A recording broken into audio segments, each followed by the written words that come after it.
Oh, my mic was off. What's up, everybody? Welcome to the stream. How's everyone doing today? I'm doing good, Nilmi. Thank you for asking. I've got a little bit of a busy week going on, so the streaming schedule is going to change a little bit, but you're getting streams on Friday, Saturday, and Sunday this week, so it should be fine. Welcome. They finally let us play Paleo with rollback in the event. Yes, I already found that out, and that is also what we're going to do later today. That is what we're going to do later today. Saw the report. I haven't looked into the report, into the OCG report that deeply yet. That is something we are going to do today. Today is going to be a chill stream that is hopefully going to have something for everybody, because we are going to be taking a look at some recent events in the TCG. We're also going to take a look into some OCG, and we are going to play some Master Duel. So a little bit of everything. A little bit of everything today. I don't think we have any new cards, for what it's worth. I don't think there's anything. I looked at it this morning and there was nothing. Maybe we'll get more later, but for now there isn't anything. Your favorite combo deck won Fusion Cup, by the way. What did win the Fusion Cup? I mean, I only kind of dipped my feet in the Fusion Cup. I didn't really play that much. Memento? Oh, really? Memento won. That's cool. I didn't really see people play Memento much, but like I said, I never made it to the high ratings in the Fusion Cup, but that's cool, dude. That's cool to hear. I thought it was mainly going to be like, what was it? Lunalight, Fairy Tail, some Draco Tail maybe. It's cool to see that Memento won that. Memento with branded engine. Okay. I did a small report if you want to look. Yeah, we can take a look at that real quick. Fusion Cup top 10 decks. All right, so Draco Tail. Okay, Draco Tail, Fairy Tail, Archmage, and then Fairy Draco Tail. What is Fairy Draco Tail? What does Fairy Draco Tail even mean? Yeah, 0 Lunalight, unless the red is Lunalight. Oh, Fairy Tail and Draco Tail together. Okay, I see. Oh, I get it, because they both have tail in their name. That's why you say Fairy Draco Tail. I get it. I was like, what kind of fairy are they playing in Draco Tail now? And one Memento ended up winning it. Okay. Honorable mention, 11th place Lunalight. Okay, 10th place Draco Tail, 9th place Fairy Tail and Archmage, 8th place Fairy Tail, 7th place Draco Tail, 6th place Blind Second Gem Knight and Draco Tail, some branded, 5th place Archmage, 4th place Draco Tail, 3rd place Fairy Tail, 2nd place Draco Tail, 1st place Memento, but no list. Okay, well, Luna definitely had a big target on its back. Yeah, I think that is really what it comes down to, probably, because all of these decks, at least depending on how they're built, have a way to out a Liger Dancer. What was Draco Tail's way to beat a Liger Dancer if they weren't playing Titanic Lad? Because I'm seeing this list right now. And I don't see how it outs a Liger Dancer. I guess you can go for a game by looping Sanctifier. Is what you're trying to do, right? You just give them a monster in attack position with Sanctifier. You attack it, and then you revive the Sanctifier with Secretarion. And because they play 2 Secretarion, they can do that enough times. Like one Secretarion will recycle the first Secretarion to summon the Albion back, and so you can, as long as you can survive long enough, is how that works against Luna. You have to like outstall them essentially until you can do it. Seems quite the headache to pull off. It is definitely a headache. Yeah, it is absolutely a headache. It's very difficult to pull it off. I mean, but they also chose the route of playing actual hand traps, not Molcharmies, so that they can maybe stop the Liger from happening rather than just enter a grind game like that. But yeah. Fairy Tail turn 1 was disgusting, by the way. I mean, yeah. What is this thing doing? What is the Witchcrafter effect? Where does Dragoon come from? Vice Madame? No, I know what it's called. I just don't know what it does.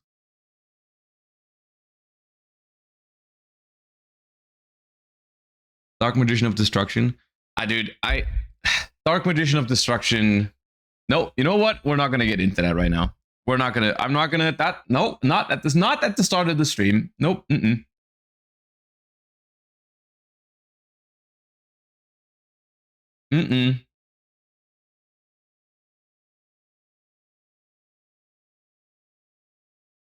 I had someone use Verte to make their Gulamel dark and make demod with it, and it makes me sick. Dude, yeah, right, because Verte can turn anything into a dark. You can turn any spellcaster into a dark to me. Yeah, okay. Rickelodion, thank you for the 11 months. And Steru, thank you for the 47. Voldemort, welcome back. Thank you for the 51. Between Stars and Soil, thank you for the 11. And Shinfless, thank you for the 21. Appreciate all of you. Thank you. Was Diabell limited in the Fusion Cup? I don't think so. I don't think so. Forbidden Memento line.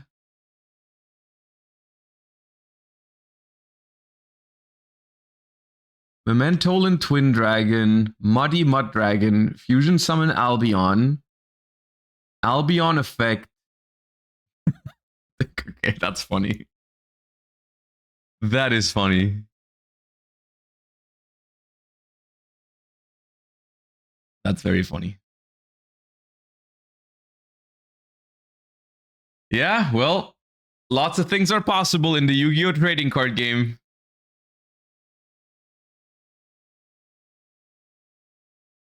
It's Muddy Mud Dragon is just a level 6 synchro that says it can be treated as any fusion material, right? Does it also perform a fusion summon? Yeah, right?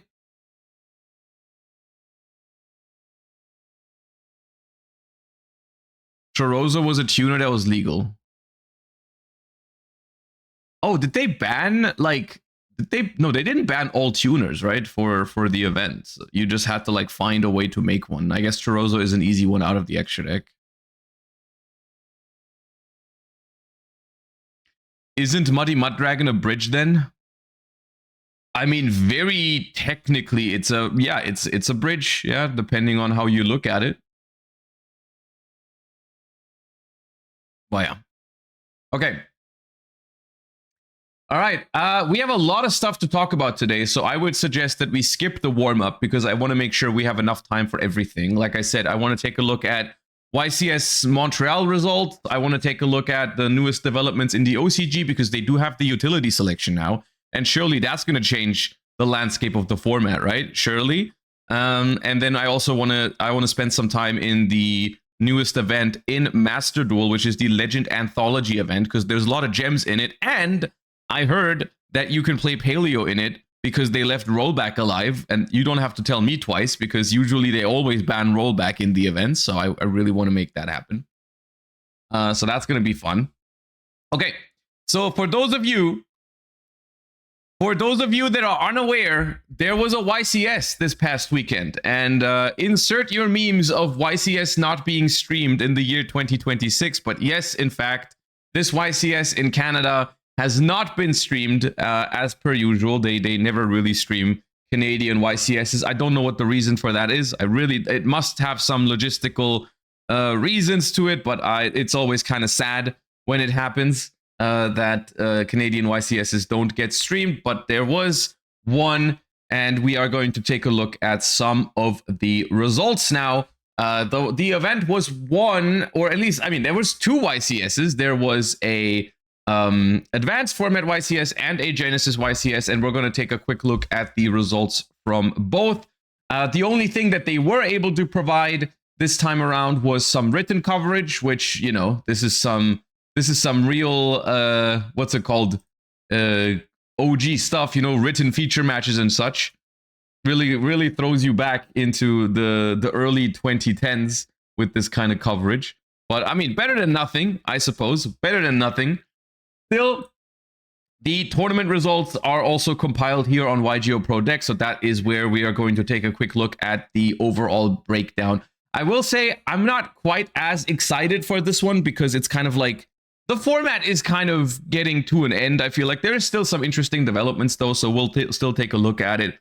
The winning deck this time around was Elf Notes in the hands of a player that's been essentially just waiting for their first YCS win for quite a while now. They've been doing super well. I think they go under the name of Pancho is their nickname, and he's been on a tear lately. In I don't even know if lately is the right word because I'm pretty sure it's been like since Snake Eye format that whereas I think it's the first time I heard of them, and they've been doing so well over the course of so many tournaments. They went to Worlds I think in 2024.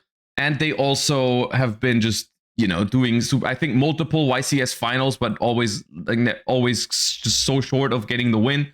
And so, honestly, it's really cool to see that, you know, you can say about Yu-Gi-Oh! Whatever you want in terms of like, you know, what direction the game is going or what.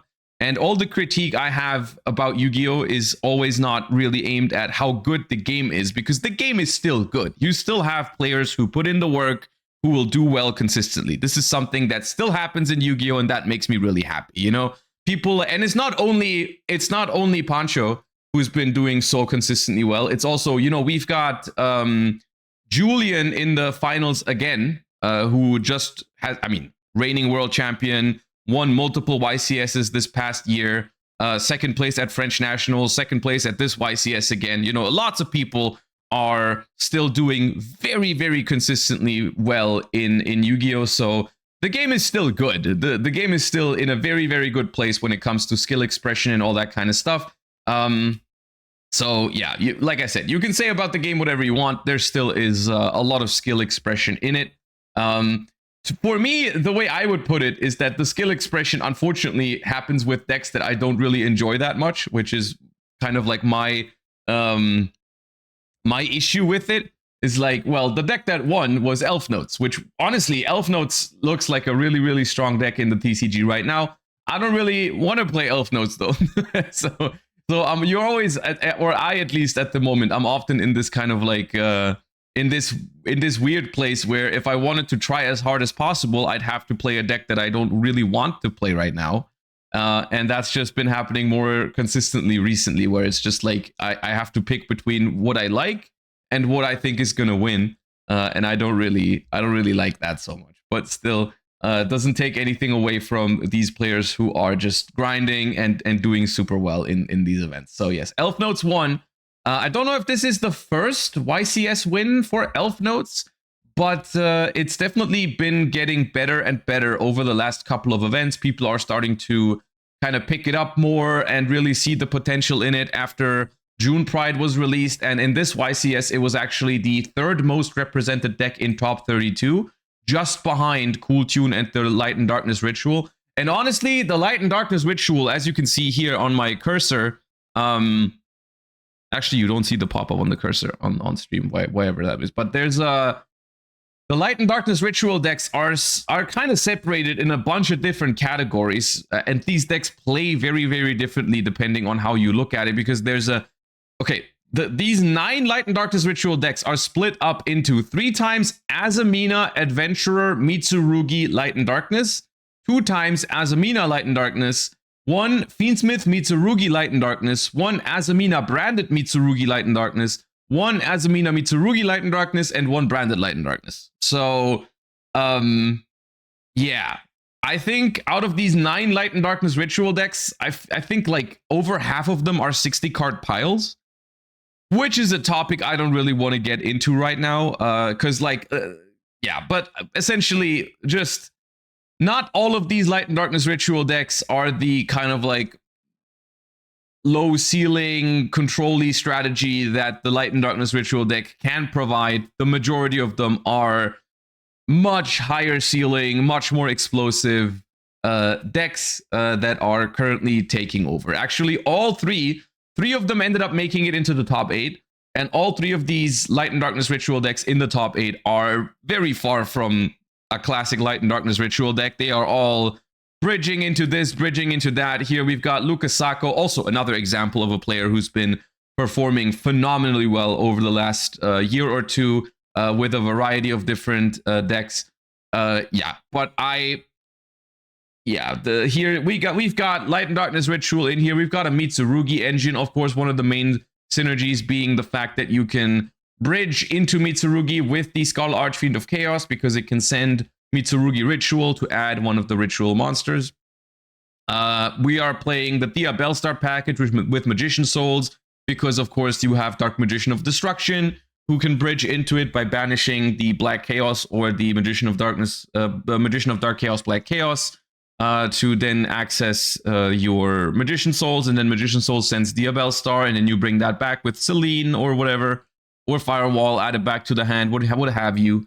We are now also playing an illusion package in this with the Fleeting Phantom Mask Master, who can summon itself from the graveyard if you send it with Nightmare Hands, and then it sends any Fiend, Illusion, or Spellcaster from deck to the graveyard, which is usually getting you the Skull Archfiend of Chaos, but it can also get the Water Enchantress, because now this is also it also has become an adventurer deck, because we can, if we can fit even more engines into the deck, then of course we will.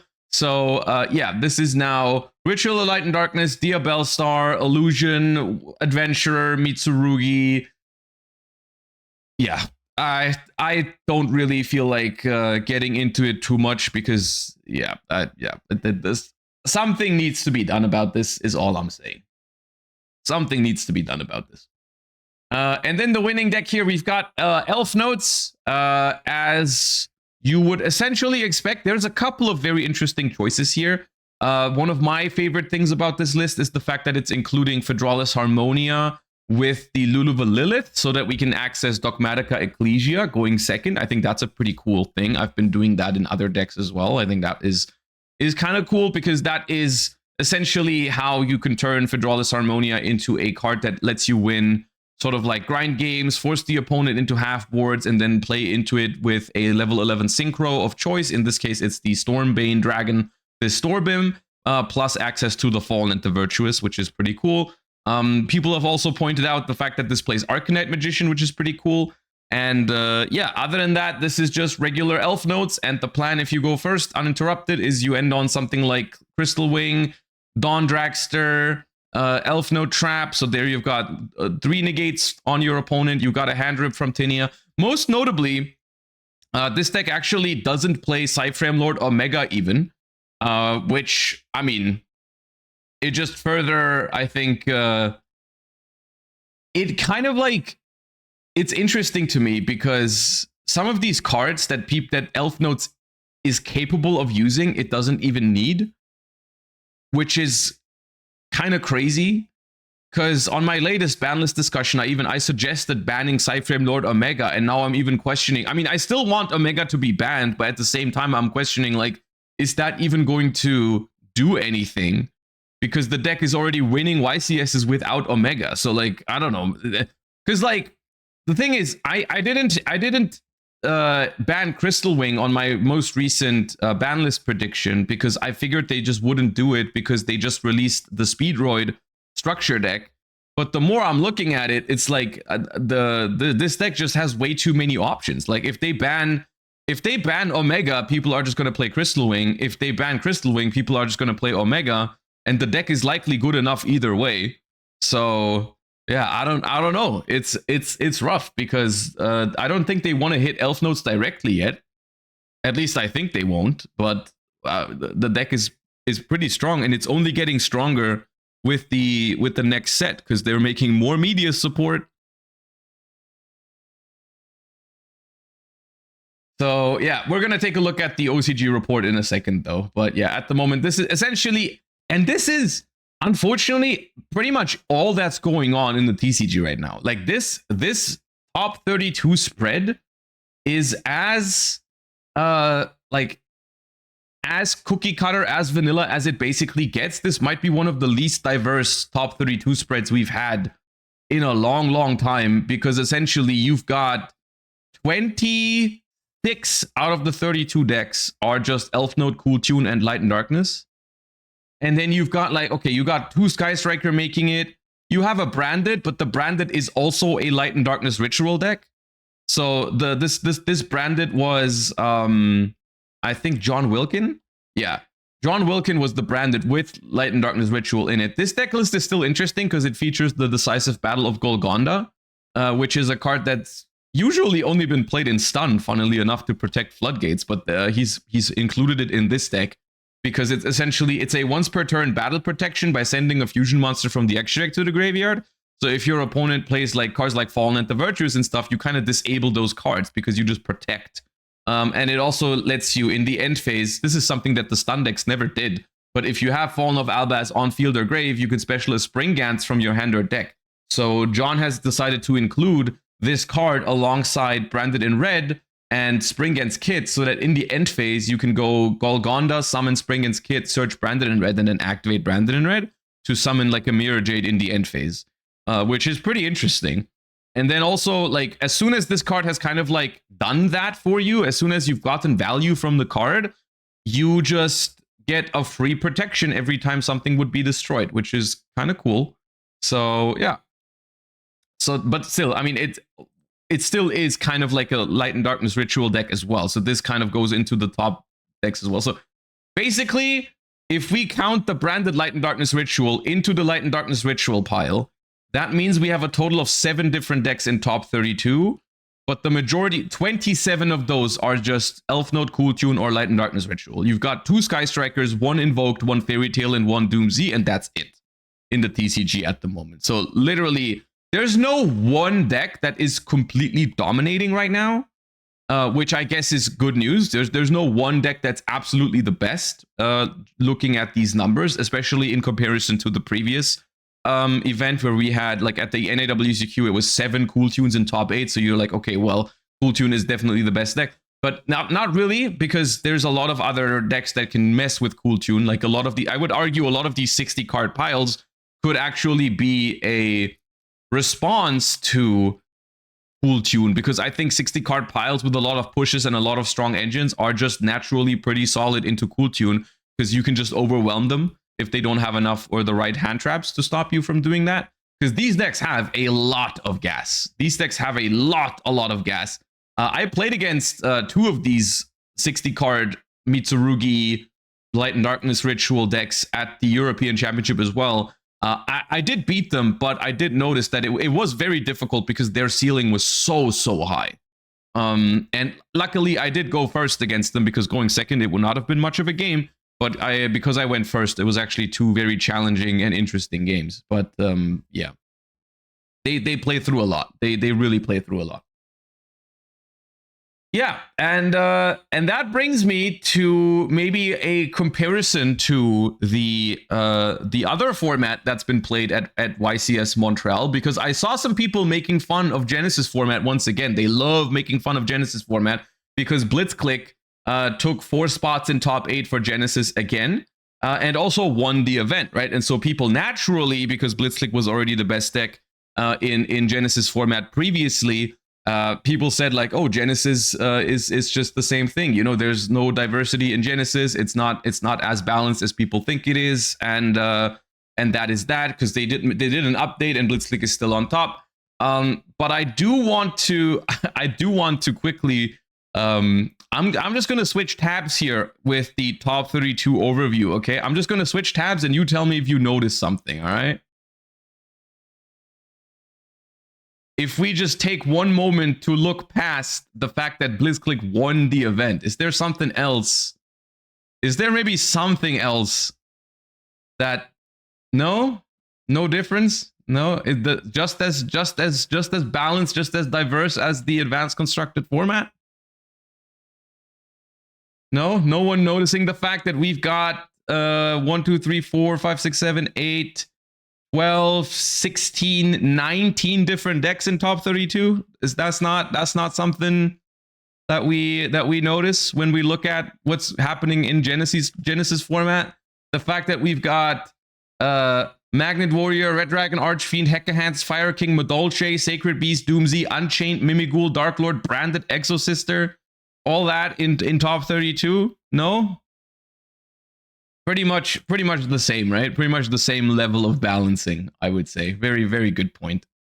Yeah, anyways, Blitzkrieg still good deck in Genesis format. They didn't kill it on the latest update. It still remained very strong, even though the numbers for it have gone down significantly. We had 6 in top 32, which is, you know, in the advanced constructed format, we had 3 decks that had a higher representation in top 32 alone than Blitzkrieg had in Genesis format. I don't know. But yes, Blitzkrieg is still a good deck. That is definitely very true. Also, something I'm just now noticing, this is, I didn't originally plan to talk about this, but I just noticed it while going back and forth between the two. The prices in Genesis.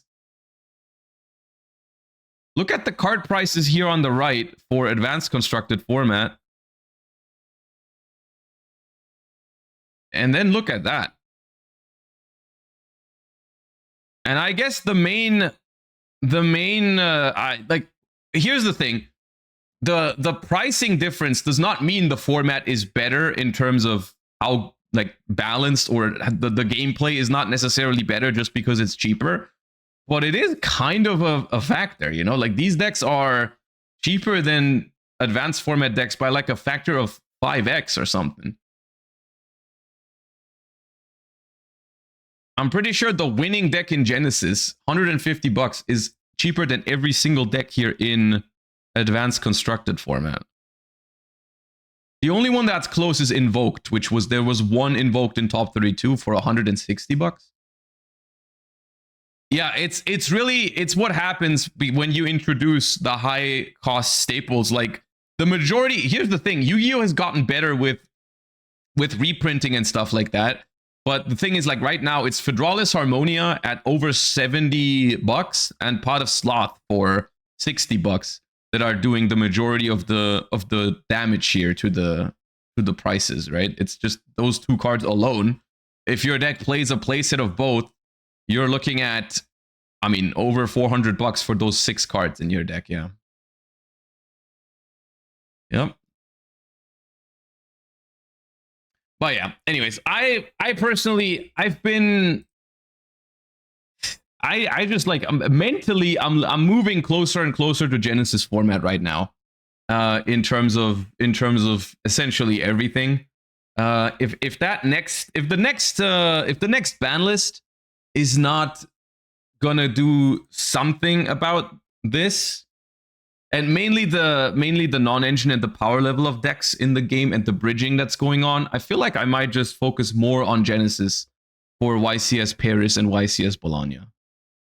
Just because, not because of the card prices or because of the deck diversity, but because of the actual gameplay and balancing that I experience over there. It's just something I vibe with more. And once again, I want to repeat that I don't think this format is bad. I don't think Yu-Gi-Oh is like losing its skill or anything like that. That is not my point. You still see the best players in the world right now performing consistently. It's just that I think I would enjoy this more. And if I'm being presented with a second option where I just think the gameplay is more enjoyable, then I might just pick that. I'll still play the main events for YCS Paris and YCS Bologna. I already signed up for the advanced constructed events for both of them, so I'll still play, but I just might put more effort into the other ones, because I just feel like I might enjoy that more. I don't know.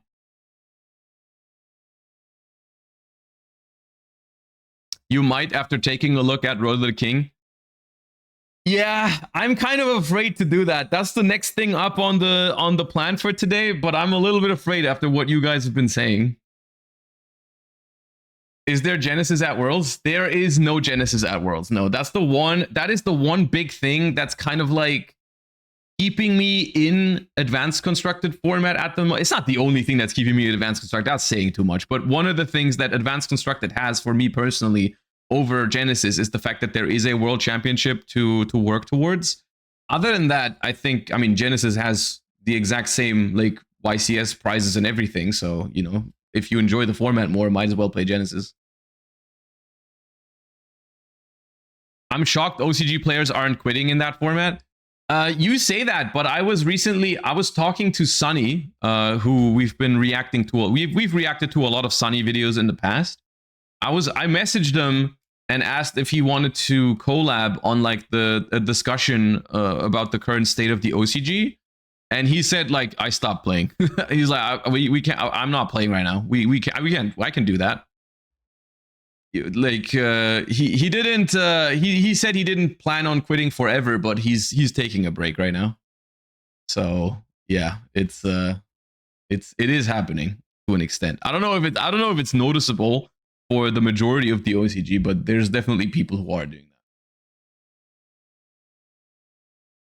that. I could ask Shane. Yeah, I could ask Shane, because I do see Shane still actively playing and posting results on the on socials. Yeah, you'll understand when Road to the King. Okay. OCG Metagame Report. Why does it say number 6 and number 7 up there? Did they do that on purpose? They probably did that on purpose. I hate that they did that on purpose. The new product release, utility selection, and surely with the release of the new Mind Mirror Force in the utility selection, surely the format is now saved. Surely the way to fix the format is by introducing more band 8 fixes to the combo decks in the format, or the high ceiling and power level in the OCG. Surely just slap more band-aids on it is what always works, right? Let's do that. So let's take a look. Okay, I've got good and I've got bad news. The good news is Toon is no longer the best deck, apparently, according to these statistics. But the bad news is the only way to get it out of the top spot was to power creep Elf Note into Oblivion, which is a deck that did not need to be power crept. And also, surprisingly, this is going to shock some people. The introduction of a Band 8 fix like Mind Mirror Force to combo decks did not work. Who could have guessed? Honestly, I'd be surprised if people even played Mind Mirror Force, because as much as I love the concept of this card, I think it just isn't strong enough. I think they just made this card not good enough. They needed to make this card stronger. But okay. I'm afraid to do so, but let's take a closer look at what's going on right now. Elf Notes. Akajar, Descendant Dragon of the Ice Barrier, is a new level 9 synchro monster from utility selection that provides Elf Note with additional utility. Oh, awesome. Okay, so this is going to make me very sad, because this card was actually one of the cards out of that pack that I thought was the coolest and also a well-designed card. But it turns out it is just another generic extra deck tool that Elf Notes is using now. So it was this card, which is, you can only use, it's a level 9 generic synchro. If this card is synchro summoned, discard 1 card, banish 2 cards from your opponent's field or grave. If your opponent special summons a monster, banish a card from your hand, return a card in either field or grave to the hand. If this synchro summoned card is sent to the grave during the opponent's turn, you can banish a card from their hand at random, field or grave. So it's a relatively balanced but strong generic level 9 synchro, but still, of course, new generic level 9 synchro means synchro decks get more support. So, okay. Awesome. Similar to Firewall Dragon, this effect can be used to salvage hand traps such as Maxi or Droll and Lockbird from the graveyard. So if Elf Note ashes your Maxi now, they can also add it back. That's cool. Or ashes your Charmy. Awesome. An opening with Elf Note Lucina plus 1 monster card is as follows.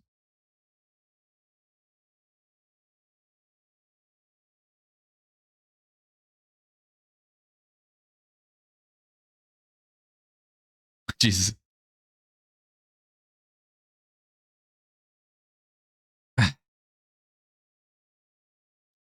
Oh, this is why. Because here's the thing. One of my main reasons why I thought this card was well designed was because the third effect, which was the hand loop, which is the most toxic effect on this card, needs to be like, is very hard to trigger on the opponent's turn. But Elf Note conveniently has a way to do that because they just send it for the trap. So, oh my god. So what they did was they just added another hand loop to Elf Note. So the Elf Note endboard in the I can't believe it got worse. How could it get worse? How could it get worse? Because we were here on the last OCG Metagame Report, and it was already crazy. How is this the direction we're going? Typhrame Lord Omega, banish a random card from the opponent's hand. Ikajar, banish a random card from the opponent's hand. Elf Node, banish one random card from the opponent's hand. Half of your hand is gone. Okay, yeah, no wonder that Might Mirror Force isn't doing anything. No wonder that Might Mirror Force isn't doing shit. Or the new Spatial Trunade. Of course, that's not going to stop Elf Nodes if the deck has access to 3 hand rips. Of course, board breakers are unplayable if this is the case. Triple hand loop. Baron the Fleur negates a card or effect. Archmage Deactorist negates a card or effect, and Rhapsodia negates the card. Dude, unironically, this is a literal FTK. There's no way to beat this. This is 3 hand rips, 3 negates. And there's look. Elf Node Lucina has a bounce. Elf Node Fortuna has a spell trap bounce. Not that that matters much. And then Medicurious banish all cards your opponent controls. What cards? What cards are you banishing? There are none.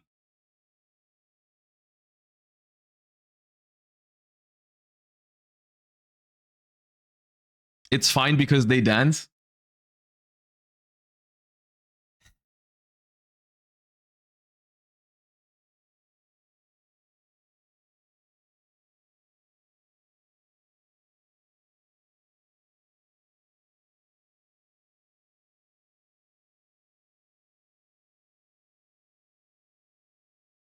This deck is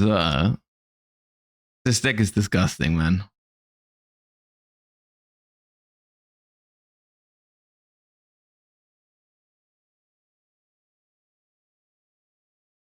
OCG might ban Baron for real this time.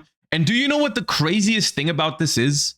If the OCG bans Baron, it'll do nothing at this point. Because this deck is so far gone. It's so far gone that like this deck already won our latest YCS. And this deck does not have access to Baron. It didn't play Omega, even though they could in the TCG. And it doesn't even have any of the Ars Magna cards yet.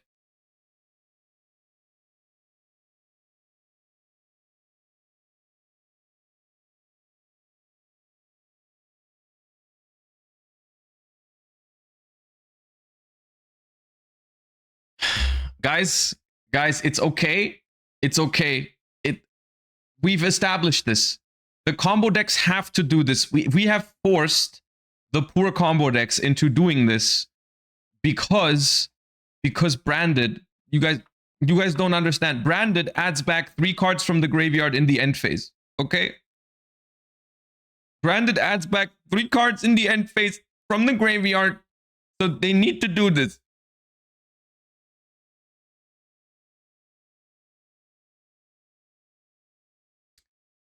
Yeah. Toon. Similar to Prohibition and Mind Crush, Psyblocker is another tech that Toon could use effectively as Mind Scan. This effect makes the opponent keep their hand revealed. Psyblocker is similar to Prohibition in that the declared card cannot be used until the end of the opponent's next turn, but Psyblocker is slightly stronger in that its effect will continue to apply even if Psyblocker leaves the field. That allows Psyblocker to be repeatedly summoned, so it could declare... what are they? What is Toon do? Why is this the second best deck that I'm looking at right now? What am I looking at right now? An opening with Funny Dark Rabbit plus 1 monster card is as follows.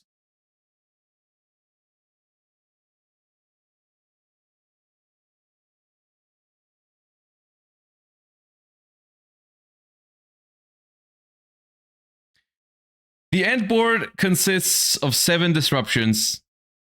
Psyblocker declares a card name. Cards with that name and their effects cannot be used until the end of the opponent's next turn. Activated 3 times. Firewall Dragon returns 2 monsters from field or graveyard to the hand. Comic Cat tributes, Toon Terror negates, Mind Scan declares a card, negate the activated effects. With Psyblocker declaring 3 card names and Mind Scan declaring 1 card name, the opponent effectively has 4 cards in the hand blocked off. The remaining 2 cards that the opponent has could be easily dealt with Firewall Dragon, Comic Cat, and Toon Terror.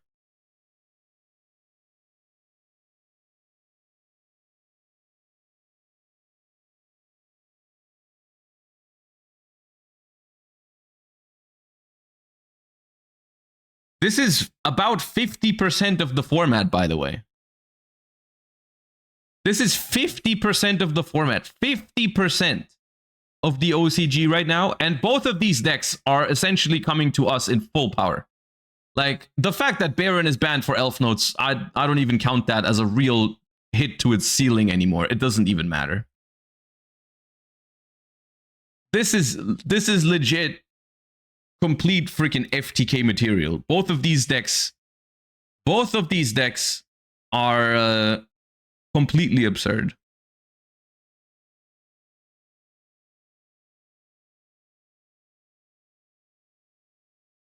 Hop on Genesis, folks. Unironically, I think that is the biggest appeal to Genesis format. Like, screw that promise of yesterday's gameplay, today's cards. Screw that. I don't want yesterday's gameplay. I want gameplay. Give me gameplay, because the Advanced doesn't have that anymore. Like, the selling point for Genesis, the promise is literally just, here, we have gameplay. We got that at least. Who cares if Blitzclick won the last 2 events? But you get gameplay with cards. Gameplay with cards is the promise of Genesis format.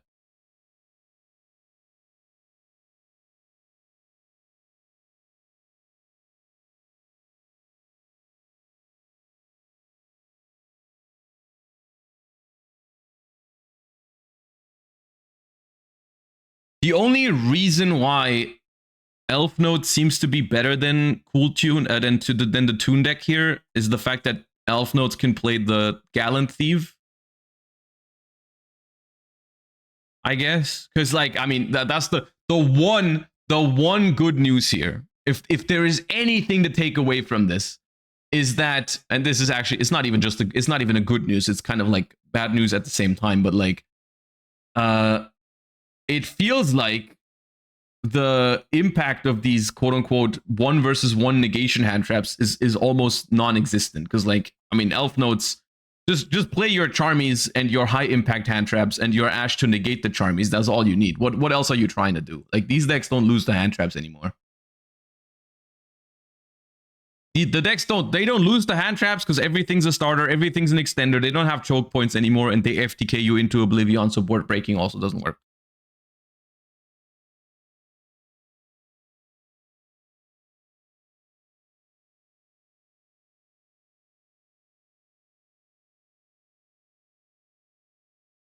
Yeah. Okay. Yeah, Cool Tune is still Cool Tune, I guess. Still hanging in there with infinite hand traps is what you're trying to do, I guess. Just hope the opponent can't play. Conclusion. Elf Note has overtaken Toon as the top deck. Elf Note can set up an overwhelming opening board that is comparable or better than the Toon opening board. Elf Note is also stronger when going second, being able to break the opponent's board with the world's greatest Gallant Thief, and push for a game with Medicurious, the power patron of illusions, boosted by Ars Magna, effect which triples the original attack, blah blah blah, and attack 3 monsters. Yeah, sure. Many players are now running the full 3 Mulcharmy Fuwalos and 3 Mulcharmy Perulia in the main deck to have a chance at stopping Elf Note.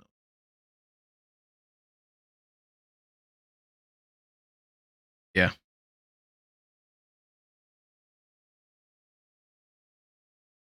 It's frustrating.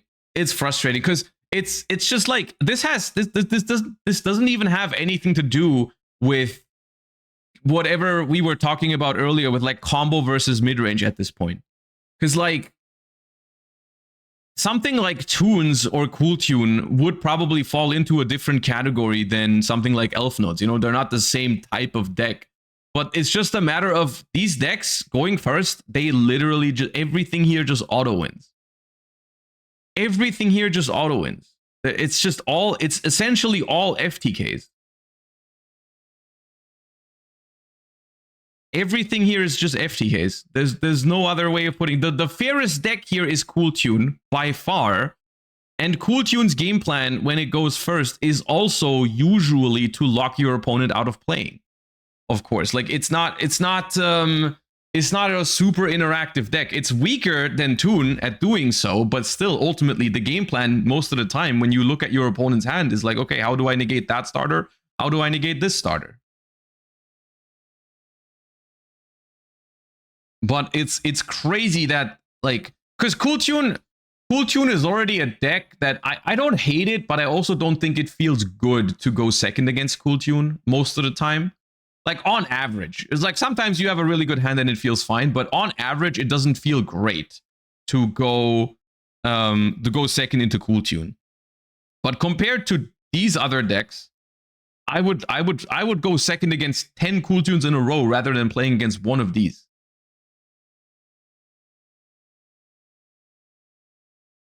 It's rough, man.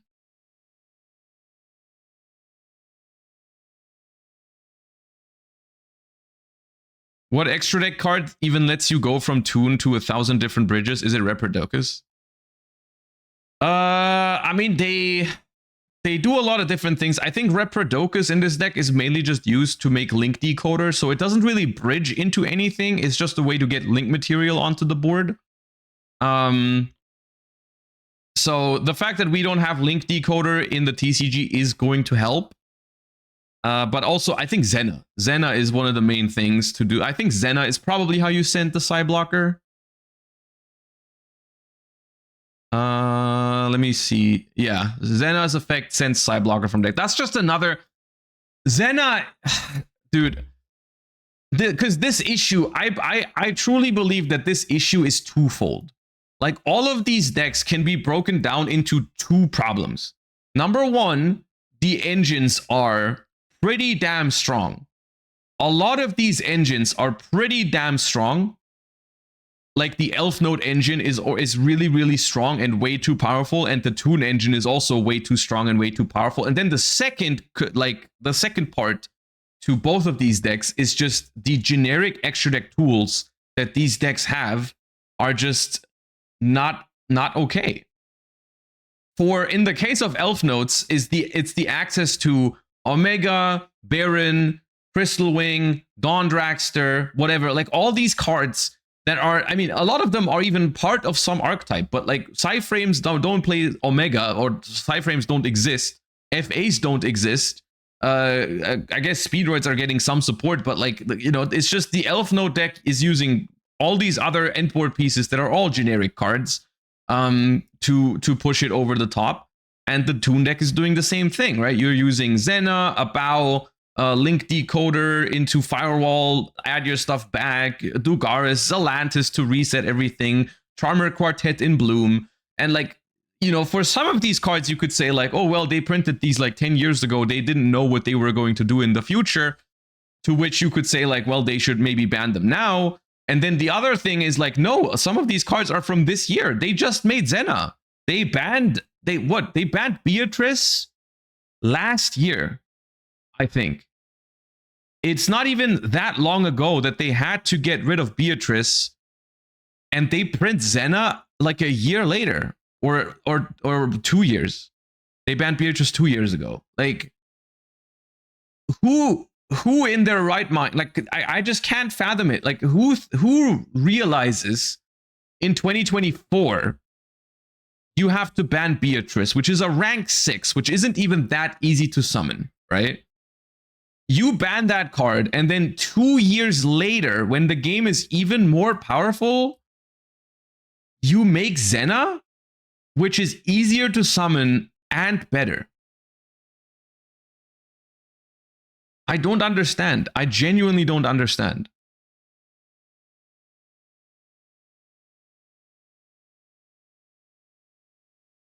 Is to make people buy it? I genuinely don't think that's how it works, though. Like, I agree with you. That's probably what they're thinking. But I think that these cards hurt the game more than the game benefits from them.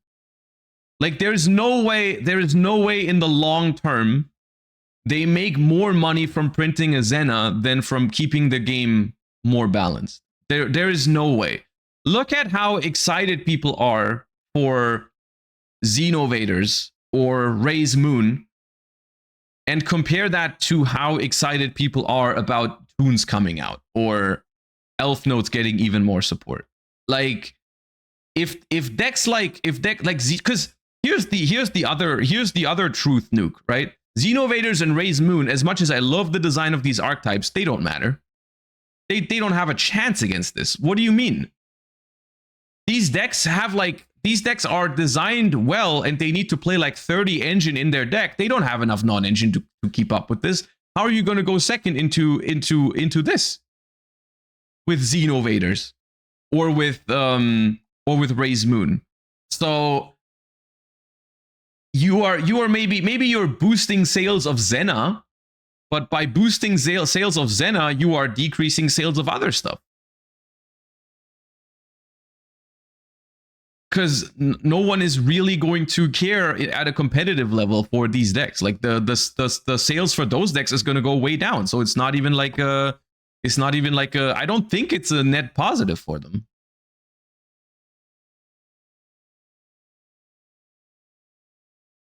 The card's effect is just Foolish Burial on paper. It's fine. It's not fine because it's in the extra deck. Why do you think Lavalval Chain, Beatrice, and all those cards, and Curious all had to be banned? Because a card like Foolish Burial from the extra deck is way too easy to get all of your cards to. What are you saying? Are you saying that they should ban Psy Blocker? Is Psy Blocker the problem here? The card that someone discovered like 5 weeks in? Because the stuff that last week they didn't do Psy Blocker. Please reread. Oh, were you being ironic? Okay, well, it didn't sound very ironic to me, but it's fine. Yeah, your name being Gimmick Puppet didn't help, to be fair, in my defense.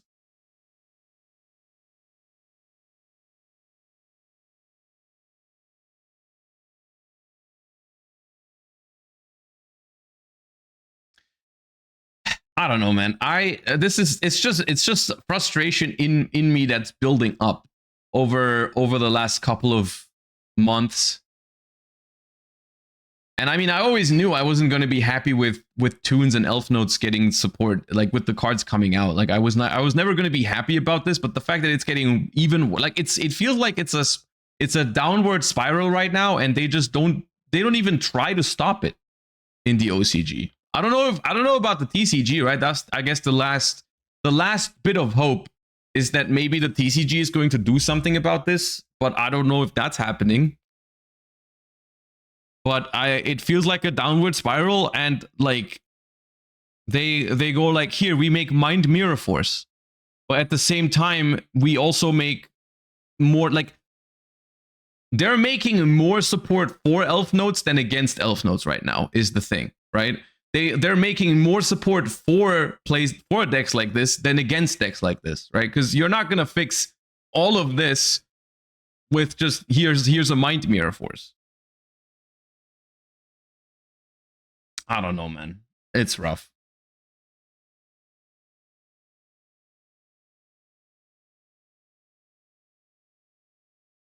It's rough.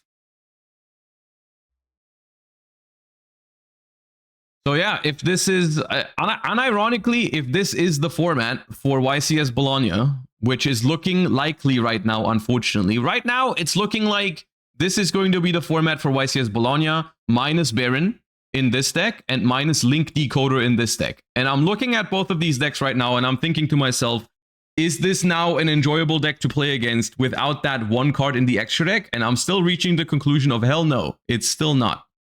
It's still not an enjoyable format if this deck doesn't have Link Decoder and this deck doesn't have Baron.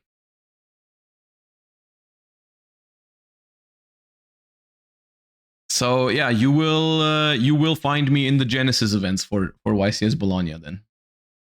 It is what it is.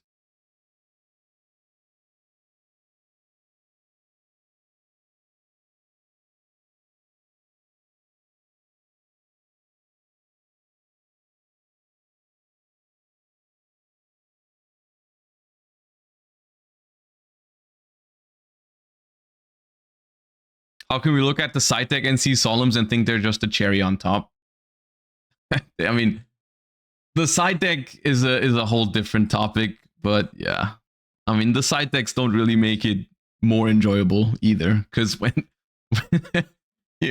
they go first and they draw a Solemn, it's like, even if you stop them, they probably stop you back. And if you don't stop them, then now you have to face this plus a Solemn, which is definitely. But it's funny because in TCG at the moment, like, the format is at least more balanced to a point where you could at least say like the Solemns are a bigger problem comparatively. In the OCG, it's just like, I'm not gonna throw a fit with Solemn Warning if this is what's happening, right?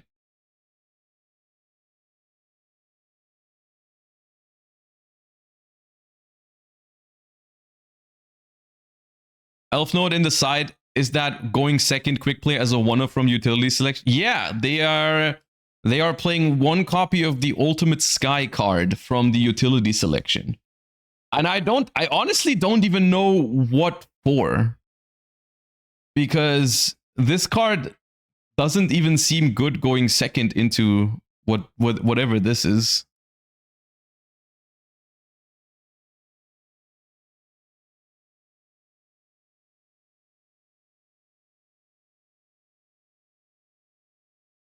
We didn't know how good we had it with Justice Hunters format. I mean, Justice Hunters format, I was pretty happy during Justice Hunters format. The game wasn't perfect, but you know, things were good. I said throughout the entirety of 2025, I like the direction that this is going. And then for 2026, they said, nope. Go back. Go back.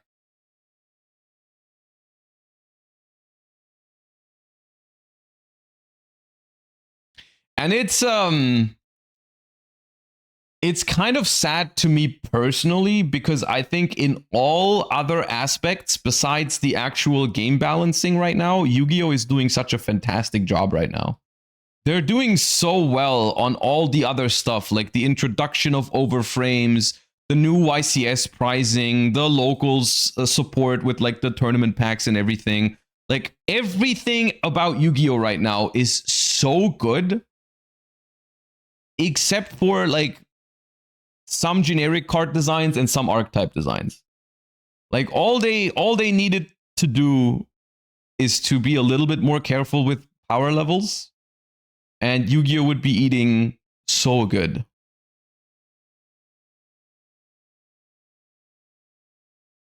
And let me get that clear. These are outliers in card design, right? It's not like everything that's happening right now is unbalanced or whatever. Like, there's a lot of stuff in the game that's being designed where, like, there's so many archetypes, like maybe more than ever over the last year, where I looked at them and I was like, yeah, that looks awesome, right? Like Clown Crew, the what's it called? The Raise Moons, the Xenovaders, the Blitz Clicks, the Radiant Typhoons. So many archetypes that I've looked at and I was like, yeah, this is awesome. I want to play that. So many of them. But from a competitive perspective, none of that matters if this is if this exists and this exists. It just doesn't really matter competitive. This is an unfortunate truth about game design. Like, game designer is a tough job in that sense, that like you can do 9 things perfectly, and then if you do one thing the wrong way, it basically, like, all the other things don't really matter from a competitive perspective. But that's why the ban list needs to be more aggressive, I think. I feel like that's exactly, you have a tool for this. We have a tool for this. We have the ban list. And everyone in the competitive scene would appreciate if they used it a little bit more to make sure that we can actually play the game.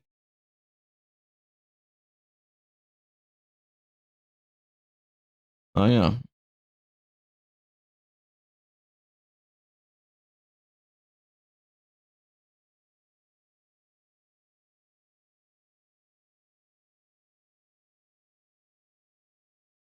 At this point, I'm bringing Primite, Bestial, Fiendsmith to locals. At least I'll try to have fun. I mean, that is, I guess, what you just have to do. It's also what I've been doing recently, and I've been doing okay, right? It's like I've just brought the decks that I enjoyed to events recently. Like for the European Championship, I brought Ritual of Light and Darkness. For YCS Dortmund, I brought Sky Striker. For YCS Bologna, I brought Vanquish Soul.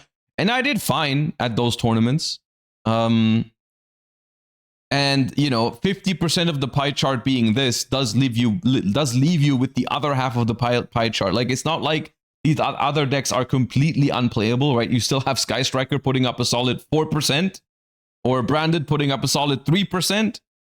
So it's not completely impossible to play other decks. But the issue is that, you know, Yu-Gi-Oh! Is a two-player game, and you can decide what deck you play, but you cannot decide what deck your opponent plays. So when you go second and your opponent chooses to play Elf Note or chooses to play Toon, there's nothing you can do about it.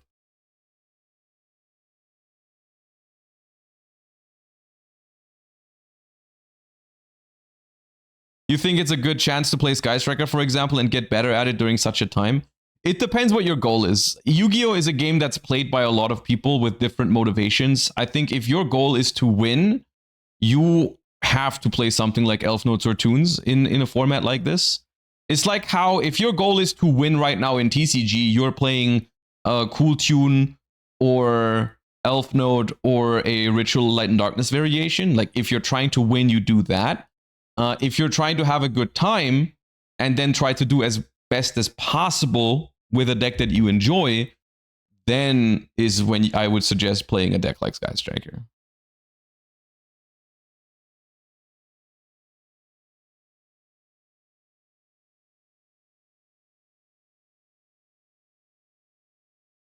A pure Mitsu untouched by the ban list could be the savior this fall and winter.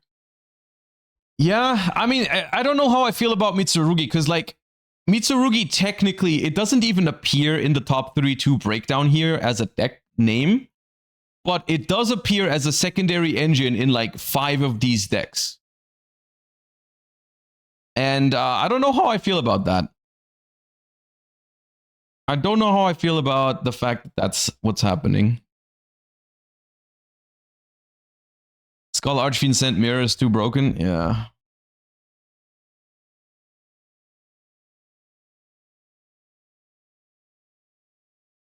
Like, I played against Pure Mitsurugi at European Championships. It's not like it doesn't exist. People do play it. I'm just wondering if it's worth having Mitsurugi at this power level, because in practice, you play against way more combo piles with Mitsurugi in it than actual Pure Mitsurugi. Yeah, I don't understand why the Skull Archfiend does this. I don't know why the Skull Archfiend doesn't just say send Light and Darkness Ritual to grave and add a monster that's mentioned on it or something. Cyber's Witch will break Mitsu variations. Yeah, that's the thing. Mitsurugi variations will also get even better in the TCG. I'm like...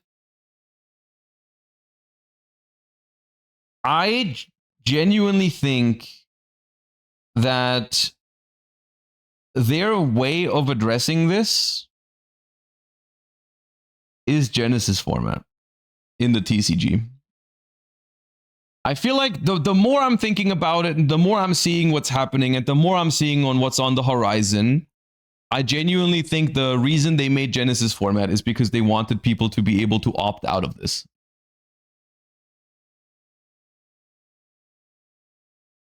Because I think they are, like, Yu-Gi-Oh! Is in a place where they just have a very hard time killing decks these days. They don't really do that anymore, right? Like, they phase out decks by power creep, but they barely ever make a deck just unplayable on paper anymore, right? Like, they just don't really... and I think that's a philosophy decision on game design that they've made a while ago, where like Yu-Gi-Oh! Is the deck that like the game where no decks really die, right? If you want to, you can play your favorite Yu-Gi-Oh! Deck essentially forever. It might not be a top tier deck anymore, but you can play it, right? And so I think that's a decision that they've made.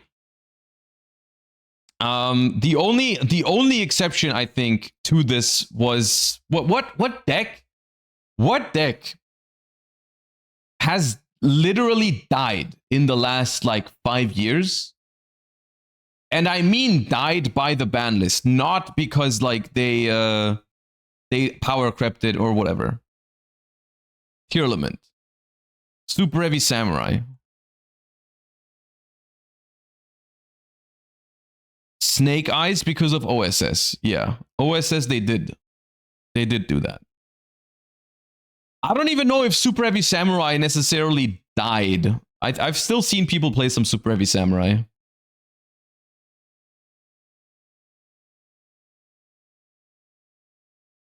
Rescue Ace 2? No, Rescue Ace didn't die. They didn't. They hit no Rescue Ace card. What are you talking about?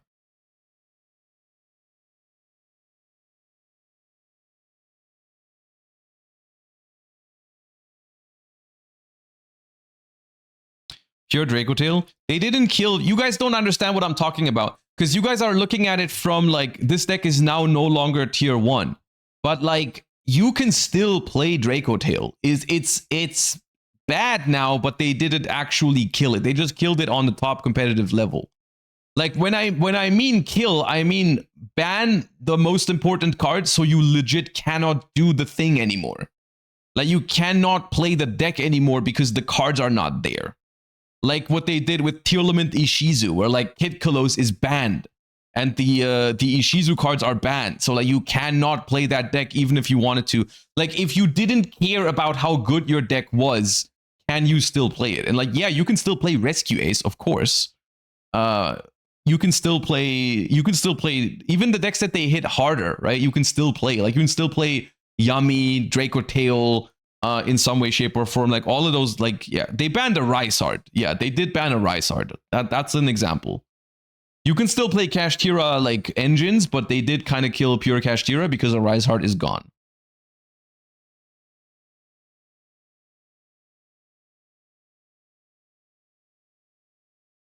Mathmech when Circular went. Right. They did kill Mathmech when Circular went, but they also brought it back. What about Prankids? Prankids is an acceptable take, although Prankids did win a YCS before Meow Moo existed, so technically you can still play Prankids, but it is very bad now without Meow Moo.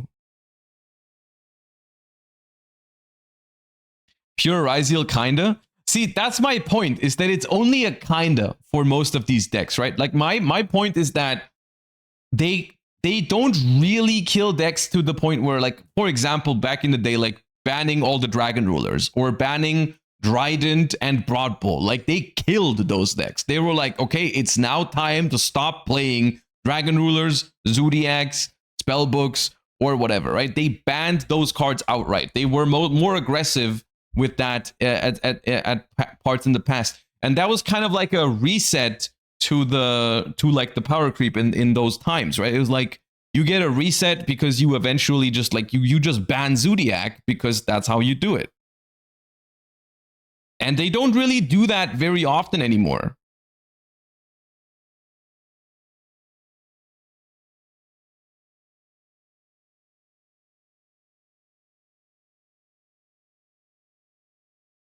Why do you think they stopped doing it? Because I think Yu-Gi-Oh is essentially they are trying to go a what's the word for it? Their strategy essentially is to kind of like not step on any toes, if that's the right phrasing for it. I feel like their strategy is that they try to keep everyone happy by not being too harsh on anything, right? They're like trying to be like, no one is supposed to quit this game because their deck is dying, right? Like they don't want like anyone to be a big fan of this one deck and then they ban a card out of it and then they leave, right? That's kind of the thing. As a result, I feel like they are kind of like ignoring balancing to an extent, which then steps on other toes. You know what I mean? Like the people that are concerned about the power level of decks, because for some reason, the new Elf Note strategy has access to like synchros from like 10 years ago that shouldn't exist.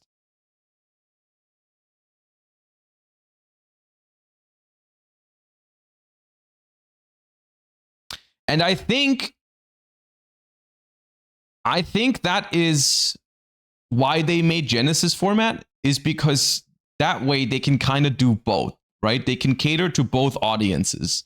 They can cater to the audience that wants every deck to be playable to an extent, which is advanced constructed format, where like everything is playable and nothing ever really dies.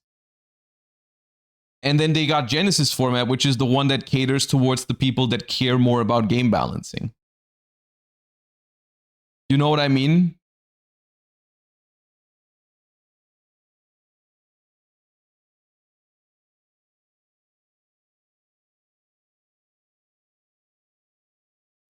I don't want advanced to be asked because Genesis is the cover, though. Both should be balanced. I think that is... this is essentially... I agree with you, but at the same time, I don't know if that's going to happen. I feel like I've been just screaming into the void for like months now, and I kind of don't want to like do that anymore. Why couldn't they keep decks playable and still hit the ceiling of something like Elf Notes? Doesn't seem too logical. So here's the thing, right? Because in order to hit Elf Notes ceiling, you have to ban generic cards. There is no way around that. You cannot hit this deck's ceiling without hitting generic cards, because all of Elf Notes ceiling is generic cards. All of Elf Note ceiling is from literally Elf Note, the Elf Note cards themselves, and this is kind of a joke, honestly, but the Elf Note cards themselves have like 2 interruptions. You got Tinia Hand Loop and Rhapsody of Madness. That's essentially the ones that matter. Like, yeah, okay, Lucina has a bounce sometime, but you know, like there's like 2 interruptions from the Elf Note side of things. Right? Like also from the, like here, it's like the end board consists of 9 disruptions, and out of those 9 disruptions, one of which, like, you've got like barely any Elf Note cards in the thing here. Like over half of the power from this deck comes from generic cards. And in order to prevent this from happening, they would have to ban cards like Omega, cards like Baron, cards like Crystal Wing, cards like Dawn Dragster, whatever. Those cards would have to go. But a lot of other decks, and that's what they are trying to prevent, is they are trying to take those cards away from other decks. This is something that consistently happens. And this is something that people are also concerned about, right? Is like, whenever you say that they should ban those cards, or whenever I say that they should ban those cards, I get countless comments of people saying like, oh wait, they shouldn't do that because my deck needs that card. Right? People are saying like, they can't take away Crystal Wing from my Speedray deck, or they can't take away Dragster from my whatever deck, or they can't take Ilya Sylvia away from my pure Azamina deck. And that is unfortunately the situation that they've maneuvered themselves into, right? Like, you cannot take away Ilya Sylvia from the combo piles without also taking it away from the Azamina players, right? And Yu-Gi-Oh is kind of like supposed to be a deck of a game where you can have like a pet deck and play it for a very long time. And so you can't have one without the other is the kind of problem that they've maneuvered themselves into. The only solution to this is if they have more harsh locks on these cards, which is something that, you know, they just seem to not get. So yeah, I don't know. Also, someone said earlier they were sad that Genesis hasn't taken off in their area yet. I do think that you need to cut Genesis a little bit of slack and give it a little bit of time. Don't worry. I think with this, when this format rolls around, I think interest in Genesis is going to be a little bit more, you know, the interest in Genesis, I have a feeling that it might be a little bit more popular around the month of November, December. Glorious Victors was a step in the right direction. I adore the card design of the archetypes in Glorious Victors. I agree with you. The card design in Glorious Victors is very, very cool. The problem is, how good are these decks going to be in comparison to this? Is YCS Paris after Magnificent Monsters? Yes. YCS Paris is after Magnificent Monsters. You know, I'm actually kind of sad that this is happening so late, quote unquote, and this might sound weird, but I wish this was happening sooner. I wish we had Elf Notes at full power already, and I wish we had Toons already. And the reason I'm saying this is because then both of these decks would be, this would be the World Championship format. I wish this was the World Championship format so the world could see what's happening here. Like, unironically, the best thing to happen for the balancing of the game would be if people just FTK each other at Worlds every game. Every match. Every match, like, player plays Toon, FTKs going first. Next game, Elf Node goes first, FTKs. Because then they would hit it. I think then they would do something about it.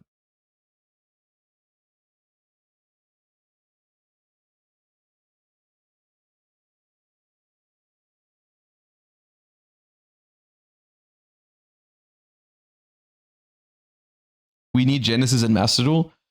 And this is the unfortunate part about Genesis format. As much as I am interested in Genesis format, and I will play it for YCS Paris and Bologna, I don't know how much of a long-term solution Genesis format can be, because I don't know how they could add it to Master Duel or make a World Championship for it, because the OCG has already adapted Genesis format, but they have made a completely different Genesis format. And like, different to the point where, of course, the OCG and TCG are different as well in advanced format, like but they are like close enough that you can unify them for Worlds. For Genesis, I don't really, like, the OCG Genesis list is like completely different. They are operating on completely separate card pools, and like they have a completely different philosophy between the two points lists. So I don't know.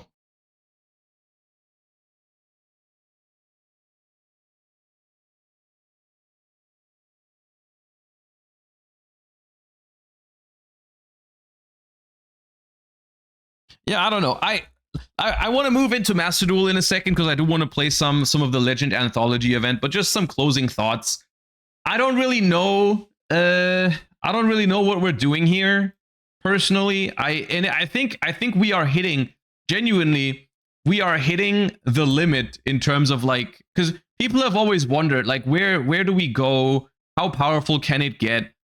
And I think we're hitting I think we are reaching a point where I genuinely don't know if it can get really better than this, because like the decks can't get better than this, I think, because like if you asked people like 10 years ago or 15 years ago, like, how powerful are the decks going to be 10 years from now, people couldn't really fathom how decks could be even stronger than something like Dragon Rulers or whatever. But I genuinely, right now, I genuinely don't know how it can get better, because now we have one card resulting in 50-step combos that completely lock your opponent out of playing the game, completely take their entire hand away, negate all the cards that they have left in multiple decks in the game right now. Right? This is what, essentially in a nutshell, what most of these decks are doing. Like here, we're taking 4 cards out of our opponent's hand, negating the last one. It's just, and all of it is off of like one card, essentially. We still get to play the best non-engine in the game. Like, where do we go from here at this point?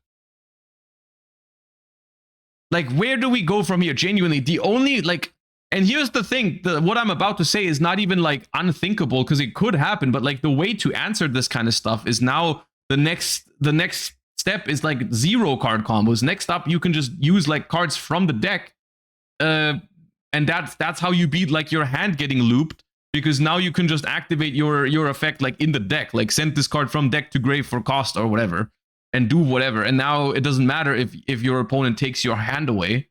because you can play like that, friggin' like dueling skills essentially. Because how does it get better than this? How do you answer this? How do you make a deck that can go second into this board? How do you like what's happening here? And I don't know. I don't know if Yu-Gi-Oh is hitting a limit in terms of how powerful things can be. And this is something, this might sound negative, but I'm genuinely interested in how they are planning to solve this. I genuinely would like to see what kind of approach they're going with. And I agree that something like Xenovaders or Raise Moon is an interesting start because those decks look very, very good in the sense that like their design seems very nice. Like they just need to make more decks that have higher engine requirements but don't end on anything super crazy, right? And then I guess we just have to ban these decks and move on. Stop making lore archetypes might be a start. As much as I would like to agree with you, I think the lore archetypes, they can be done properly. I think lore archetypes can be done properly if they wanted to, but they don't want to. I think this is a deliberate decision because like Toon is not a lore archetype. Toon is not a lore archetype. It doesn't have anything to do with it. They can create these decks out of thin air if they just want to, or they can build them up over the course of a year or two because they're part of some lore. But at the end of the day, it's their decision what kind of cards they make. People were completely happy with decks like Archmage and Elf Notes and whatever, like about a half a year ago, right? Like these, I said a lot of positive things about the Medius lore because I was kind of scarred from the stuff that happens with Snake Eye, like Diabell Star, where Snake Eye started out as a really good deck already, and then they just kept adding more and more and more stuff to it, like as he is Azamina, and make it even more powerful, and so on and so forth, right? Which is something that I thought was one of the main reasons why the deck ended up being way too broken, is because it started out way too powerful and then got more and more and more support. And the thing is with the Medius lore, in the beginning, it was a little bit slower, right? Initially, the decks weren't even good. Then eventually they got a little bit better. You know, they gave them more support. And then at some point, there was a point where decks like Archmage or decks like Elf Notes were actually pretty viable, or Doom Z as well. They were all pretty viable without being like overwhelmingly broken. And then the Power Patrons happened. And now all of a sudden, all of those decks, mainly Elf Notes, but also Archmage, are just way over the top. And this is it where we are in TCG already. We are in TCG, we are already at a point where these decks are doing way too much going first. And now they're adding even more to it. Even more. So I don't know, man. Let's hop into Master Duel.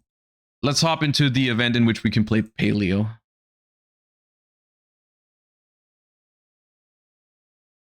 Can you compare next format to Gookie Gumbler format? Yeah, I guess you could.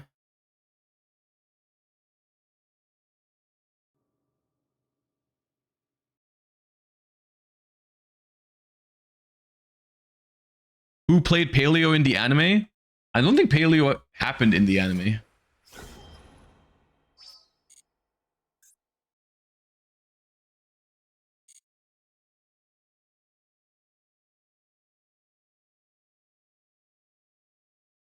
Okay. Fusion Cup is over. Thank you for your participation. I mean, I only got 3,000 points. So.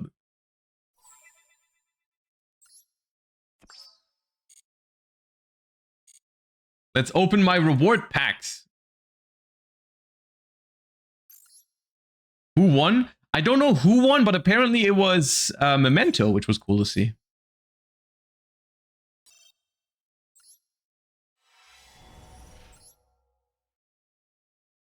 Well, all right. All right. Josh gonna play the Hero Cup again? Yeah, I already heard that in the Legend Anthology, Heroes is also really good. So, what are the loaners for this? We've got Pumpkin, Ancient Gear, and Rockets.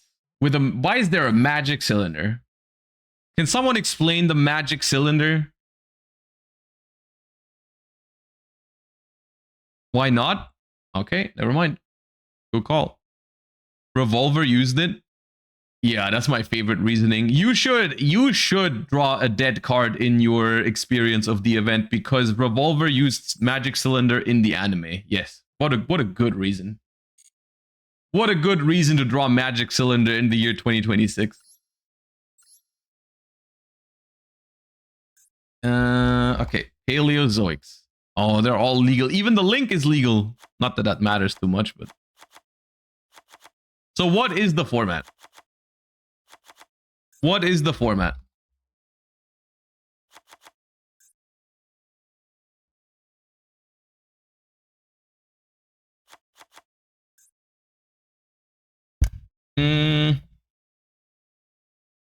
Trapaholic, Trap Trick, Elemental Burst. Is Ash legal? Oh, Ash is legal. Damn, badge. Is Maxi legal? No. Okay.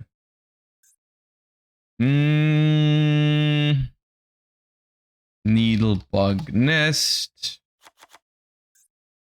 Rise to full height. Do we play grass? Maybe do we play 60? We could play 60.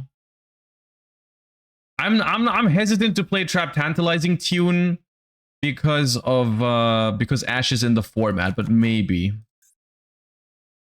Can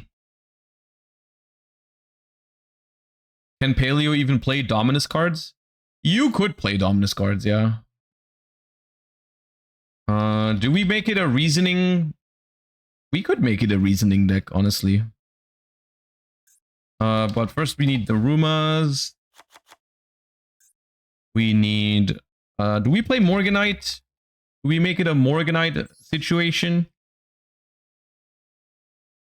Okiku Dish? We've talked about this card recently. Once per chain, when your opponent activates a card or effect, you place dish counters on this card equal to the chain link number of this effect. Activate this effect depending on the number of dish counters on this card. 9 or less, your opponent cannot target this card, also can be destroyed. 10, send this card to the grave. If this card is sent to the grave by its own effect, you can send the top 10 cards of your deck to the grave. We could try it.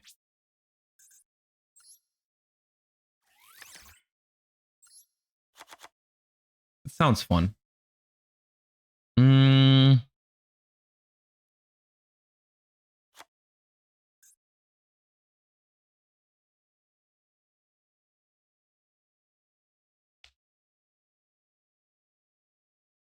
Maboku. Morganite. We could play Reasoning with some monsters. I kind of want to play 2 Magical Little Souls because we're milling a lot. I kind of want Backjack if we're playing so much mill power. So it might be a Backjack angle with Fiend Griefing. And if we play Reasoning, we probably play like an Hyperia and a Cap Shell.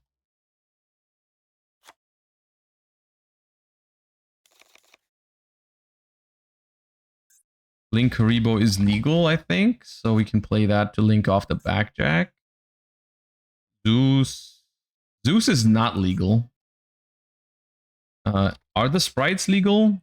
No, we don't have sprites. Okay, then Cap Shell is bad. Then we just play multiple Hyperias.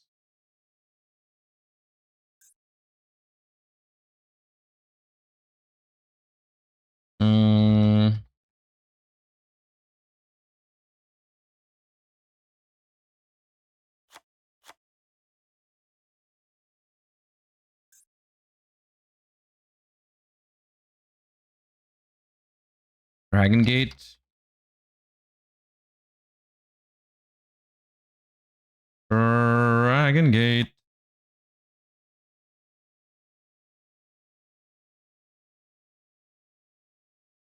Maybe Morgana. So this is interesting because it's a level... We can hit this off of reasoning. The question is, do we want to hit it off of reasoning?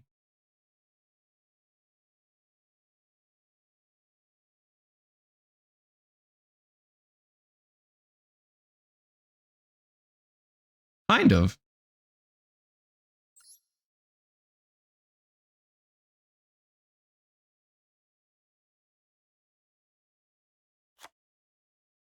Do I want to spend 30 crafting points on it? I'm not sure.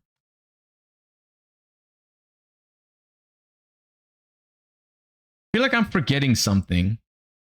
Trap Trick. I have Trapaholic. I have Rollback. What am I forget? I feel like I'm forgetting something. What about Succumbing Morganite?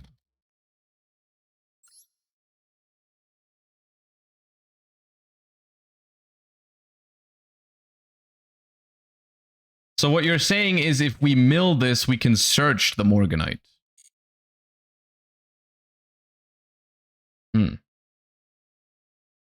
Balance of Judgment.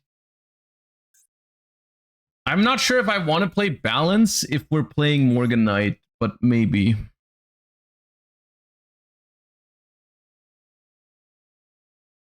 Maybe a one of... If we only play one, we can't search it with Trap Trick, but we can search it with Trapaholic. Pot of Desires. Pot of Desires is not bad. At the same time, no. Volmina. I think I haven't played the Soldier Dragon version of this deck in a while, but I think it's better without it right now.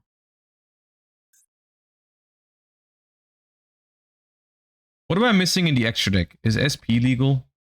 Nope. What kind of rank 2 XYZs do we have?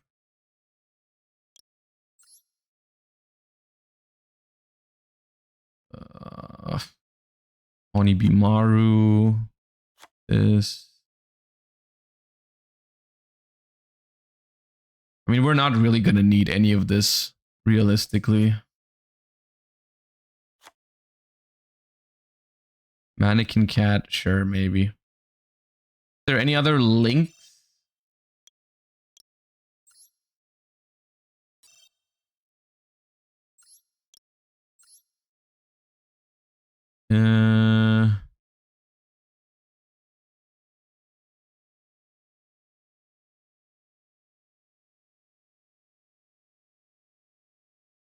Typhon?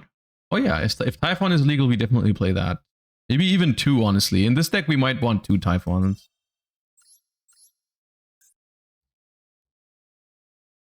Typhon is not legal? What the hell? Zelantis? Zelantis with the... But we don't play water. We do play some water monsters. We could do Zelantis into Anemone. Anemone into Zelantis.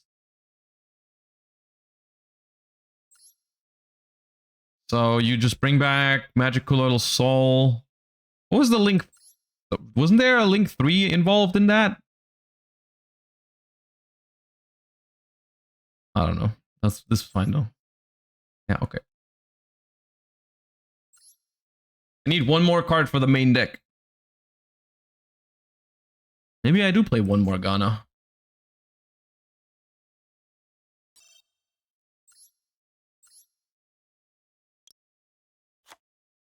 Sure.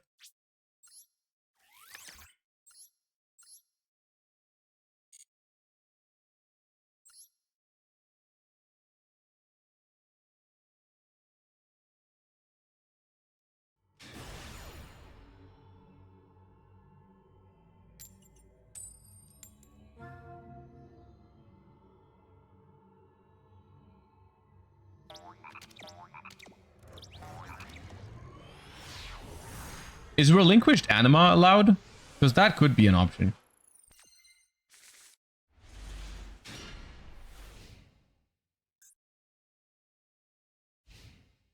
Maybe we want that for backjack. It's a good hand, but we're going second. Oh, Dark Lord is in this event too. Okay. This is a problem, right? Because doesn't Dark Lord have the effect of like wiping my entire board with the fusion?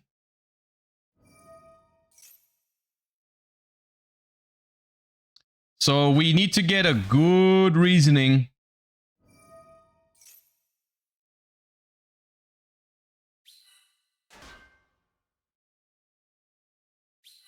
It's really just Fusion Cup Light? Maybe.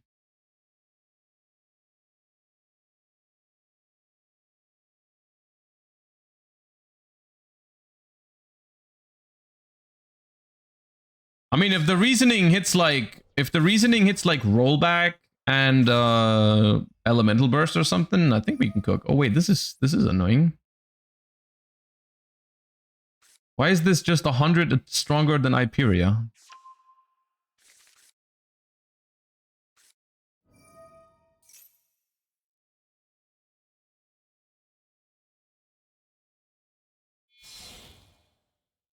Good thing Typhon isn't legal. That would be way too powerful.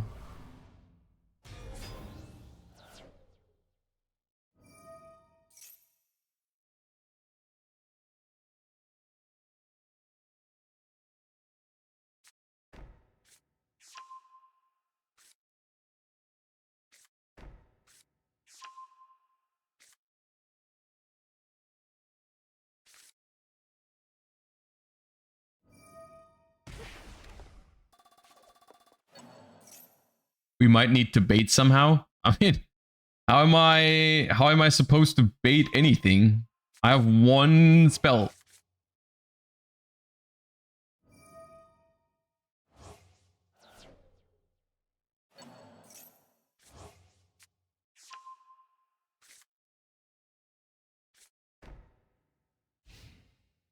Okay.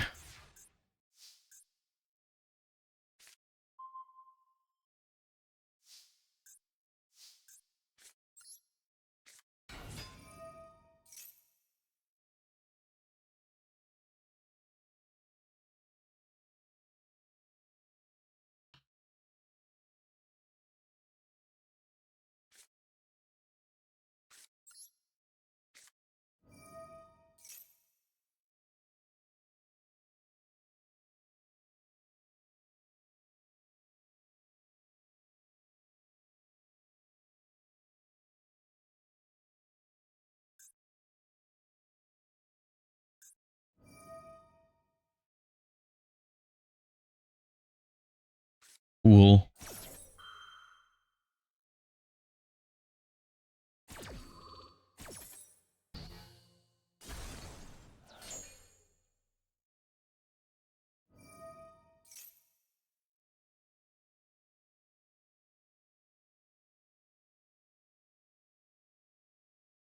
They did not search Morningstar, did they? Maybe I should have just not activated anything there, but I think they have it already.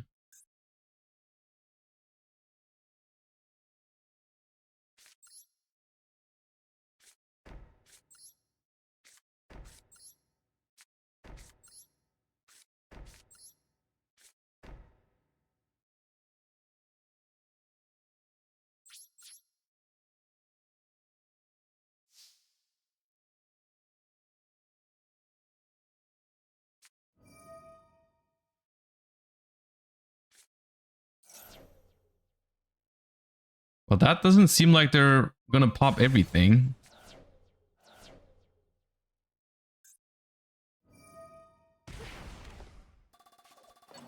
Okay. It still hurts, but... Ah, Trap Trick's the best one I had. That's fine.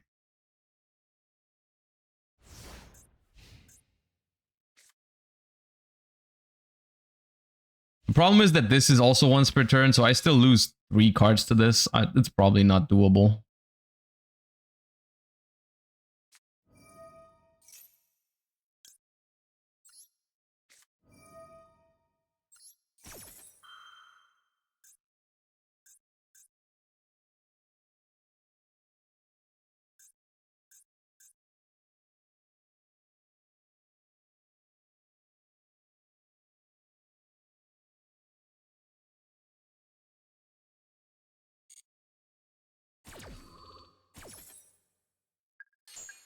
We're getting dish counters.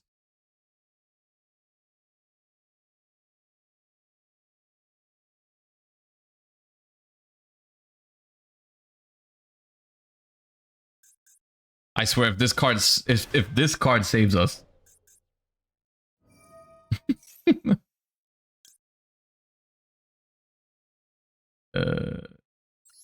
Counters.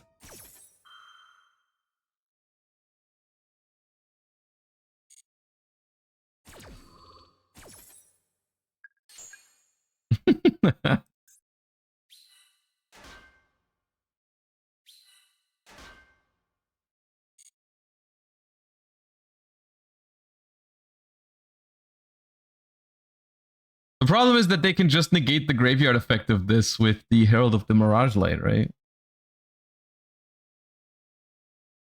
Because it says spell, trap, card, or effect.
But this can't be destroyed by card effects, right? Yeah.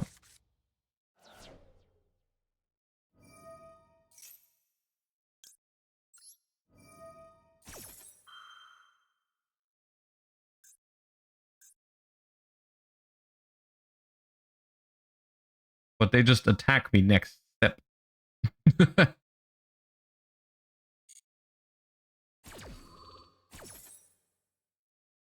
Yeah, I have a Karma Cannon on top, but they will probably just negate it.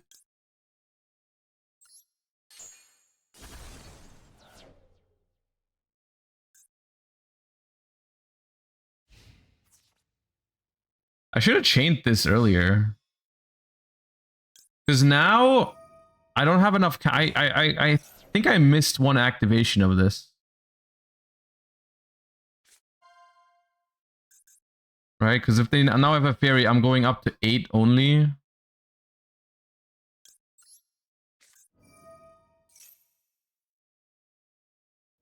Yeah, because now I would have been able to mill 10. Not that that would have guaranteed my survival. But I'm one counter short. I'm one counter short. I have 9 counters now, and I would have been milling 10.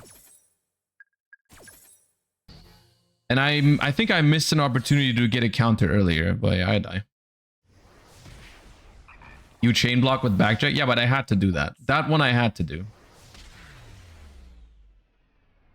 The reason why I didn't do it earlier was because I was expecting them to negate my Fiend Griefing with the Herald of Mirage Lights.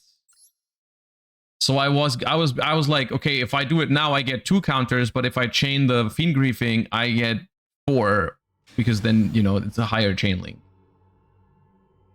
But then they didn't chain the thing to the...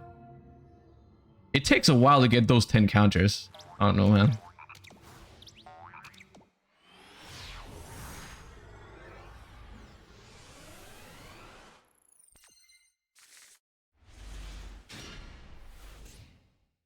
Oh, 60 card mirror match. I mean, probably not a mirror match. Oh, okay.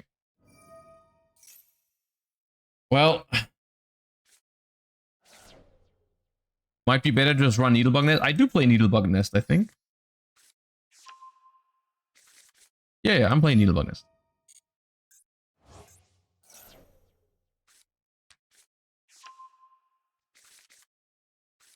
go next. Is the hero board auto win against me? I mean, probably is, right? I have a huge problem with the Dark Law. I have a huge problem with Dark Law. And they also make like the contrast hero or whatever. Typhon should be okay if there isn't a DPE. Well, first of all, there's going to be DPE. And second of all, Typhon is banned because it would be way too powerful if the player going second had access to Typhon.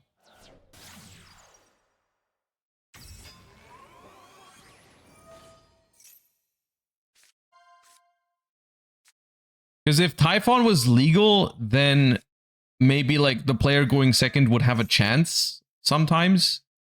And that would be weird, I think.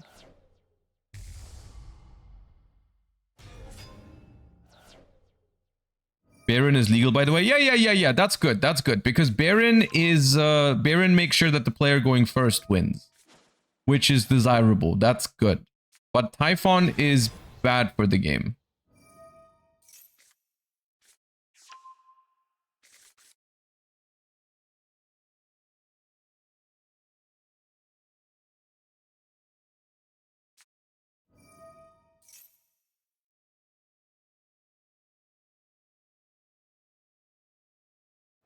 Baron at least has something to do with the anime. Yeah. That also, every time my opponent summons Baron, that makes me feel so much better.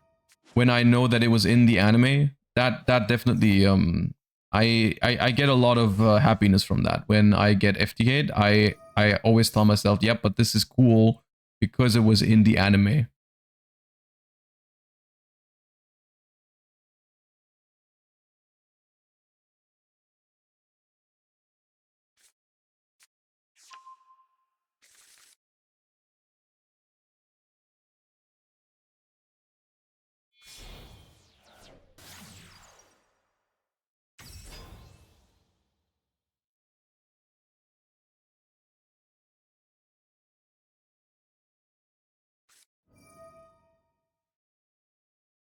Is branded even legal then? I don't know.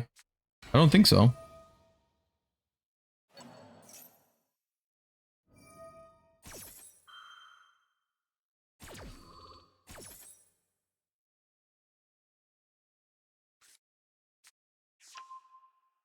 K-Gear, thank you for the Prime. I saw your deck list earlier already. We didn't go over it on stream, but I thought the exact same thing when I saw it. It looked awesome. It was like when I prepared for the stream, I looked over the Genesis deck lists, and when I saw your deck list, I actually thought to myself, this is what White Forest was supposed to be like. Unironically, your deck was awesome. Congratulations on getting second with it.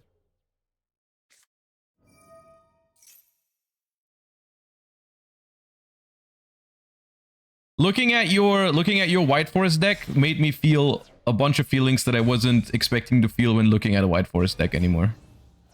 That was cool.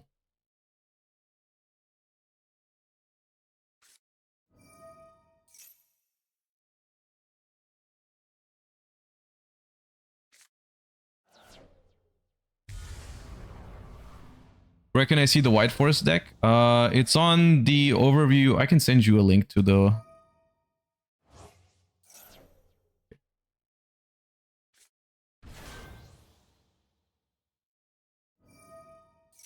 It's basically just White Forest cards and some toy cards. And obviously, like, it doesn't... I don't think it has any Omni Negates in the extra deck. So it's pretty cool.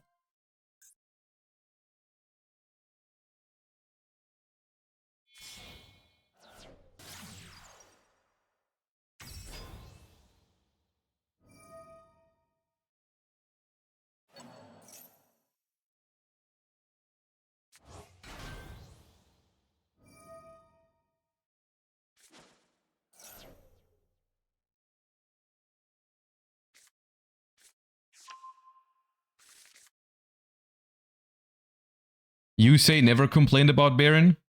Yeah, he's a stronger duelist than I am, I think.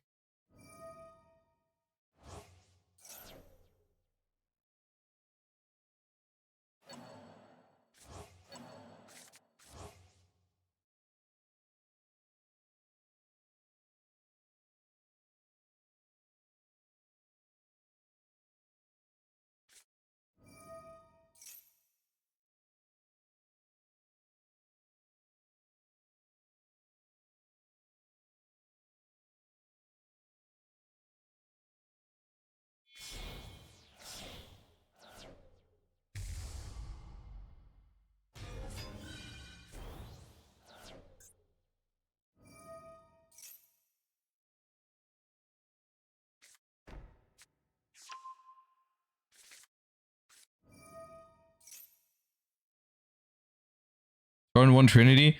I think Trinity is just gonna turn into Dark Law though.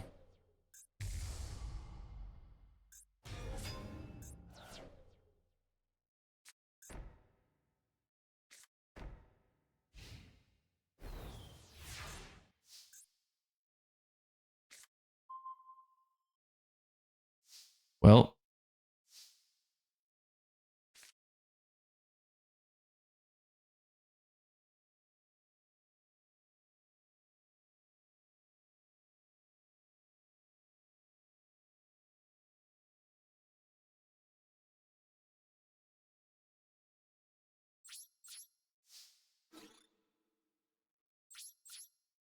Is Evenly even legal? I don't even know if that made any sense to bluff there. Probably not.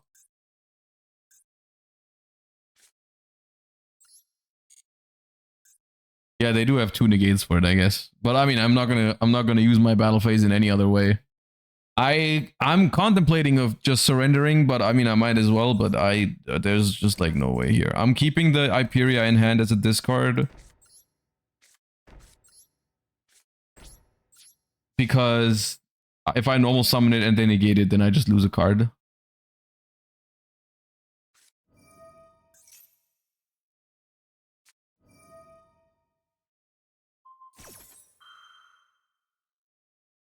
But I mean, the problem is like this rollback. This rollback isn't even going to hit the graveyard.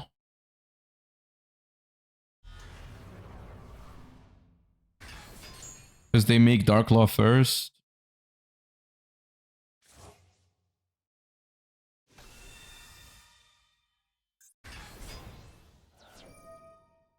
Oh, destroy all cards your opponent controls. Okay, cool. Destroy cards your opponent controls up to the number of different attributes. 1, 2. That's only 2. Yeah, they pop 3 of my cards and have 2 negates for the others. It's not worth playing. Damn, going second is really hype in this event.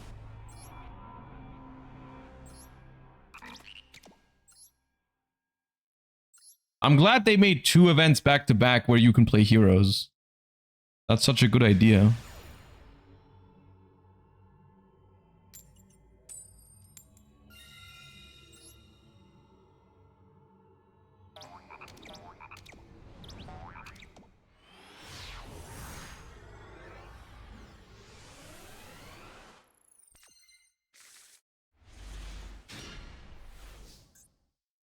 This hand's good.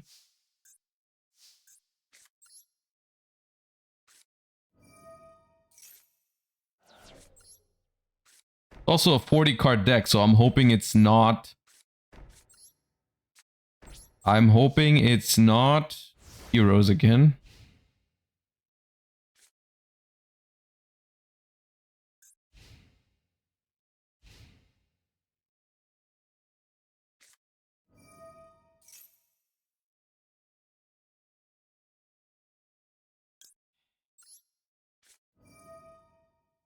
Only one thing I like more than heroes, I guess.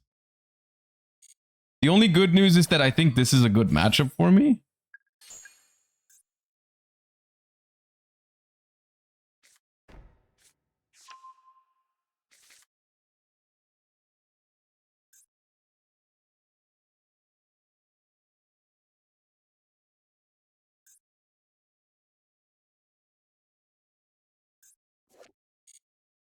Man actually has some cards limited too. Oh yeah, this card is limited, so I'm even more happy they opened it now. That's cool.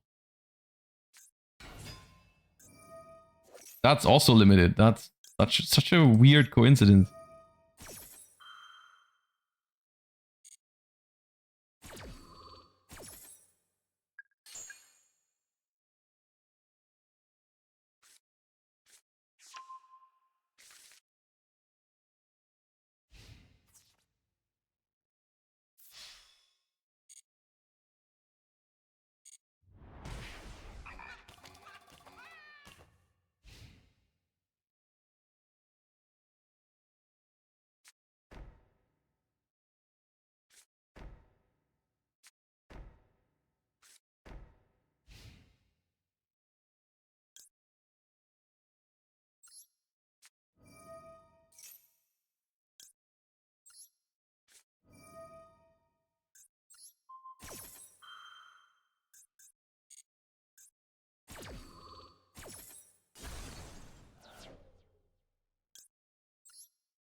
Well.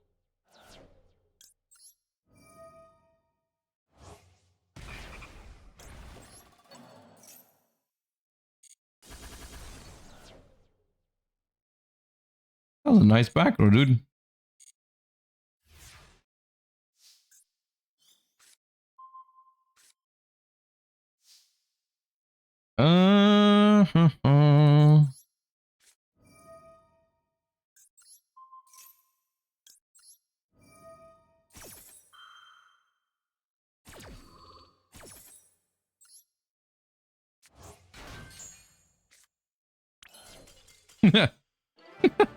What I thought.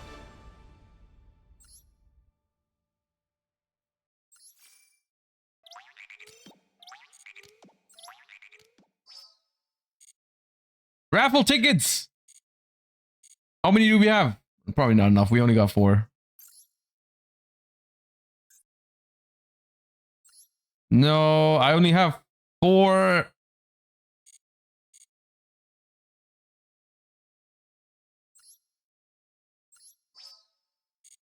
I did want to grab...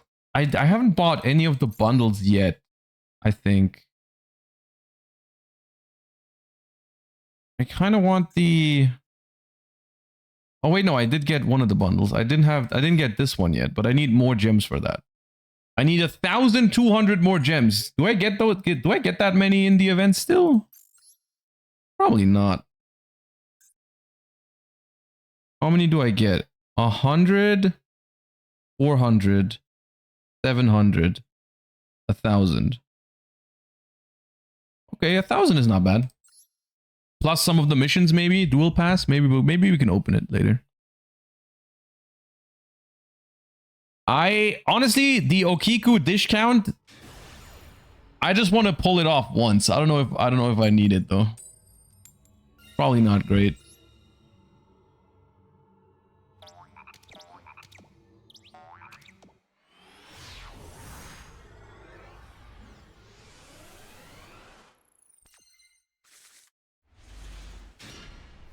Ugh. Double rollback and Leoncolia that isn't live yet. I guess I set both and hope they pop them with this hand. There's a chance that I draw like a Dynamiscus next turn and then I'll regret this, but I think the best chance is that they pop a card. It's better in 40 card paleo. That's true. I guess it depends if you play all the... Like, if you play a lot of good mills and still play 40, then mill 10 is like crazy. Oh, end phase. Okay. Hell yeah. Accepted.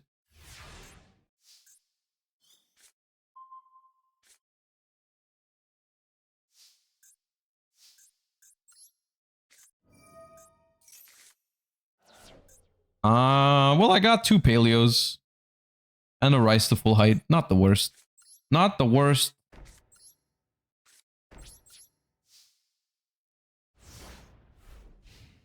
Okay, now I feel much better. Now I feel much better.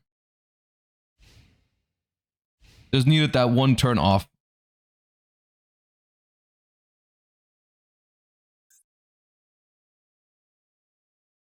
Would you play Waking the Dragon?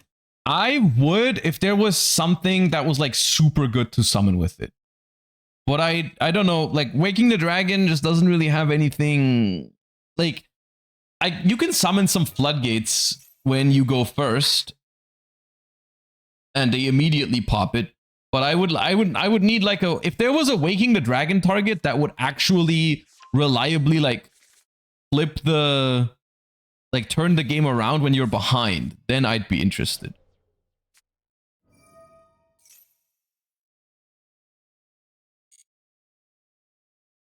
Raid Raptor towers? Yeah, but that doesn't turn the game around. Then you just sit there with the big towers and hope they can't out it, but most decks can out it, so...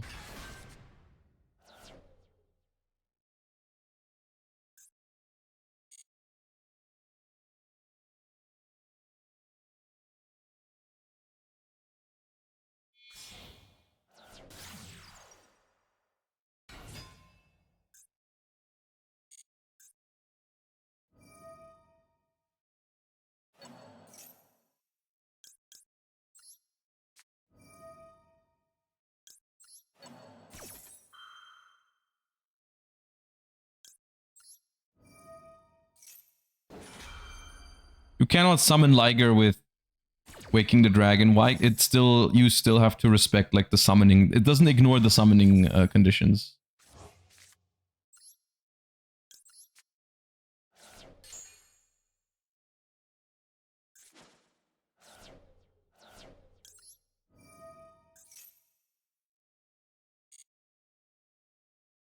Hey, there's Okiku's dish count. Let's...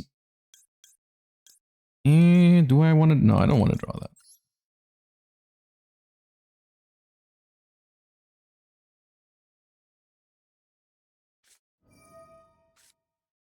Discard, add a train connection or revolving switchyard.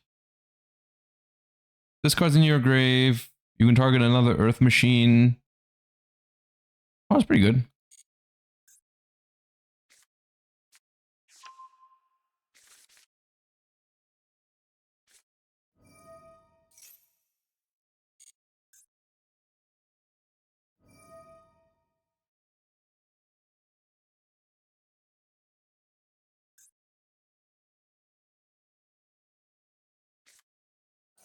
Another exceptional schedule.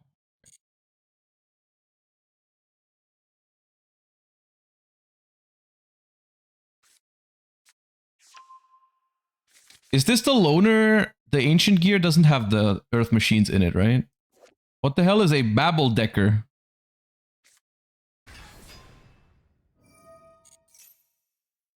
Special an earth machine from your hand. Okay.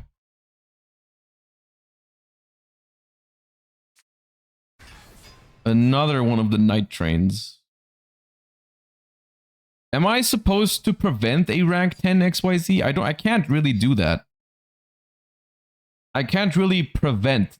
I kind of have to like see what they're doing. I have a Canadia on top of the deck, so I can book one. During the main phase, your opponent activate a card effect, you special using this card you control. Okay.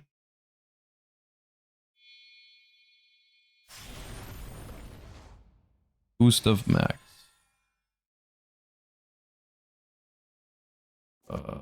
Related card.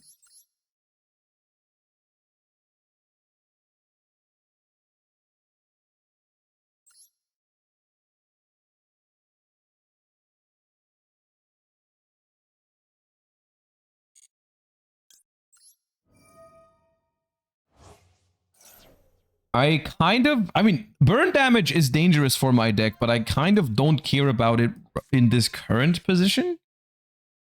I think I let them do it. I do care more about booking the ones that actually do more than just that. I can take 2,000.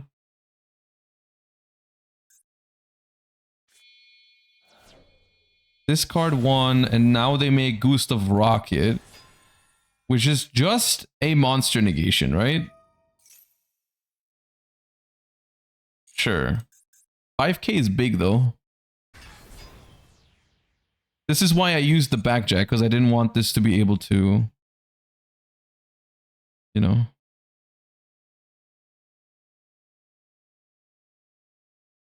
That's a pop. If this card is detached, you can target a card, destroy. I mean, that's honestly...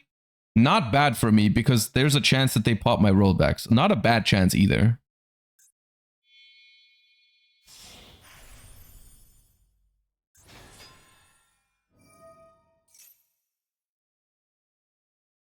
You can detach any number of materials from this card, then target that many spell traps. Now, that is potentially problematic. At the same time, none of my back row right now really matters. I could shotgun Morella just to make sure that they hit my thing. I think they'll hit it. Where's that come from? Okay. Target an earth machine in your grave, special it in defense, but negate its effects.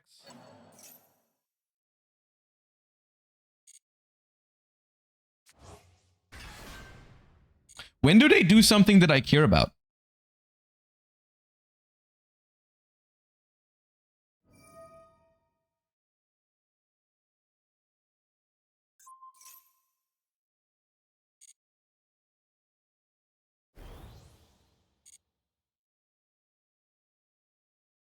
The only issue is because Zeus is not in the game. Another Gustav Max. Okay, it's starting to get a little concerning. Why are they not using the effect to pop back row?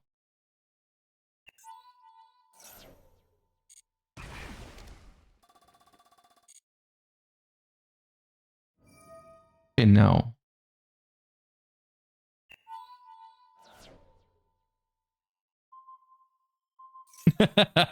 Well, that's convenient.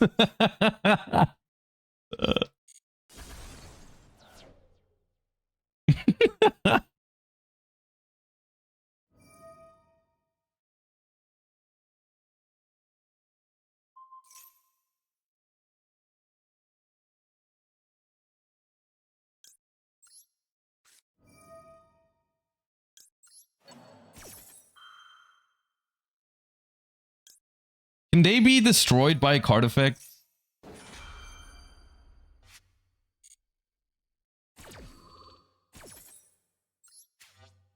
Can I just burst this individual?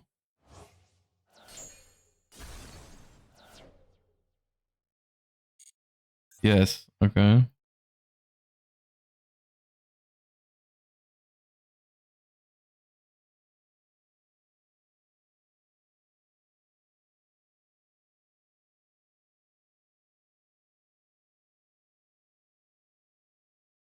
Does the deck still play Dora?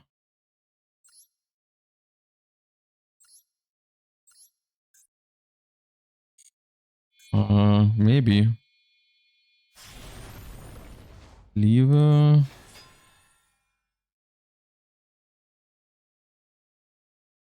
Is Dora the one that's unaffected?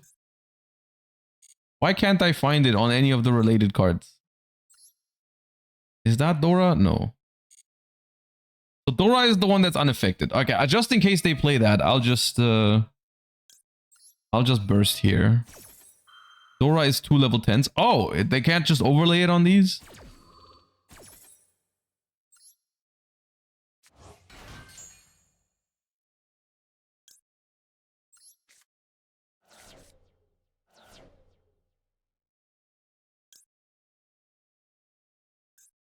They haven't used this in the graveyard yet, though. So no, I'm not gonna burst yet. I guess I've shown that they have. I've shown them that I have burst now, which is not good.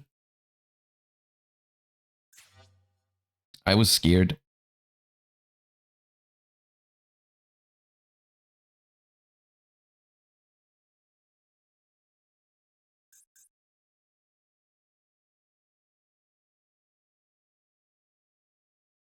Dora is quick effect to detach to make a monster unaffected.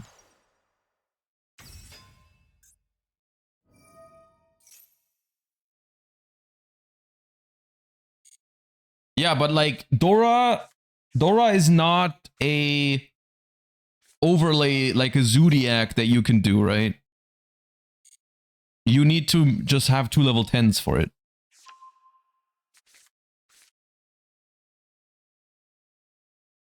Right? Okay, so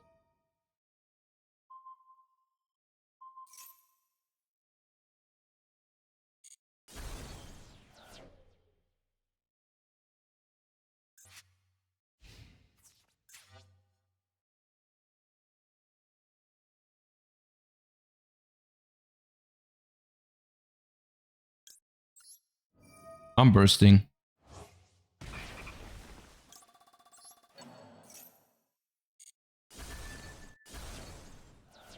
I bursted.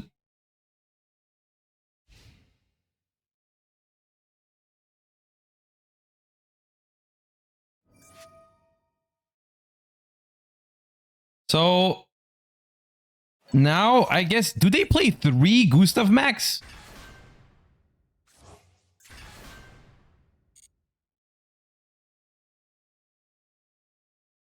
Yes, okay.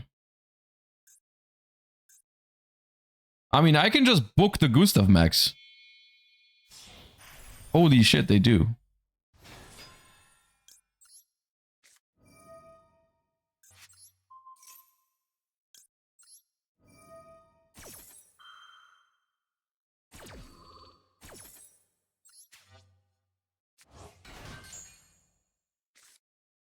This deck FTK is going first in this format too.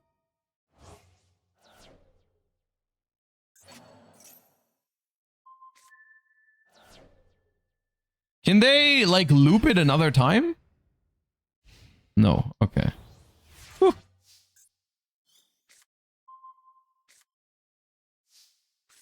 Okay. Do I have game?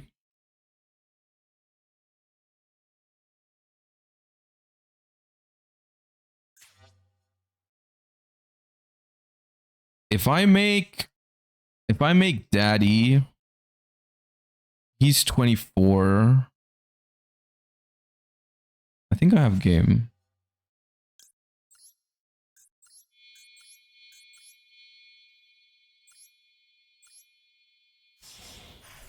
Ooh, I said what I said. So this can be destroyed. Yeah, this can be destroyed. So I set this. Hold up. Detach. Pop this.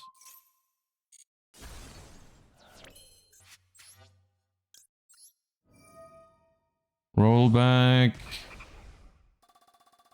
Trap-holic. This. Set trap trick.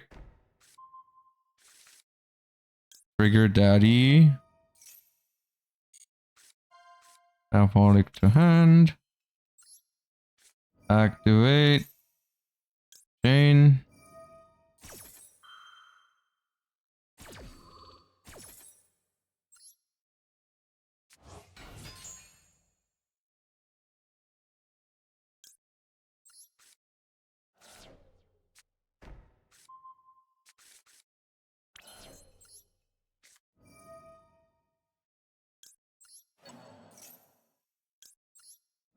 And that's game. Hell yeah.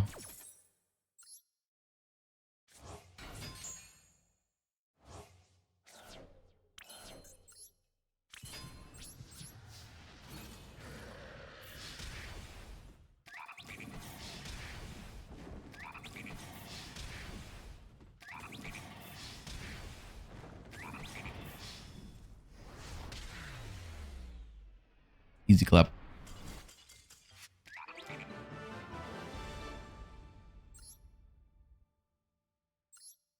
Yeah, thanks for the token, Machine Andy. Thanks for the token. Can we start calling Opabinia mommy? No, Jesse said that, but that's weird. Can't do that. That's weird.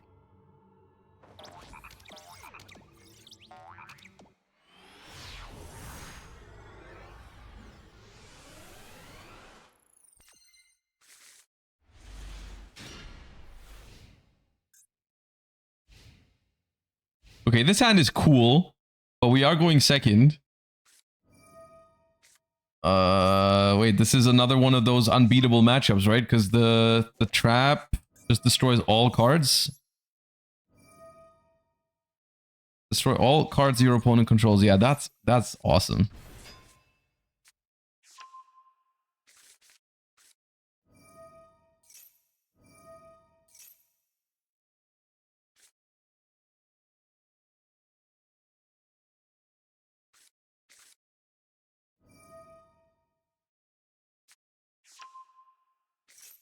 They put the left leg. No, they put the right leg.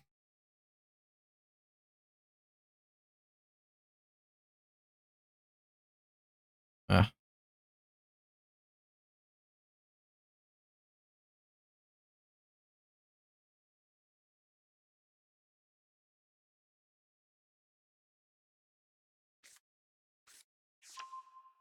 Why is Om deleted? I didn't delete anything.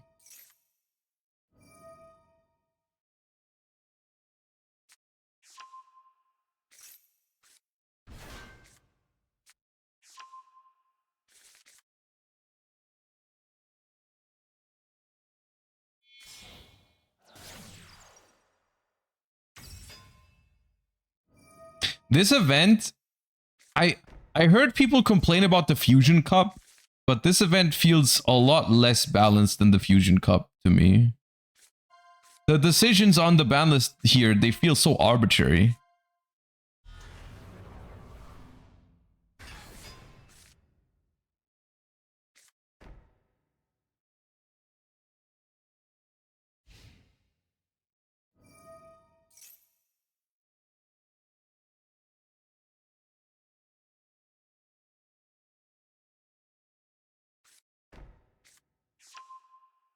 They thought more about the Fusion Cup because it's a cup, I guess. I mean, yeah, probably, but it's still weird to me. Yeah, I can't beat the trap. Cool.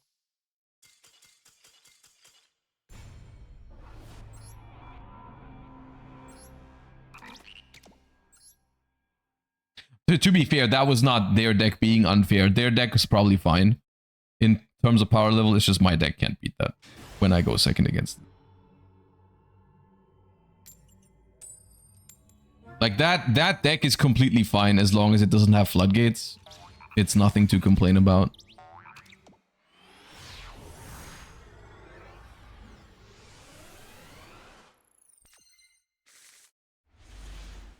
Oh, grass!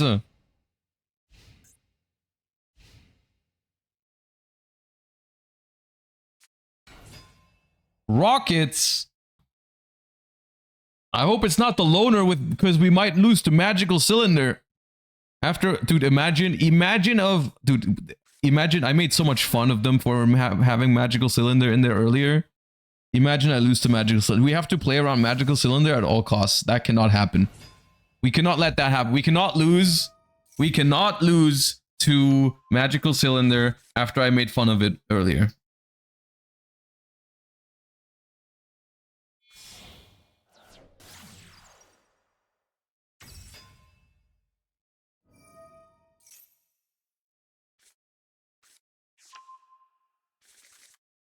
We didn't even talk about the Mirror Force in the deck because the Mirror Force is much more reasonable than Magical Cylinder. Like, yeah, it's also crazy that they put Mirror Force in it in 2026.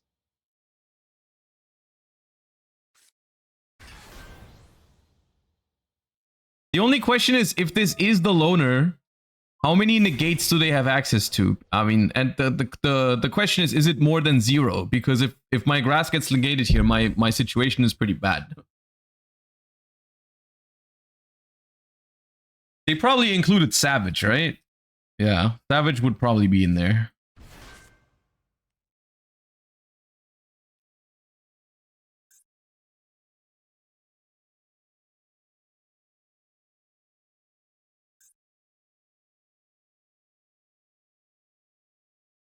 Does Savage negate effect or activation?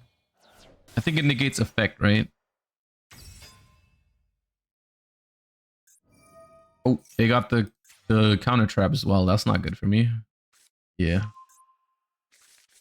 Oh.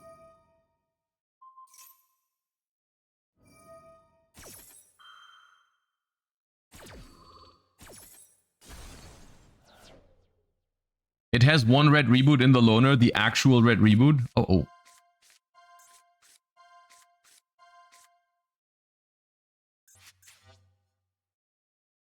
Okay, so I'm drawing backjack. I'm not drawing backjack for turn. Never mind.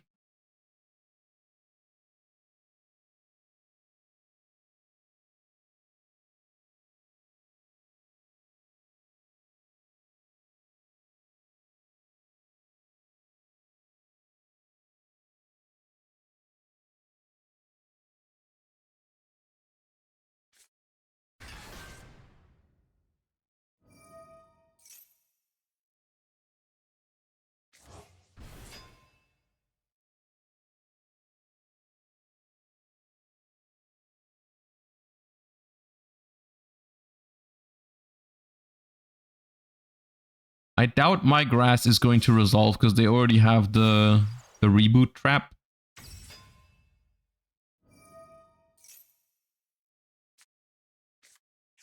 We are paleo gaming, yes. So what am I drawing for turn now? They banished the backjack. The next card is Fiend Griefing. That's not a bad draw. Why didn't they give me backjack? Backjack was a much worse draw. Fatal Flare.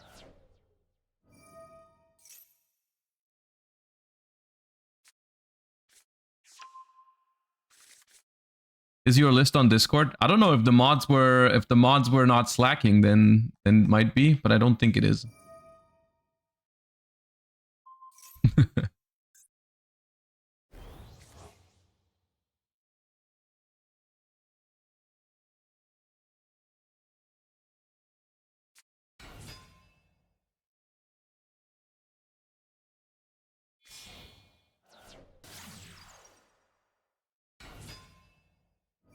Okay, Pisty is allowed as well.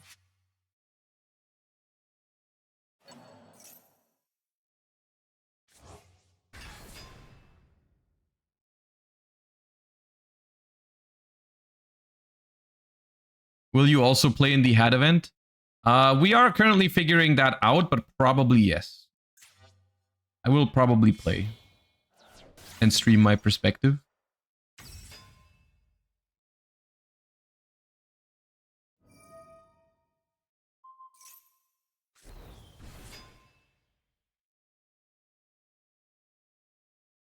What is the hat event? Well, hat is a retro format from 2014, and I am helping them cast or promote a hat event that's happening in Germany next month. It's going to be streamed on my channel and so on and so forth. And I will probably also play in it.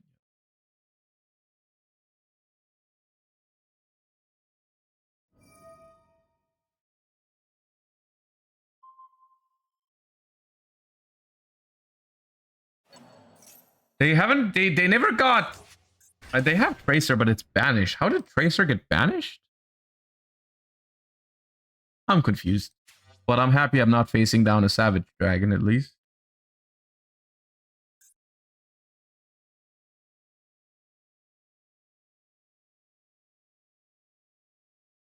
Oh, they banished it with the fusion spell. Okay.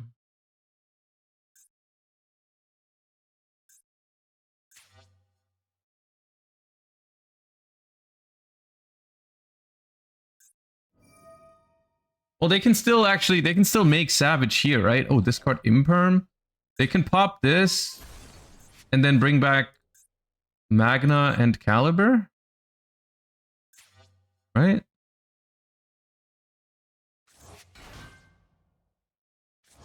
Yeah. Oh, wait, no. Why not bring back this?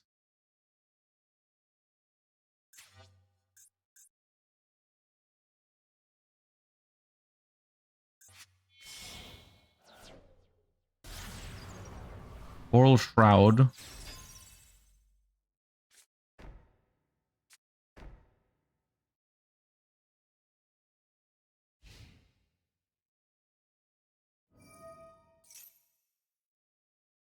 Special rocket from your deck.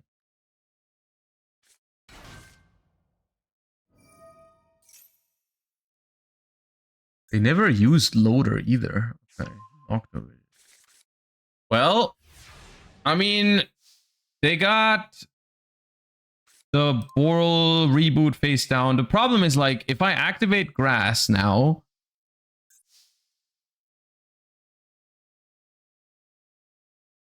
it can go very poorly for me. They probably just negate it with the Boral Shroud, and that's once per turn. So I'm kind of just wasting my Grass if I do that. I feel like I should go set 5 pass.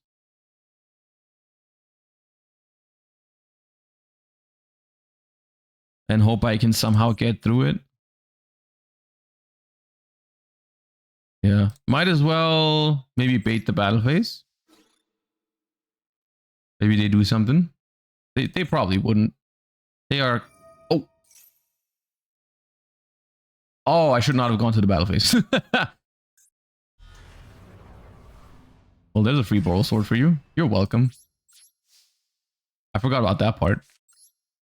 It's fine. I'm trying to clog their monster zones, guys. You don't understand. I'm trying to clog their monster zones. You wouldn't get it. You wouldn't get it.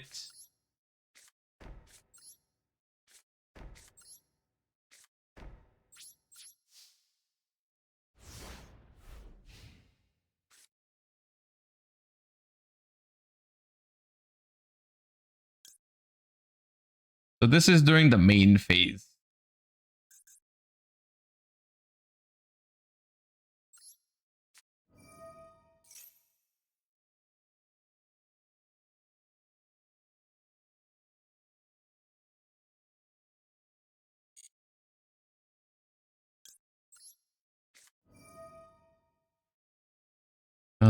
Does anything here have a graveyard effect?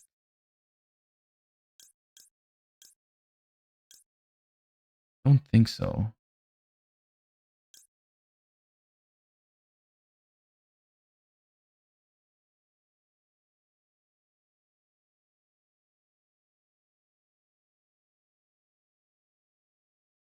Let's...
I even get to keep it. That's sweet.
Wait, why do I take 2k? Oh, this thing. Okay.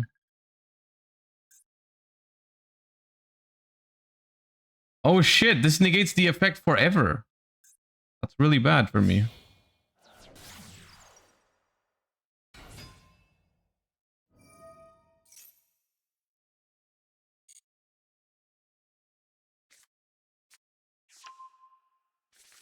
Second boot sector launch. Okay.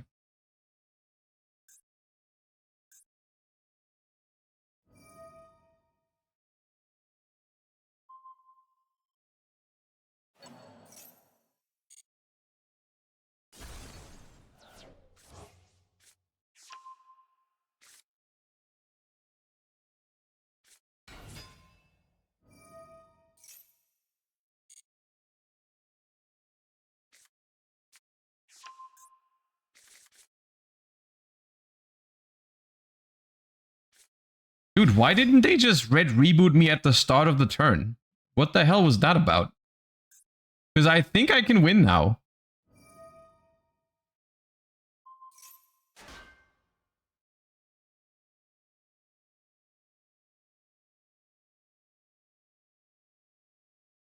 Because they can't kill me because I resolved my rise to full height. Unless there's some other way that I'm not aware of right now. But I think they just don't kill me now. And I can just Karma Cannon them next turn. Because this is main phase only, so I just Karma Cannon in draw phase. And I think that's just it.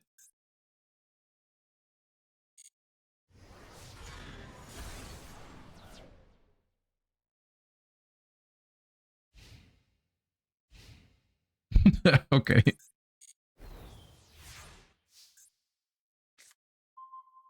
See, I gave them the Boral Sword. I gave them the Boral Sword on purpose. Because it would make it... I would get more value from my Karma Cannon. You guys don't understand. You guys simply do not understand.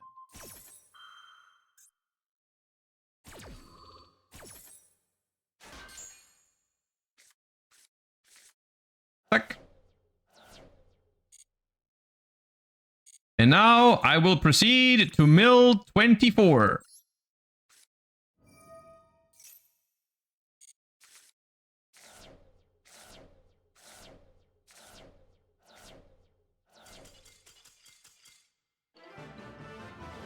Good game, Duelist. Dude, I didn't do anything that game. I did nothing and I won. They defeated themselves.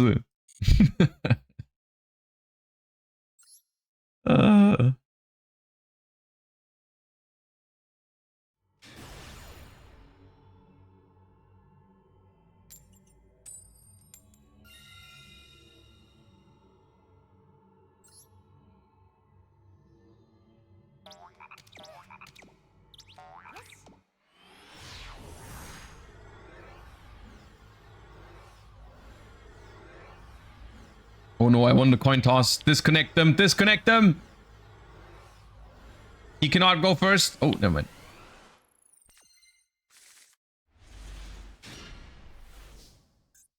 Yeah. Hand is not great. Hand is not great.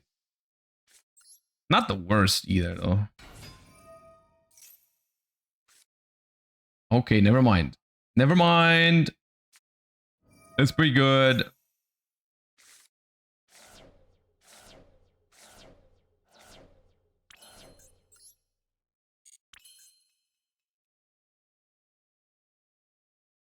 Dude, how did I not mill a single trap trick or trapaholic? It would go completely insane if I had one of those, but I don't. That is so sad. No backjack either.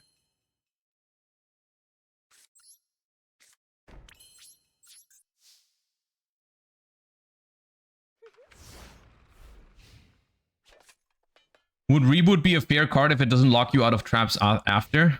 Yeah.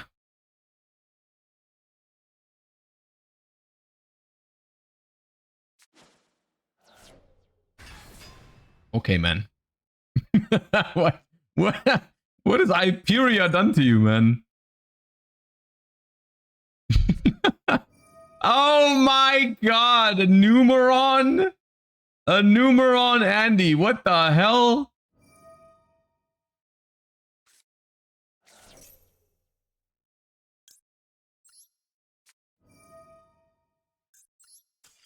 Oh, come on, dude.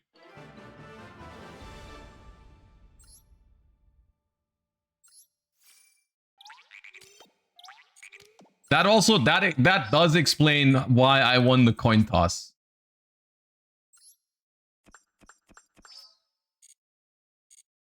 Because it was Numeron.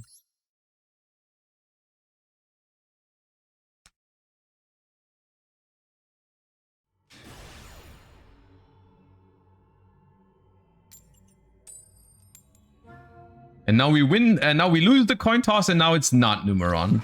Of course. Naturally.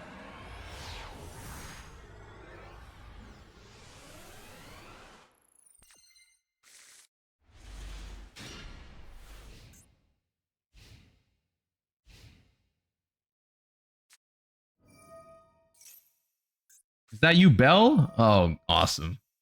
What's the power level of Yubel in this format? Is Vorudras allowed?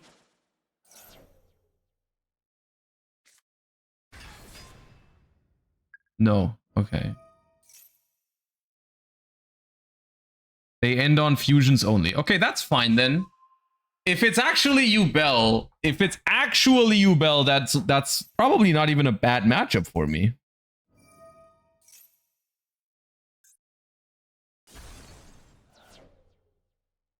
No Varudras, no Unchained? Oh, so the way Yubel should have been. Okay, cool. No, that's fine. I think that's fine.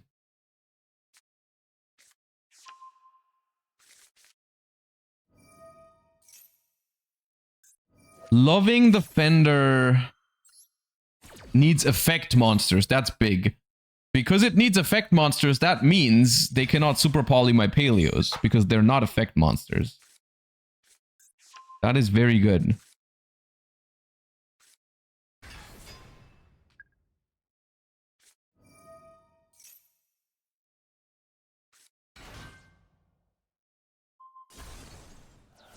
Oh, do they play the big one? They play the big one. Okay.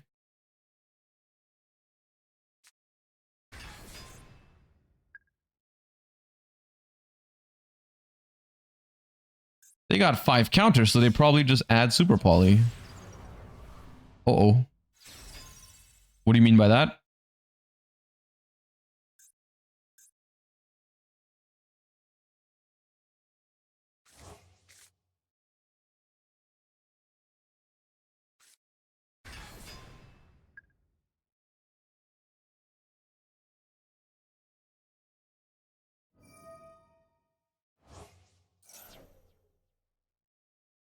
Now, DPE or Dragoon are both very problematic for me.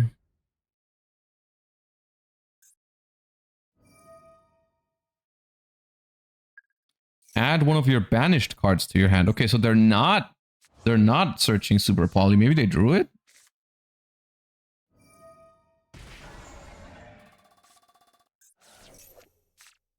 Yeah, Dragoon is definitely an issue. Honestly, the Dragoon is better for me than... I think the Dragoon is better for me than DPE though, because DPE takes away a card on both turns. The Dragoon only takes away a card on their turn. If I set 5 pass.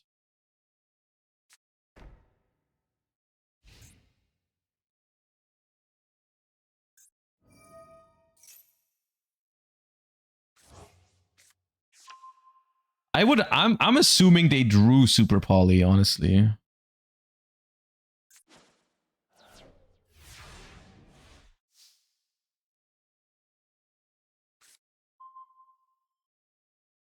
Do you think that they will negate time tiering Morganite? I think the answer is no.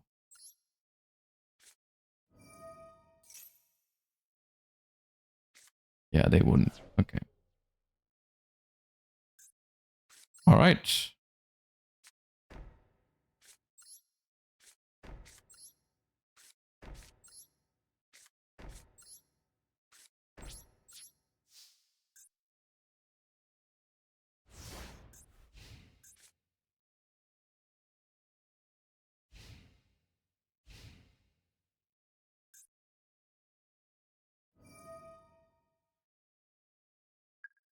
Non-target pop. Very scary.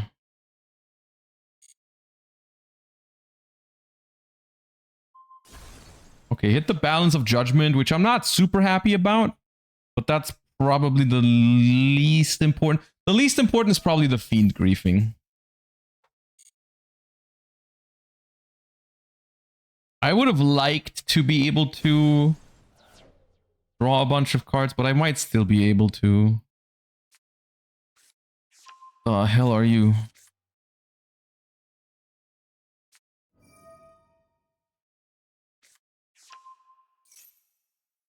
Oh.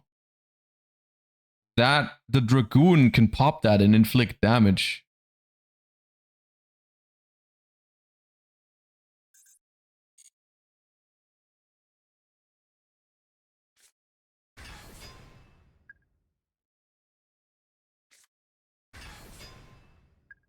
Yeah, they can attack into it.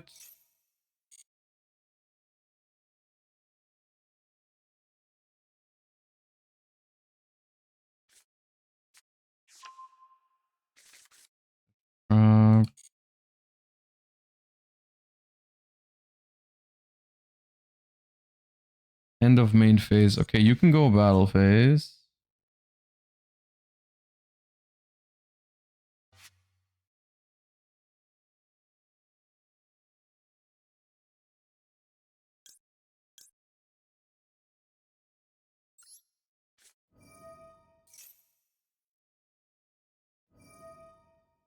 Okay, that was easy to bait that Dragoon.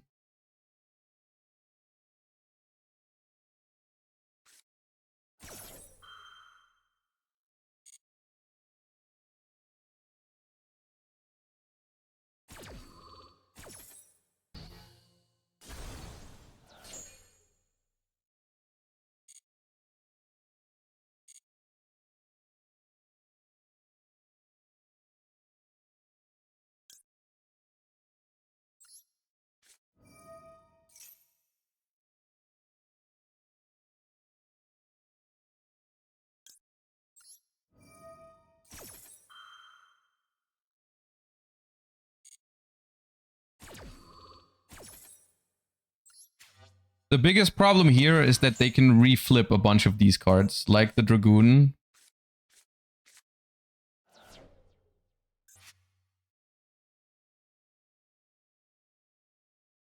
And they can use it again. Okay.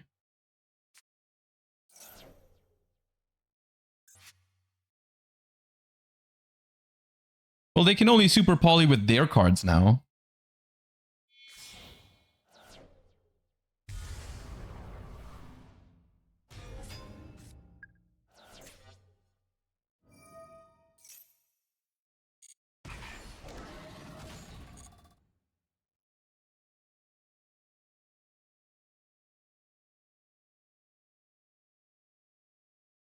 Do I care? No, right?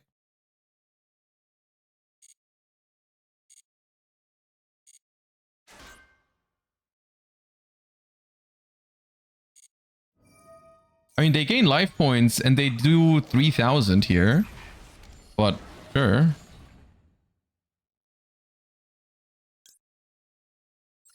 I do want to Fiend Griefing before they reflip their stuff.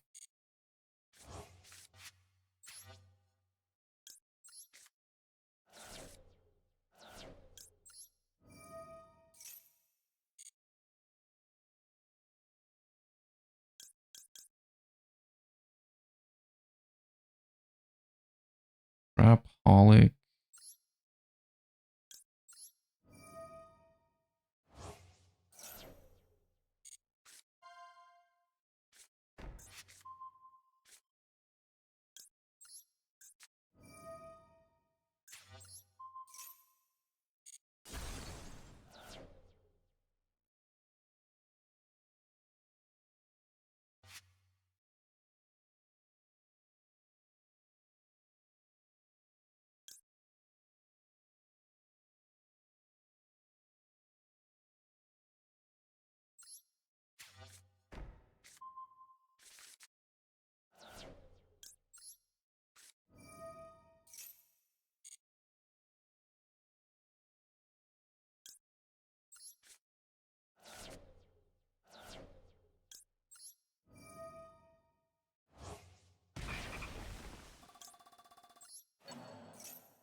Can Dragoon pop your... I don't know if it forgets the materials. if it's reset by Karma Cannon. I think it forgets. It cannot pop anymore. It still has the negate though. It still has the negate.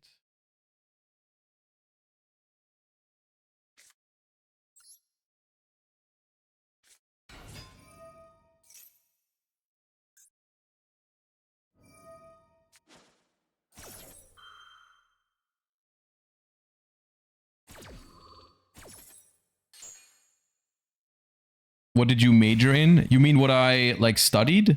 I studied computer science, or software engineering rather, at university.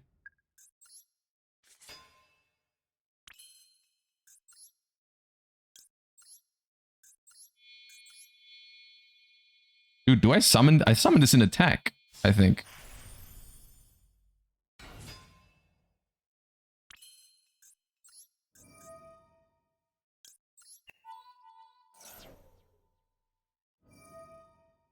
Hell yeah. Negate that Opabinia real quick. Opabinia really powerful, man.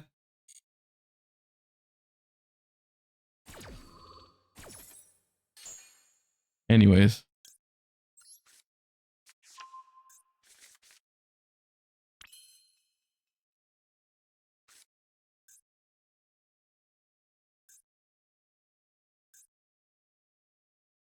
I should have gone another Morella, I think.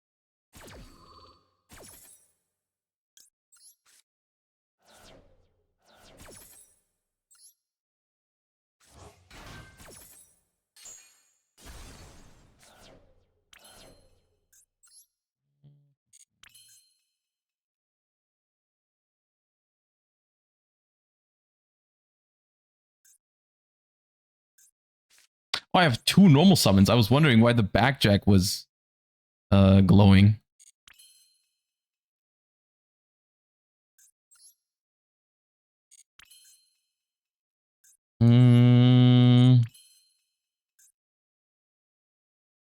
Zelantis time?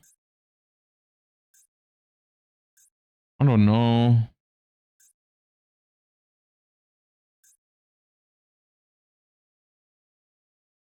I have to attack a Yubel monster with the Opabinia. Anemone into Zeal is full clear. Yeah, but I don't have a water engrave. I'd have to link off the Opabinia into the link too, but there's no set for it to send. Guys, Zeus is banned in the event because Zeus is too powerful. The player going second is not supposed to win that often.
I'm a little worried about how to out the Dragoon.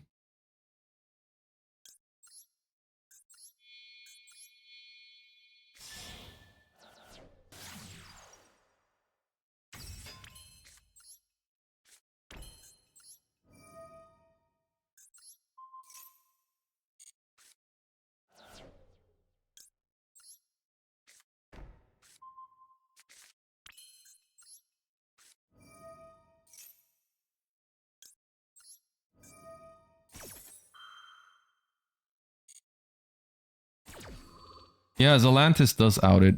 I'll probably just go for a Zelantis line here.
Still annoying. I should have gone battle phase first.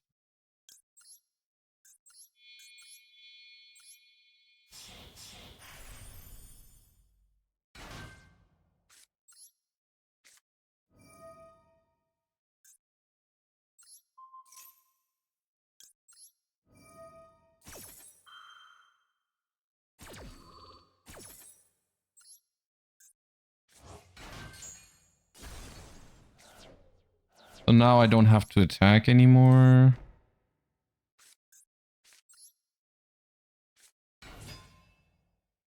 I'm locked into water anyways. I was gonna make Linkariba, but it doesn't matter.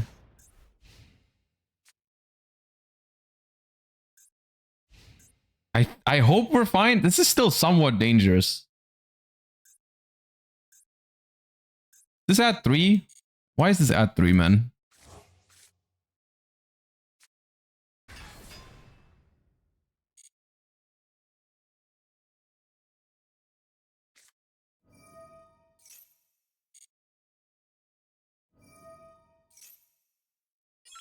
Do they have more burn? I am not sure if they have another way to summon another copy of the Yubel fusion.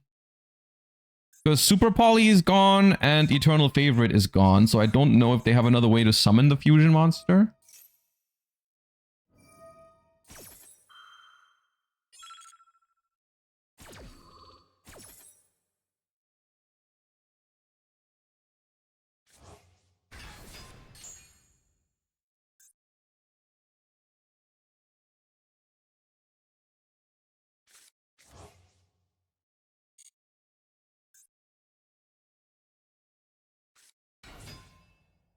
We do burst in the battle phase. Yeah.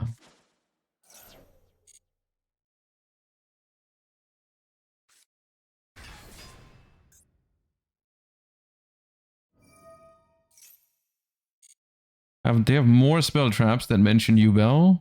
Oh, they play 3 Nightmare Pains. Okay. But this misses timing, right?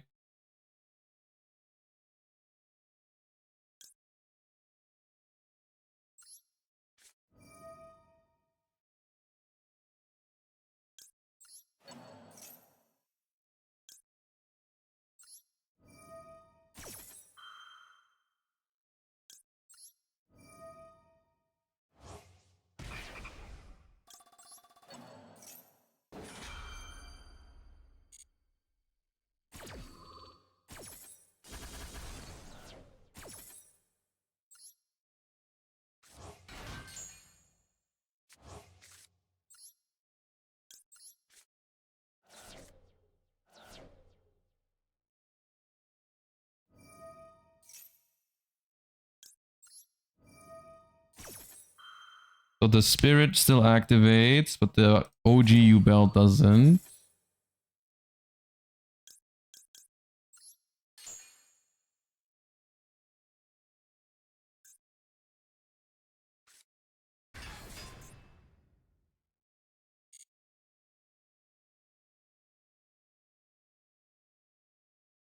Before damage calc is target. This does nothing, right? Yeah.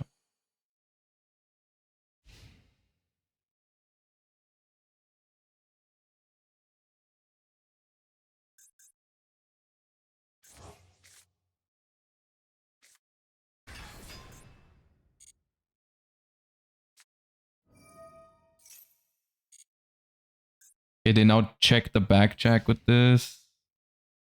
Fine.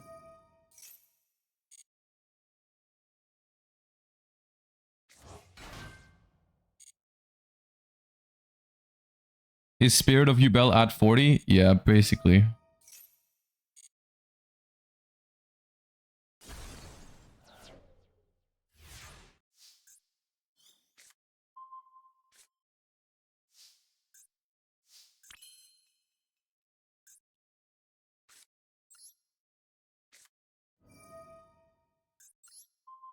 Get rid of that just before I forget.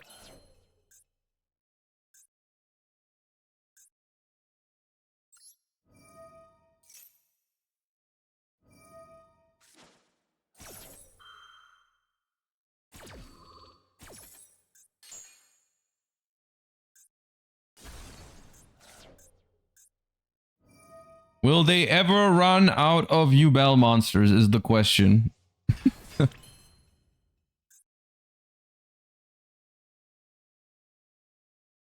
This has the same kind of effect to it. So, but right now I can just attack this, right? Yeah.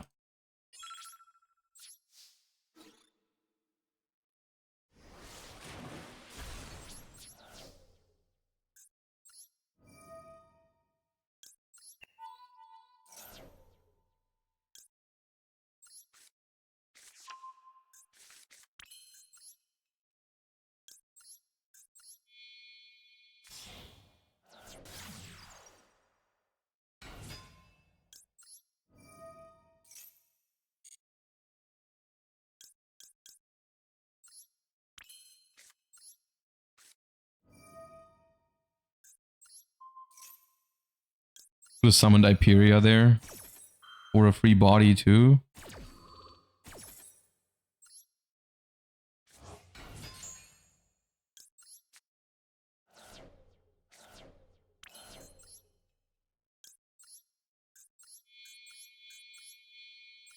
Okay, I hope that's enough now. Could have summoned the Hyperia though. They're out of Phantom of Yubels now. They are also out of Nightmare Pains. I hope that's good enough.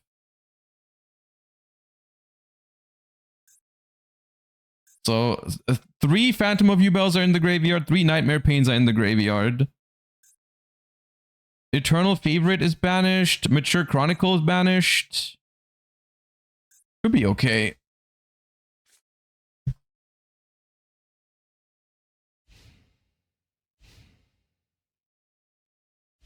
End phase. Yep.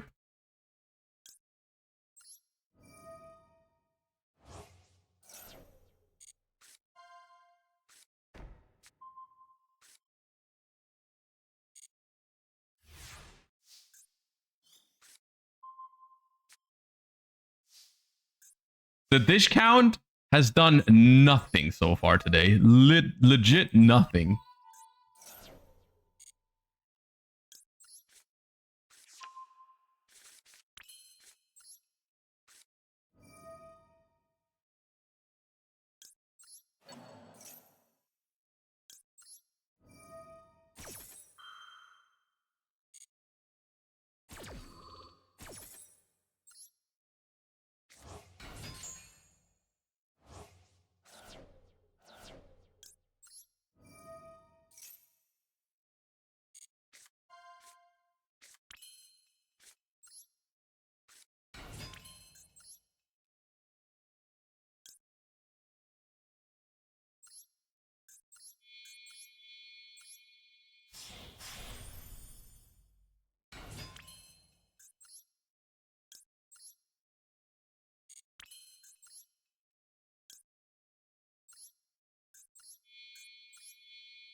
Wait, why does it need 3?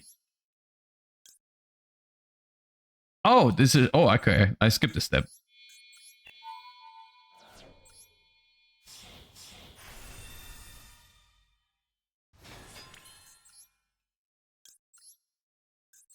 I didn't even know what the normal summoning method for that was.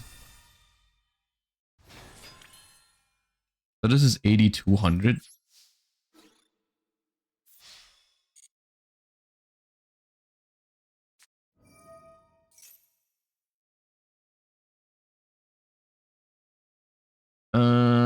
I will let that happen.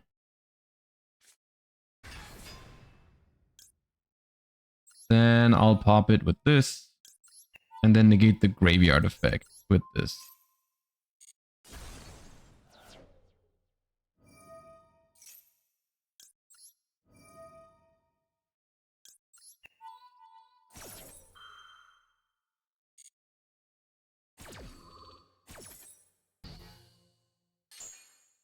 Just so I don't have to deal with it over and over again.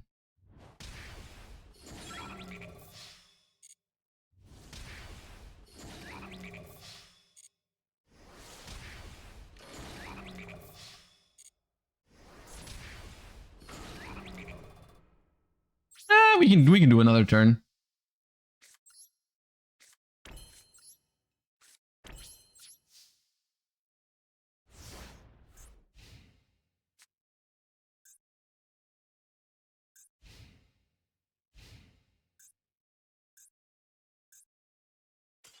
Okay.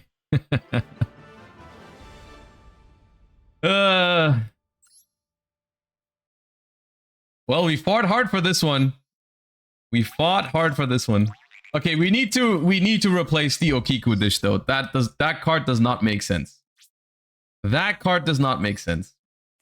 Unfortunately. It sounds very fun, but it just doesn't do anything. It doesn't. The dishes don't do anything. Okay, quick toilet break, and then I'll leave the deck list on screen for you guys because people were asking, and then we'll replace the dish trap. Other than that, though, it's been doing well.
Okay. I did, however, really quite enjoy the Morganite technique. So we'll just take out the dishes. What do we replace it with? Rain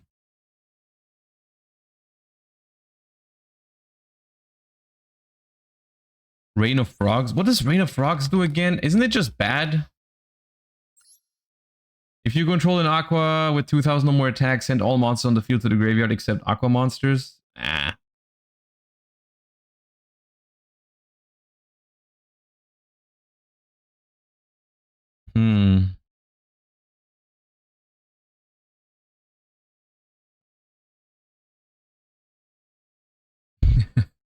The good news is that because the Okiku dish has basically done exactly nothing, we can pretty much put whatever we want instead and it's going to be better. So we can't really go wrong here.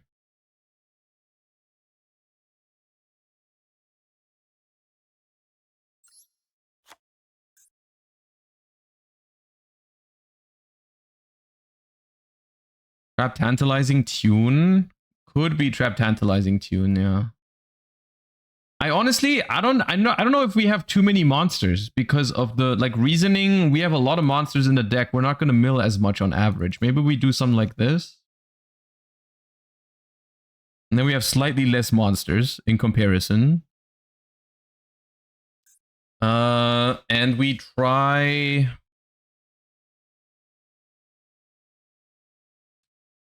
the new Solemn Trap.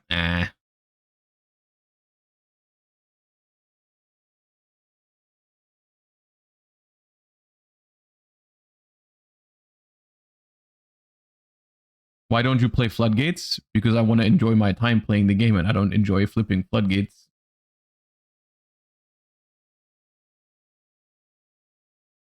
Draco Tail Traps.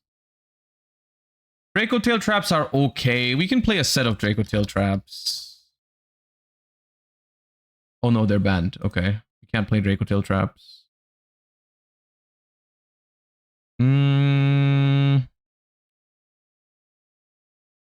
We could play removal traps like Ice Dragon's Prison, Torrential Tribute, or Needle Sealing to help. Because I feel like the biggest problem is dealing with established boards when we go second, I think is the biggest problem.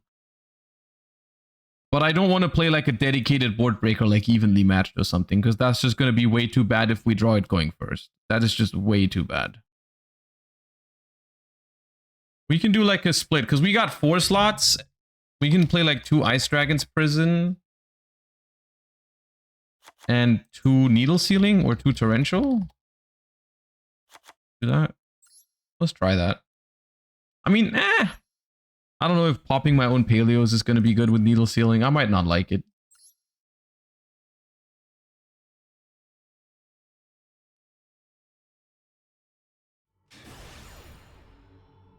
I played Simultaneous Equation Cannon, but I had to get rid of my entire extra deck. Yeah, that's the problem with it. It kind of works, though. I mean, especially here where Zeus and Typhon are not legal anyways, you kind of all you need is the Paleo XYZs.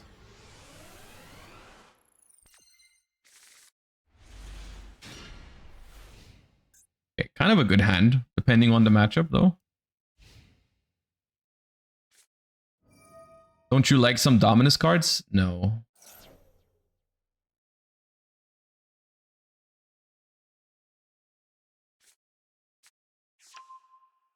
Do you think Mind Mirror Force is good in this deck? I think the problem with Mind Mirror Force is that it's just overall slightly underwhelming. I think it's just not quite good enough.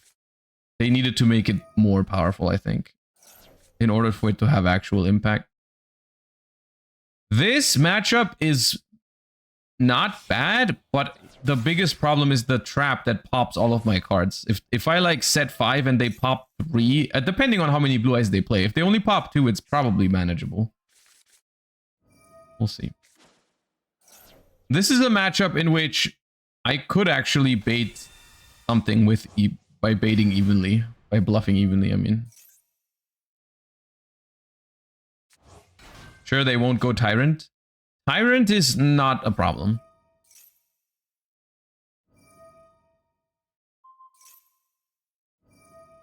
What if they make Magia? Then that's a problem.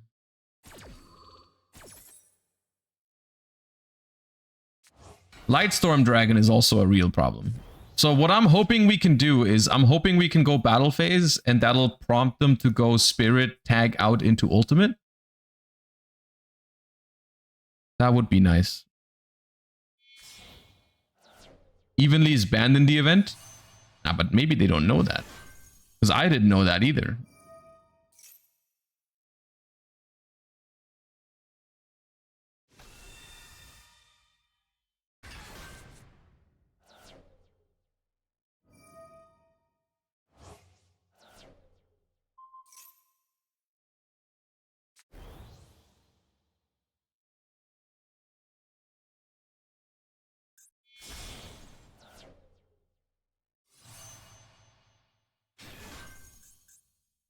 They have 3 blue eyes in rotation. That's a massive problem. I didn't think they would play 3.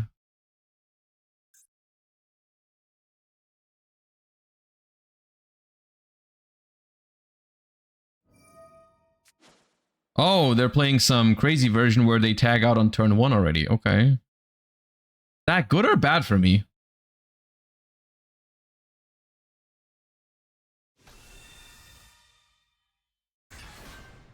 It probably means that they play the Stardust Cipher or whatever it's called. But that's just... Oh, wait, Crimson Dragon is legal?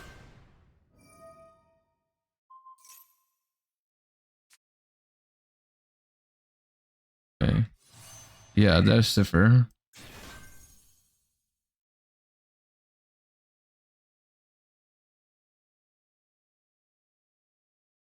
Okay, good and bad news. Good news. This means we are not getting hit with Lightstorm Dragon. That is the good news. The bad news is that they've popped 3 trap, which is not very good for me.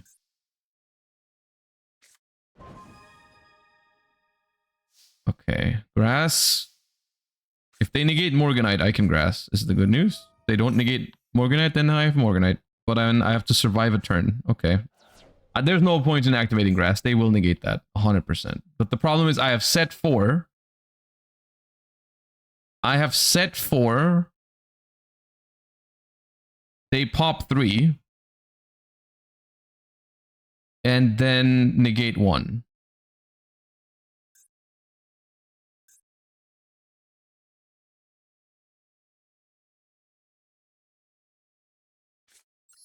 So I have to hope that they hit the grass, actually.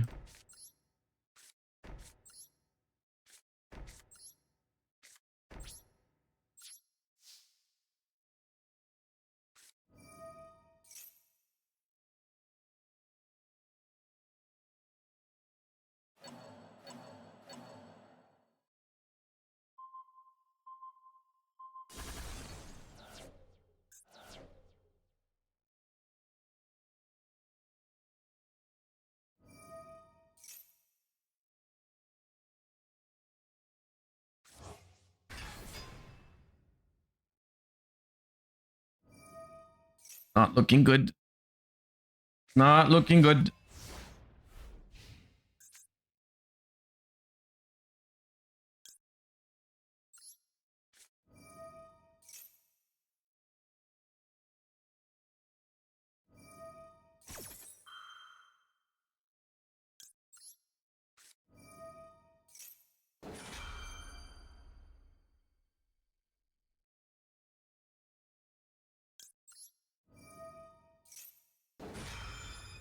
Yeah, Sivir protects, I know, but I need to bring back my Paleo so that I survive. And I need to do this now.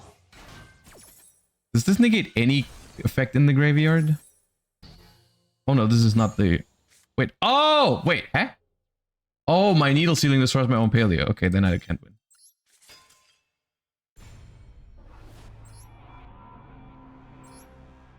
Yeah. I mean, then I just can't win if they negate Morella. There's nothing I can do.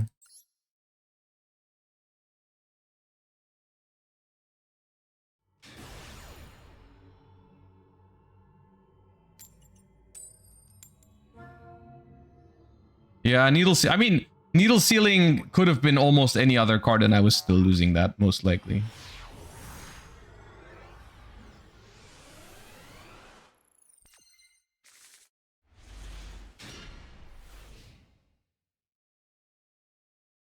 Have you seen the new Corpse Seller Crow? Yeah, dude, I can't wait for that card. That card looks awesome for this deck.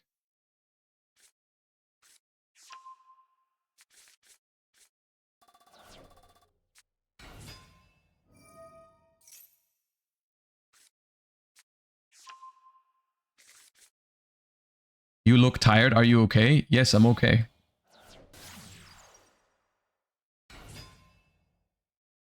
Could you turn this deck into a blind second variation? I mean, I'm kind of already doing that right now because I'm basically going second all the time. But no, you cannot turn Paleo into a blind second deck. That would be weird.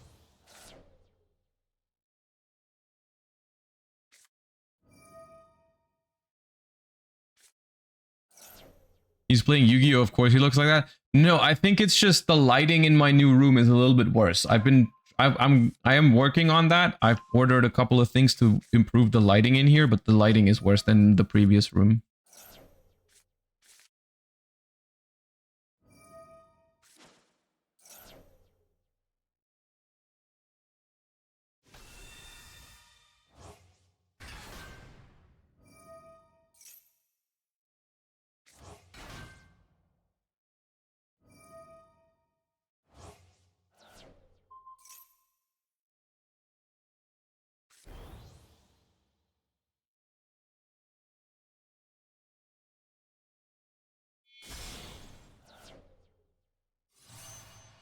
What deck do you think has the best chance of winning Worlds? I haven't put that much thought into it yet, but I did want to make a prediction stream probably later this week where we talk about, because Worlds is next week, right? So I thought about doing a stream where we predict the things that are going to happen at Worlds, because of course we're going to be here watching it together. And I thought about like maybe it'd be cool to like do, okay, this is the deck that I think is going to win TCG Worlds, the decks I think are going to win Master Duel Worlds, the players who I think are going to do well and stuff like that. I think we'll do that like on Friday this week or something.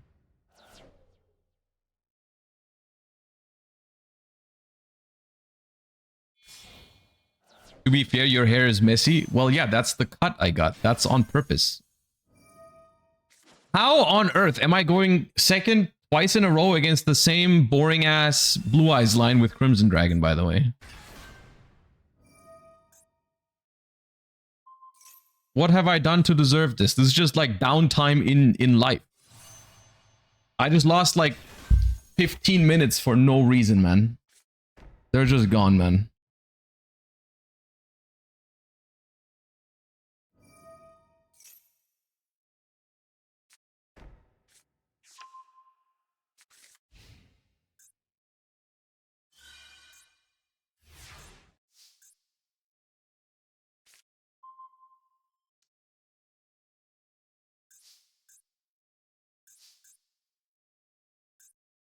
Surely they negate reasoning.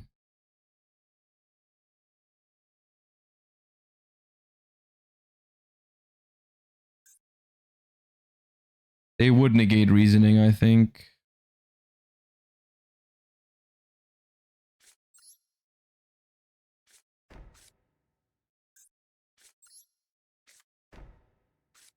I think I just have to hope that they hit the rollback. And then I think I'm okay. If they don't hit the rollback, obviously I'm not okay.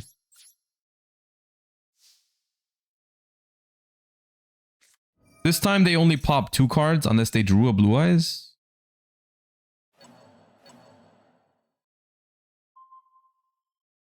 Nice.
Fusion summon.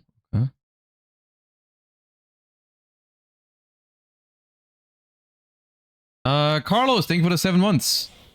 Did you see the deck that won a competition with Elf Note? What do you mean? I saw that Elf Note won a YCS. Is that your question?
Summon Soul from hand? No, they have Cipher. Their cards have text, unfortunately. As much as I would love for them not to have text, they do have text. They did switch the position of the other two, right? They still have normal summon.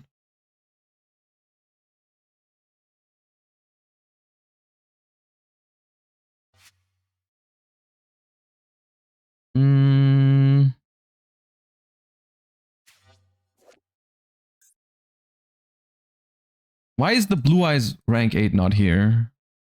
In related... Why is the Blue Eyes rank 8 not in related cards? That's so stupid.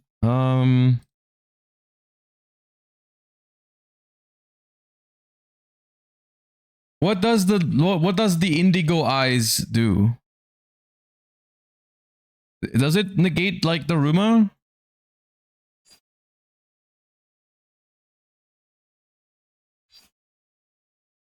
Okay.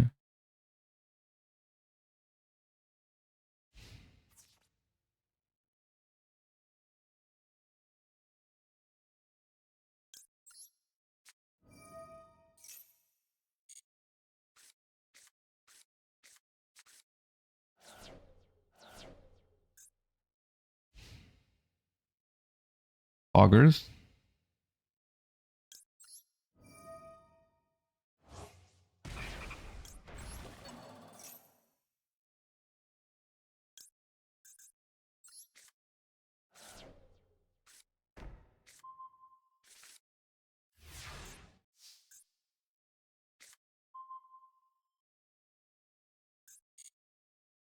So.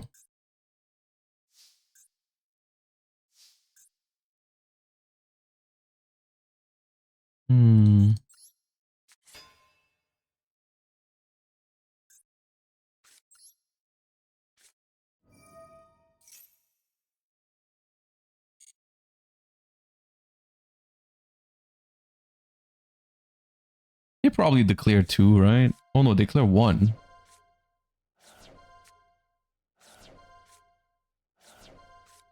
Okay, well, actually that's better for me.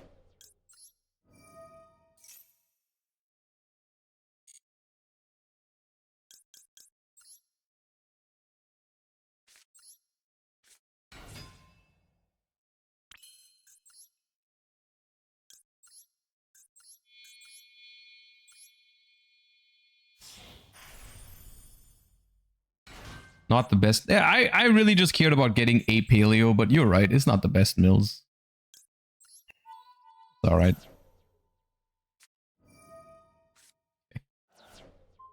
Oh, man. You would think, like, I'm not even activating that many cards. You would think it wouldn't be that hard to read, like, one.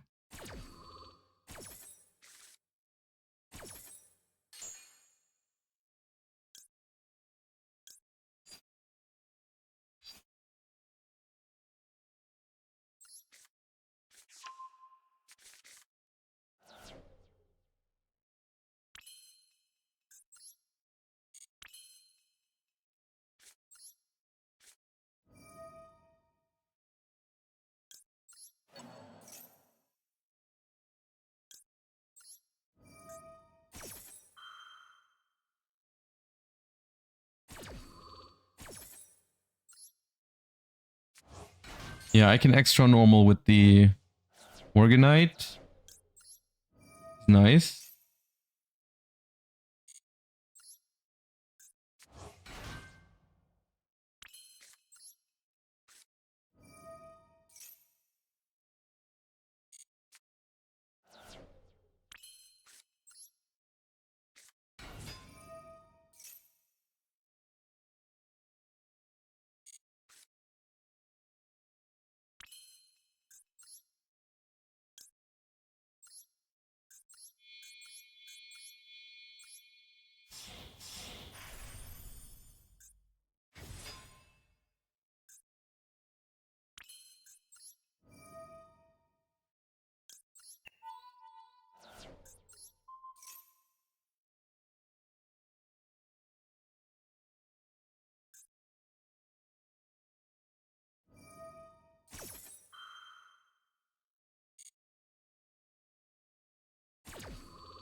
Okay.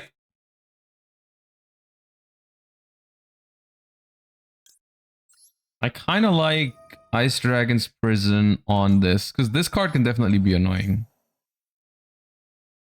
I don't need to summon yet.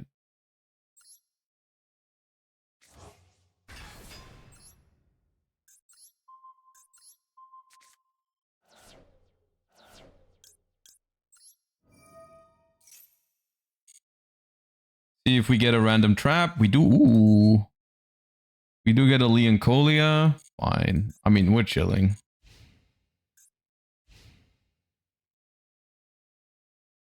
IDP is one of the coolest traps. It is, yeah.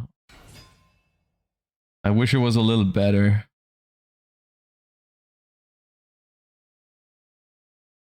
Sure.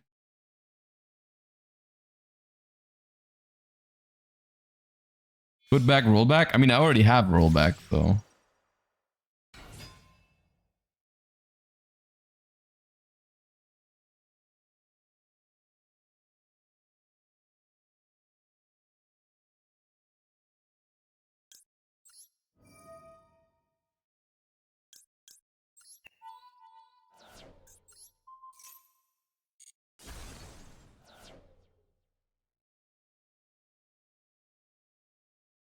Are you online tomorrow?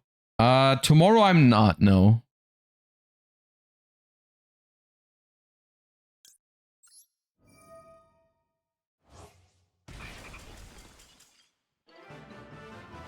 That's what I thought. The remaining streams for the week are Friday, Saturday, Sunday this week.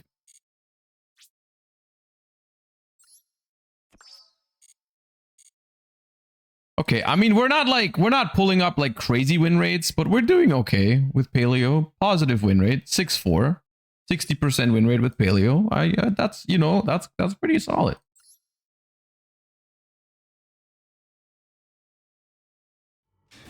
I can live with that.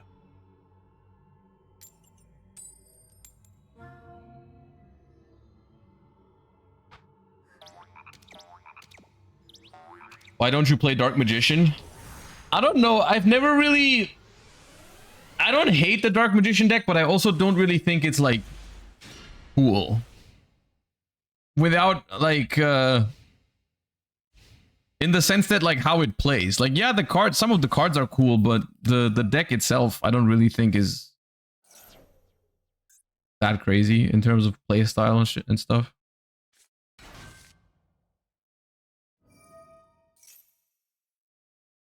It's carried by the aesthetic. Yeah, I guess. This card Ash cannot be a good sign for me, by the way. That's gotta be bad.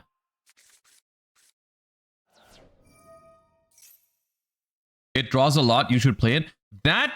It's funny because you say that, because that is genuinely the one thing I can think of about it that I would like, is like it does have a couple of cards that just draw you cards. Like the coolest one is probably the Dark Magicians, because it's just like a once per turn draw a card. I like that.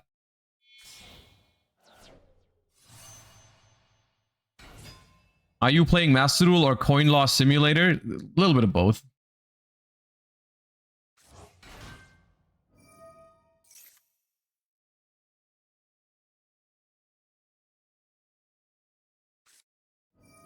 Do you think it would be cool if they released some main deck monsters for Paleo?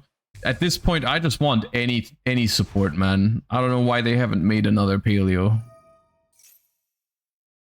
Like, I get it's not the most popular archetype, but come on, dude. They're supporting some of the weirdest archetypes ever, and Paleo can't get like a new trap.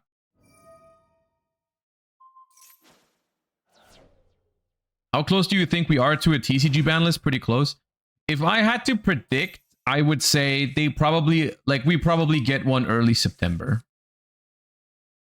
Like, either I think they might announce it during August, and then it's in effect like in September is what I think is gonna happen. Or maybe they announce it early September for mid-September. Something like that. We'll definitely not get one in effect before Worlds. Definitely, I don't think that's gonna happen.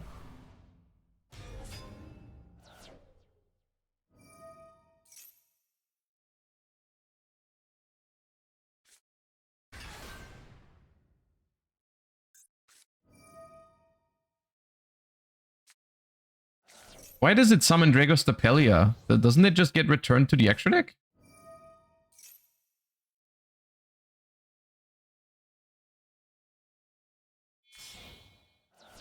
Was the latest Paleo trap Hallucigania? I don't even...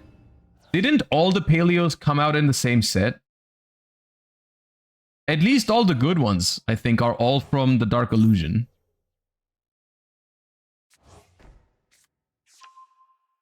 Well, the newest Paleo support card is Cambro-Raster. Cambro-Raster is newer. That, of course, didn't exist back then because we didn't have links yet. So Cambro-Raster, I think, is the newest Paleo. But in the traps, I think, are all... Oh, no, wait. Some of them are Invasion of Vengeance, I think. I think they were spread out across 2 sets, actually, back then.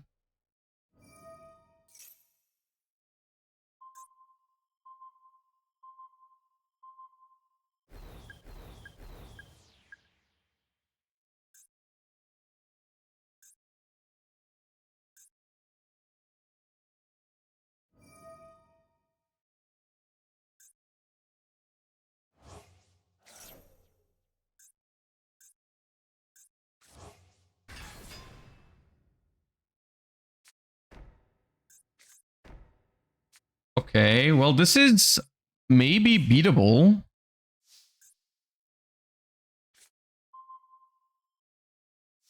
We'll see.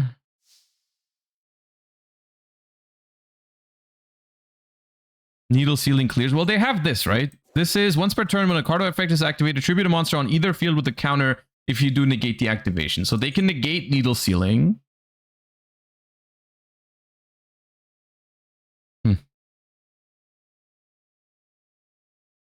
So I'd have to Canadia it, but then if I Canadia it, the it'll be face down and the Needle Sealing won't pop it.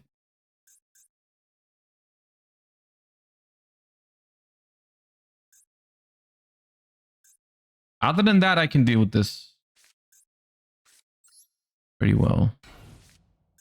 Maybe I should have gone battle phase. Oh, they're scared of Alba Lanatus. I see. That's funny. Well, okay. One less card to worry about, I guess. I don't even know if Alba Lanatus is legal, but like, guys, no one has an overview over what's legal in these events, like completely. Like if you just look at what your deck has and then you pick a deck and then you go.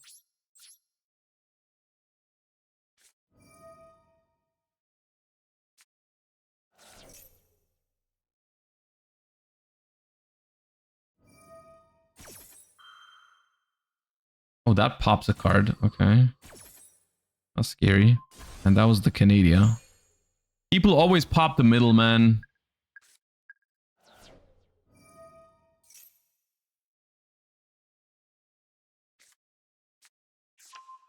The trap is a pop if they fusion summon.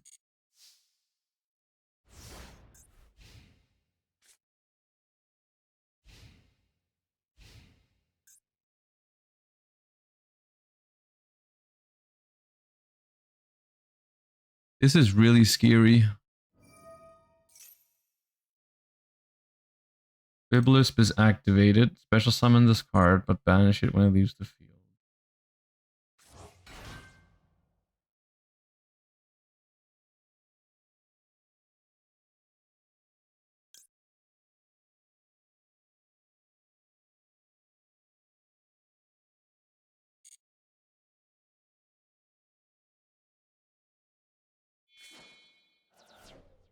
Do you think we need a new master rule? No.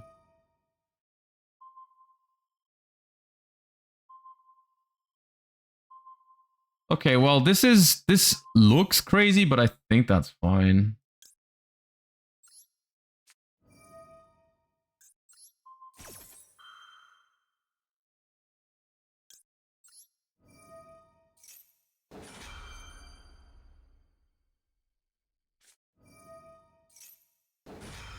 Okay.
The problem right now is that I can't really go Karma Cannon preemptively because they can flip stuff back up. And this will force me to activate my Karma Cannon early. But I also can't really go for... I can't really go for like Morella rollback. Because I don't have anything that I really want to copy right now besides maybe the Needles. I think I just go Vaboku. And hope that I can somehow win from there.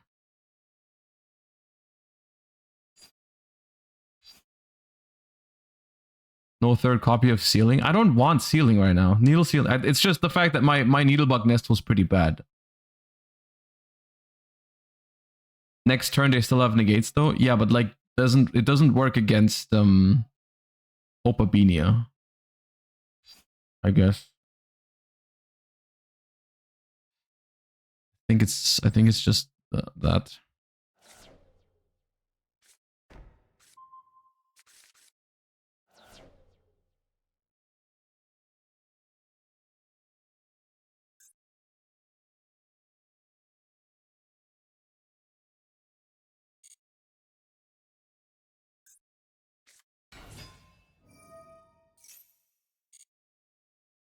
You can copy there, perhaps. Yeah, but like setting rollback is not gonna do anything.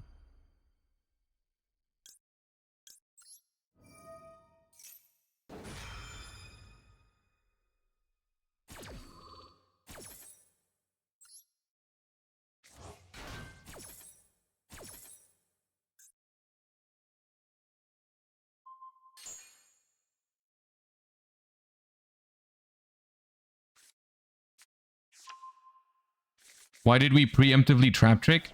Because this is a non-target pop. So if they activate something and I chain trap trick, they can pop the trap that I set. So I have to trap trick preemptively.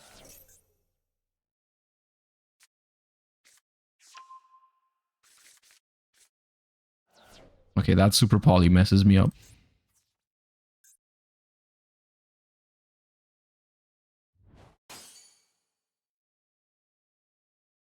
Garura is banned. Oh, if Garura is banned, then maybe not. Why is what are we? We're just attacking for fun. Okay.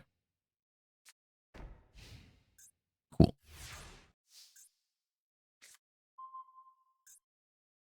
That is interesting.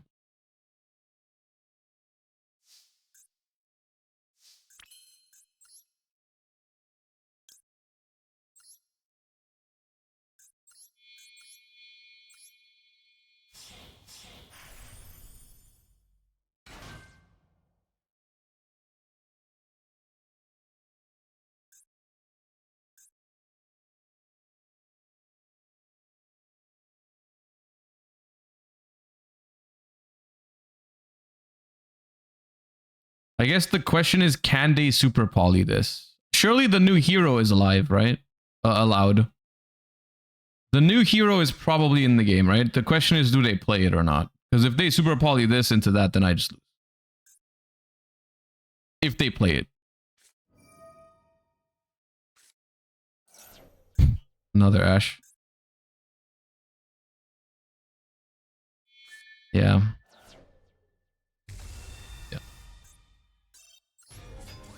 And I wish there was a better trap trick target last turn, but I don't think there is anything. Like the Ruma doesn't work. Yeah, it's all doomed, I think. I needed a slightly better mill with the needle buckness. Even if I just hit a rise to full height, I think I'm fine. Because then I can go for like balance of judgment with the trap trick. I don't have like, yeah.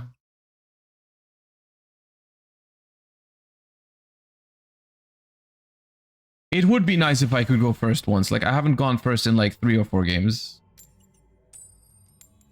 Okay, nice.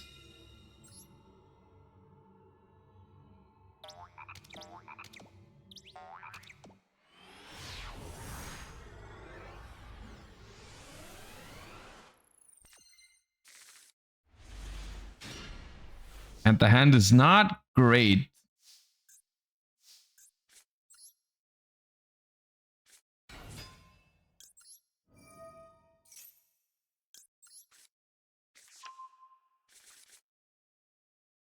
Roll! Okay, that's funny. +1. Nice.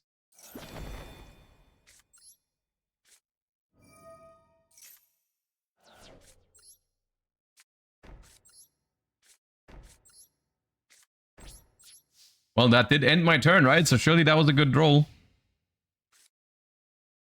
Now, the only thing I need to do is survive this turn. If I survive this turn, I think I will be fine. Uh-oh. That's not great. That's not a deck that lets me survive often.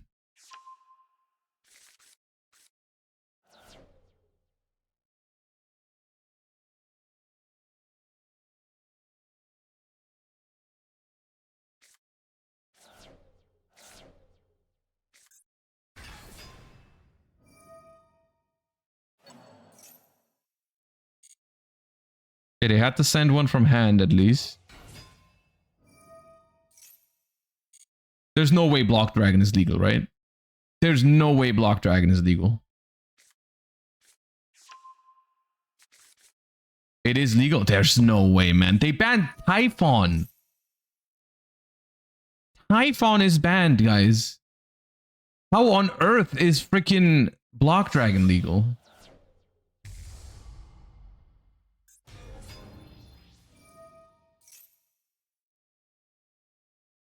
That's insane.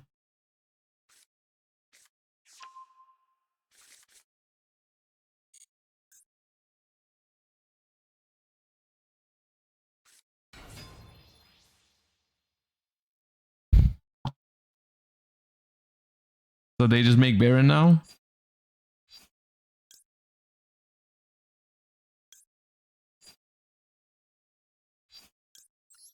Awesome.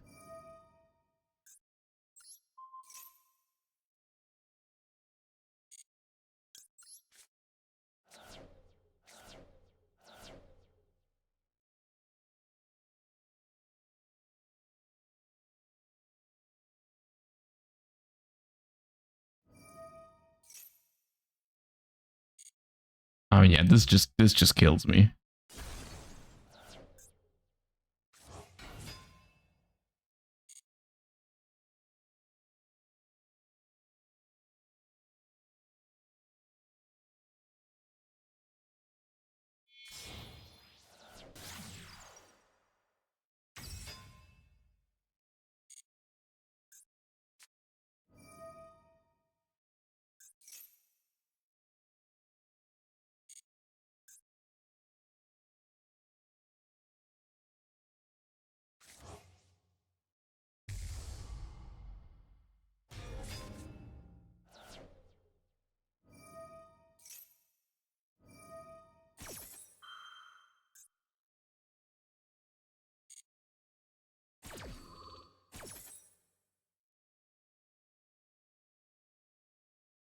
Poking the fusion blanks the cross sheep. This is not the book. This is the MST.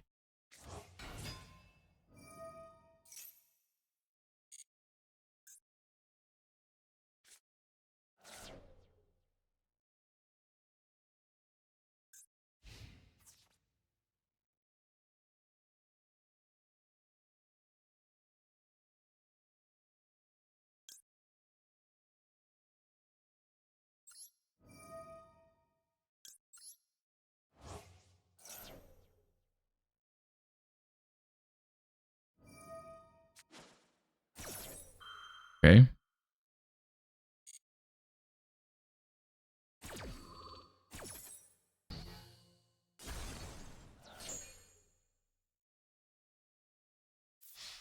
I do think I live.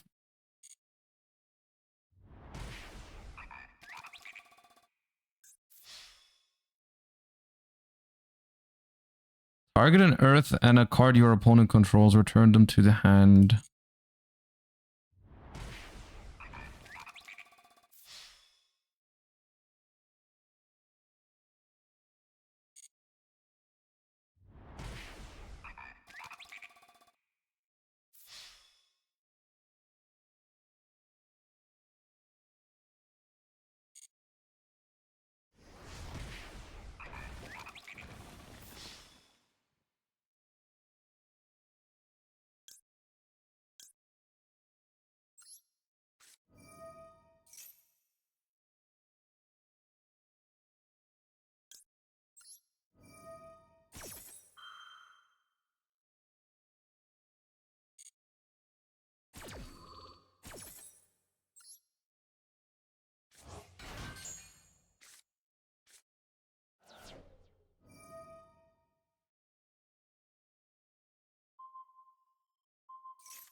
Okay, okay, okay. Okay.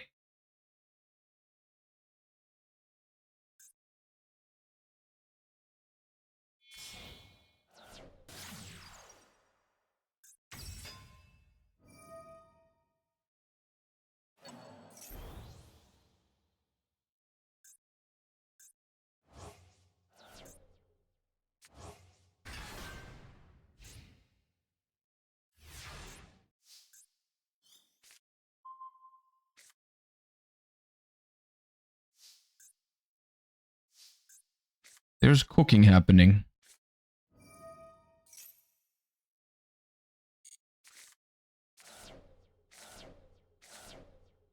Bro, I hit no rollback.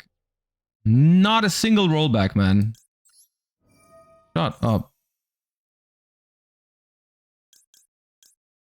And there's an Hyperia in the next 3 cards and I mill nothing. Oh my god, this is so bad.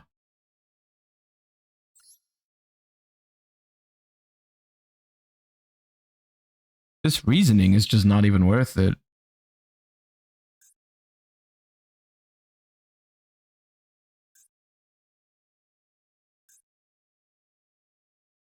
Because they're gonna call 2. They're gonna call 2 and I just mill 2 Paleos and Hyperia gets sent to grave. Oh, that's so bad.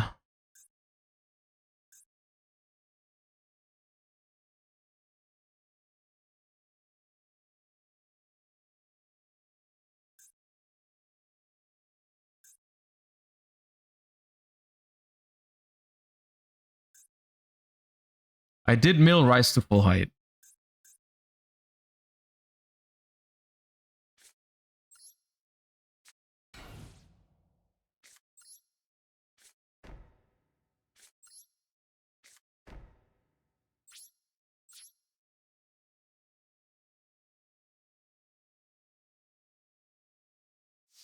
The top card of my deck is a Morella, which I don't want to change right now, because Morella is pretty good to have here for the backjack.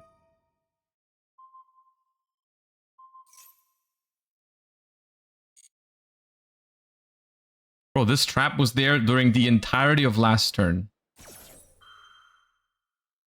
And it didn't do anything. Why are we bouncing that right now?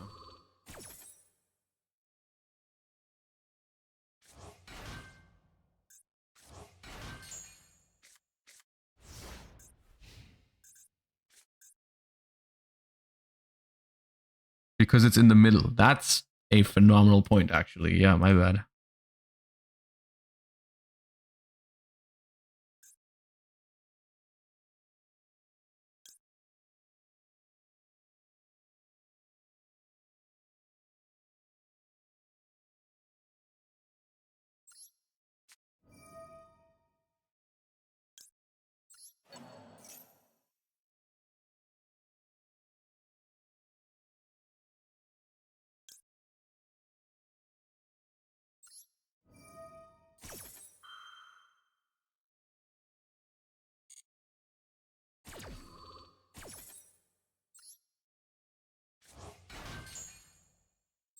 Maybe Rice can save us. I think we're fine, actually. Yeah, I'm not too worried about this. I'm just trying to get rid of this one. Because this is usually a one of. Which should be good for me.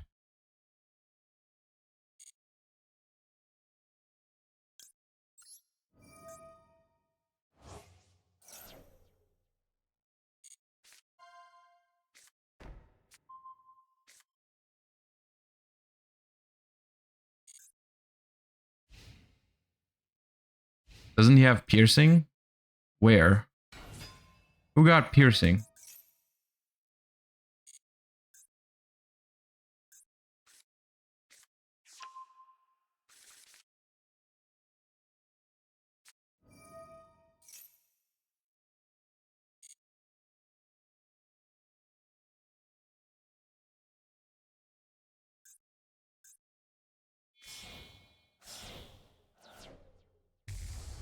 Well, they can search bonding, but it depends on what kind of fusion monsters they play, because usually it's one each, right?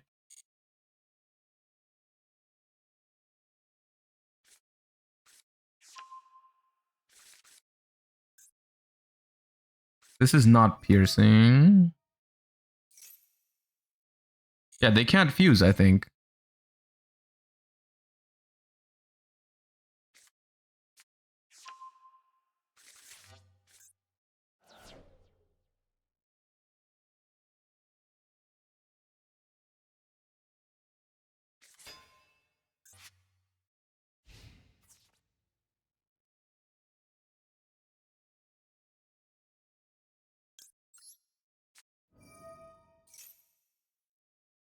Can they be destroyed by card effects? Asking for a friend? There's nothing protecting them, right?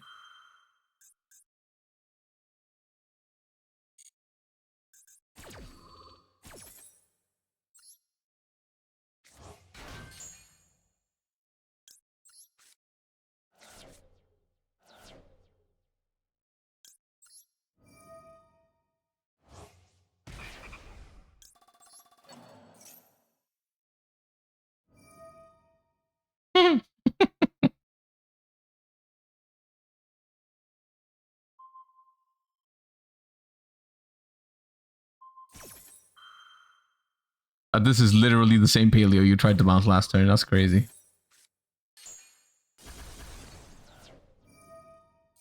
We've been here before, man.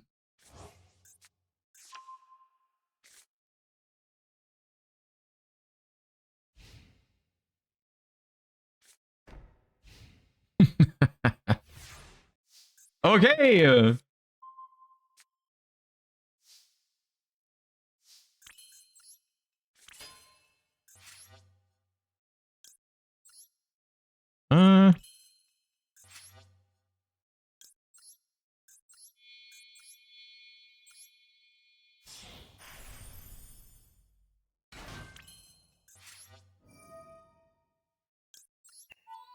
This one, I'm gonna be honest with you, I didn't think we were gonna get through this one, but we did. Oh, a card that actually works on Opabinia. That's crazy. I still get a paleo back though. And it doesn't destroy.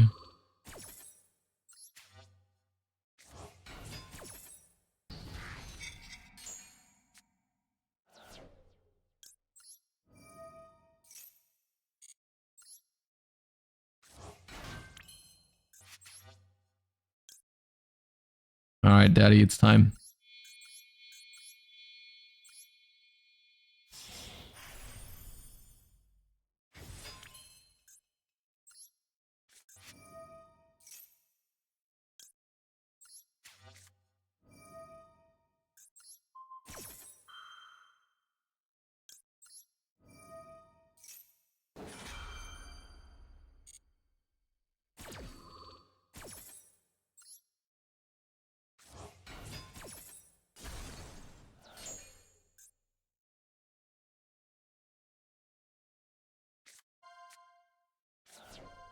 Bro, why are people calling level 1 against this deck?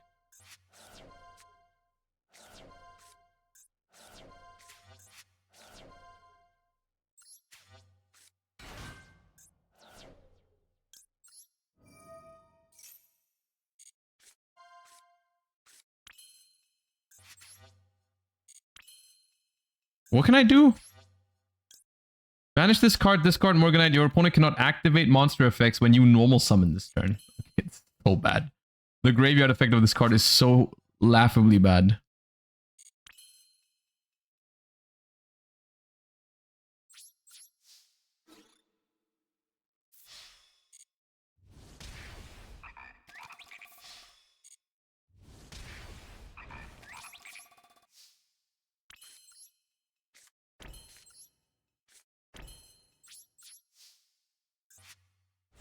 Alright, well, we're chill.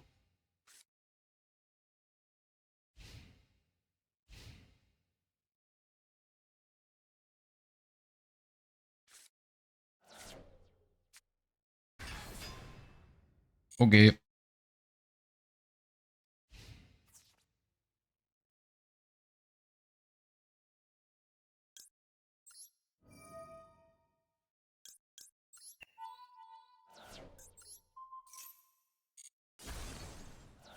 Good attempt, though. It almost worked.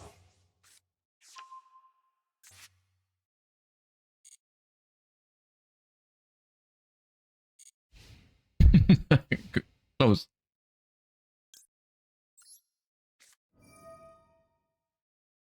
Okay, let's shuffle back. Droll, you can have Droll and Lockbird again because it was so good the first time.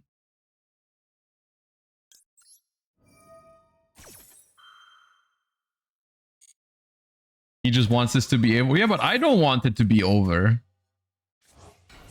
I'm having a good time.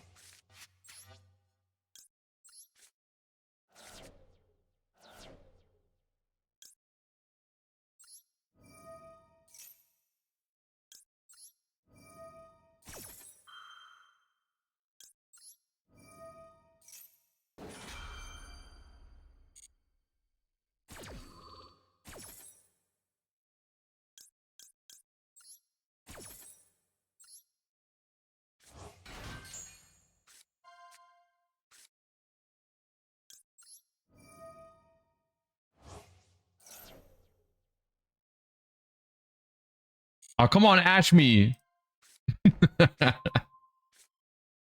uh.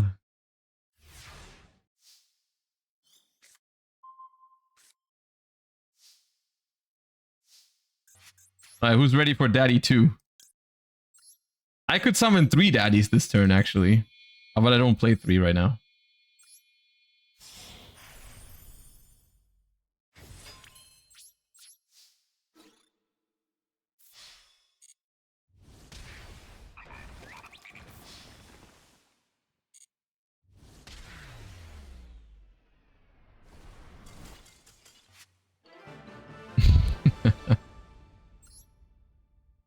What do you mean only one royal? Yeah, I only have 1 royal daddy. Unfortunate. It's very unfortunate. I wish I had more. Wait! Tickets!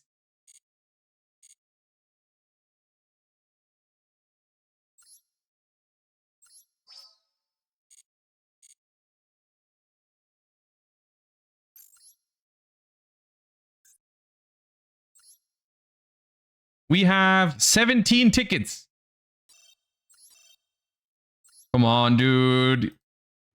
Give me something. Ah, dude, what is this? That can't be good. Tier 6. Oh, man. Well, it's funny because tier 6 is actually better than tier 5. It's kind of stupid. But tier 5 is 10 gems. 30 super rare crafting points is better than 10 gems. We are still missing 340 gems for the bundle. We get that easy, right? Do we have more missions to do? Duel in the festival, 2 more for 50. I think we get more gems from the rewards.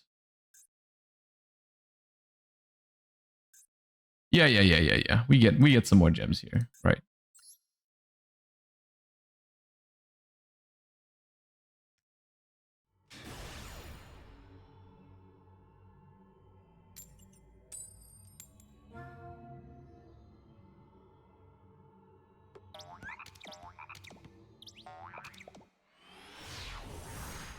Two replay points worth of gems versus 1 SR craft. They're both not great. Tier 5 and tier... Oh my god, this hand is god awful. Uh-oh. And we're going second. Everything's back to normal. Oh, wait, is that good or bad? It's kind of a good sign, right? Their hand must be kind of ass.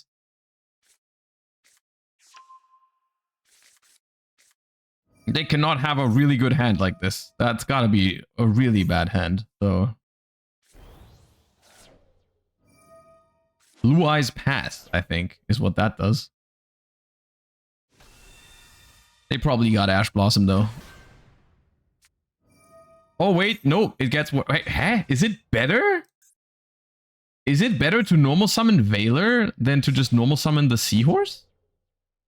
There's no way, right? Oh, they play the thing that searches. Oh, they play a target for Crimson Dragon. Okay.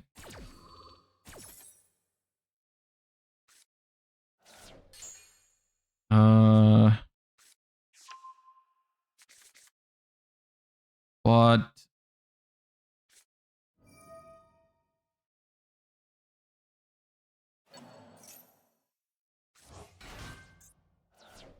And now we send it. I see. Okay, that's crazy.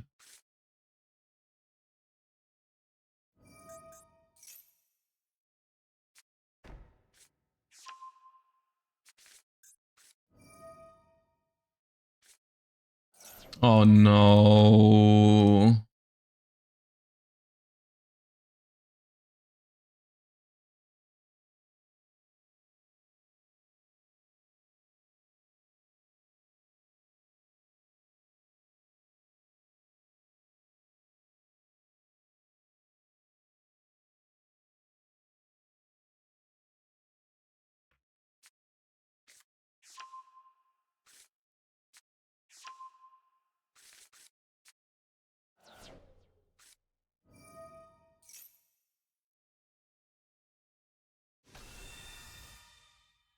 Well, I mean, to be fair, even if they were playing a normal deck, I would probably be losing going second with this hand, so it doesn't really matter. It doesn't really matter.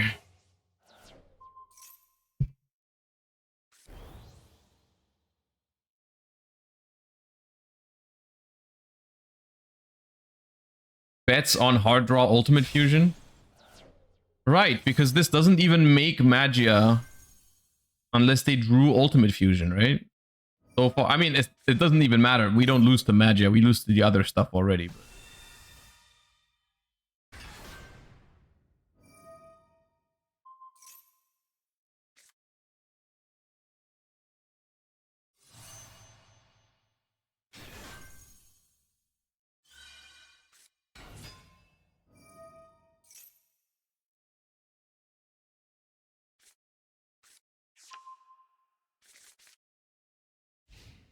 Okay.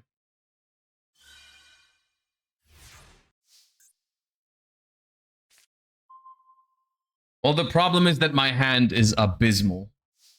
It's almost impossible to draw a worse hand than this for me because I don't even have a target for Fiend Griefing because I drew both backjacks. I only played 2 in 60 cards. I just cannot do anything here.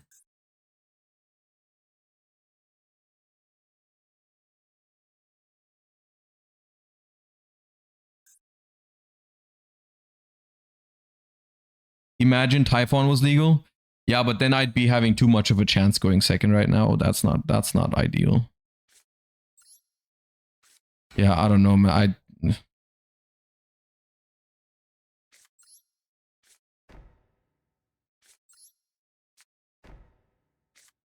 It's probably a waste of time.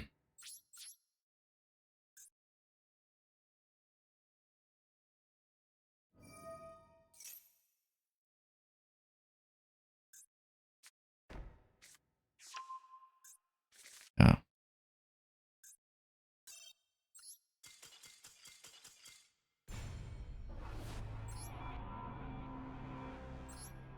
We won a duel like this earlier, not with this kind of hand.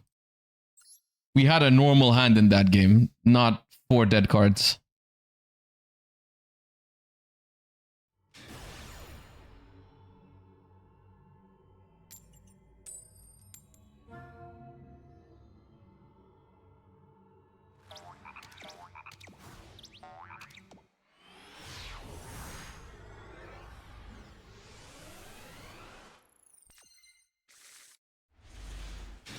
This hand could have kept playing last game. This hand was a little bit better, but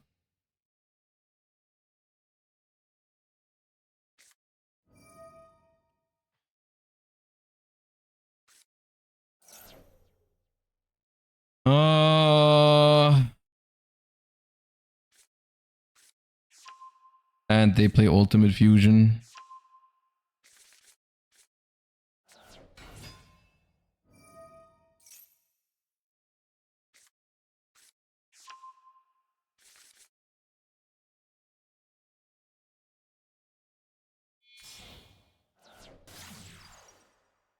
We've played against 4 or 5 Blue Eyes so far, and I haven't won the coin flip against it a single time.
Tyrant? No, Tyrant is not the problem. The problem is the Blue Eyes Trap card. The Blue Eyes Trap card is the thing that destroys me every time.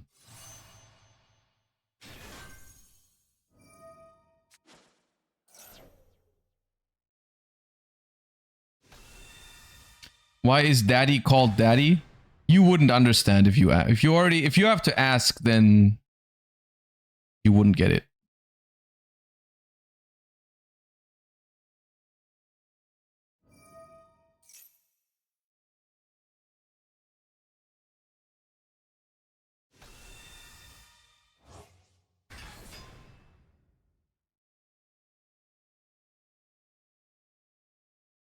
Okay, so the fact that they used True Light to special summon might indicate that they won't have the trap card. They have not searched for it, I think. They added Ultimate Fusion earlier, which also pops cards, to be fair. It also pops cards. They could have drawn it, of course. Yeah. They could have drawn it.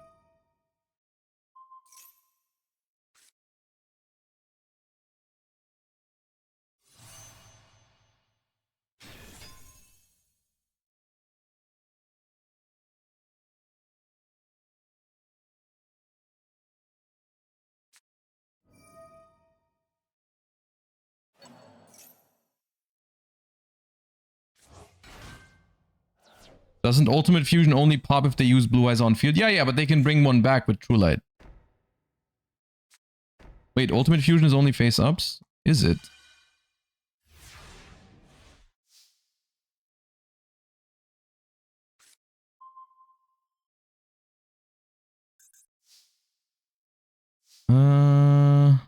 Face-up card. Okay, that's good. That's good. 3 face downs has me really scared though. I feel like they probably still drew the thing. The trap. They probably hard drew the trap. Otherwise it doesn't make much sense to... It does not make much sense to search Ultimate Fusion.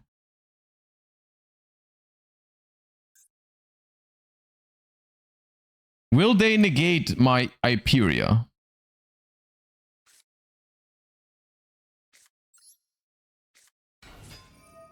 I think it's worth a try.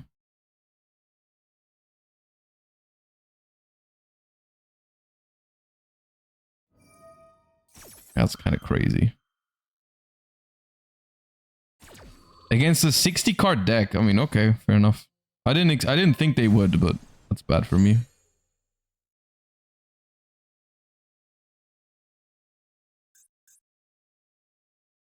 I did underestimate the power of the yellow button, that is true.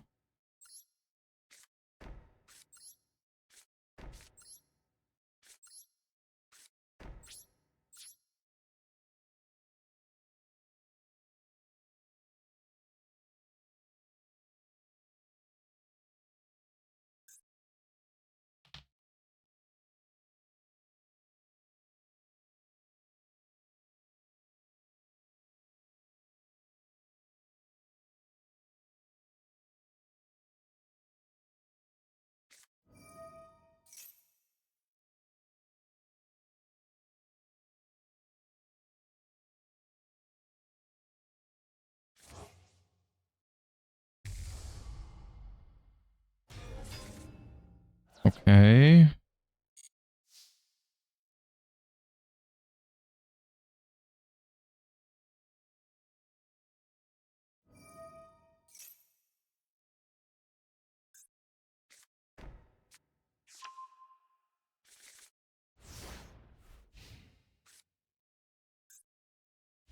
Ah, that card is such a problem.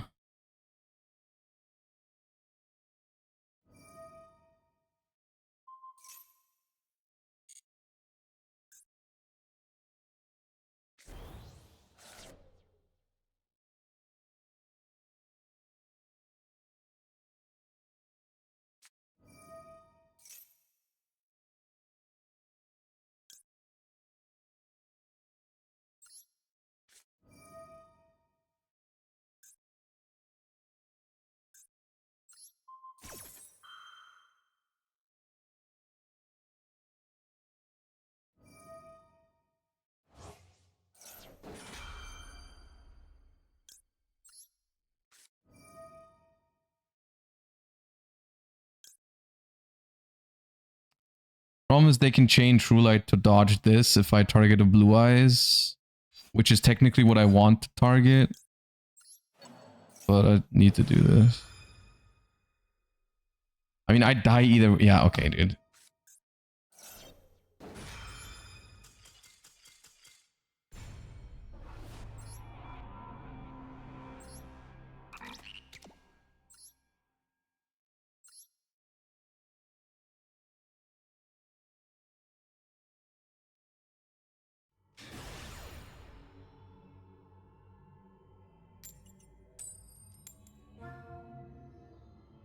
Oh, man.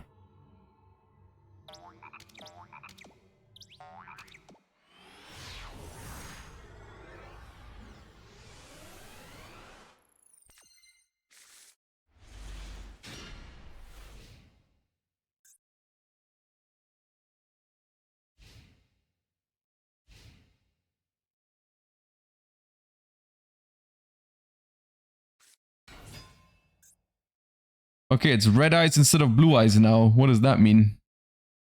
Probably just Dragon Link? I'm pretty sure that's not in the loner though.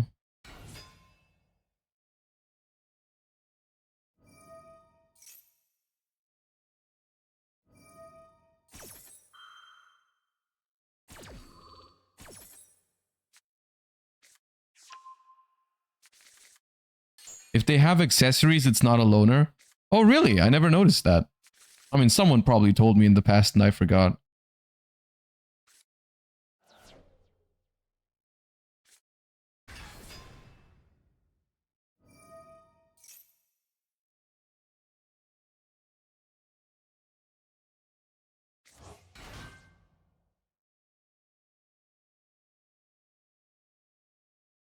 My hand isn't the worst here, but it depends on how much removal / negates they end on. But I don't know if Dragon Link really ends on like a card that destroys a lot of back row. But they probably play if there's a rocket package in there, which I would assume there is, they can probably search the Boral Trap if they play it. I can't find a fun deck for this. Legend Anthology is probably my least favorite event that Master Duel has. I don't know. To me it always feels like there's just very little thought that goes into balancing these events, and they just want to make sure people can like can jerk off with whatever anime decks they're a fan of. Which doesn't really, I don't really like it that much.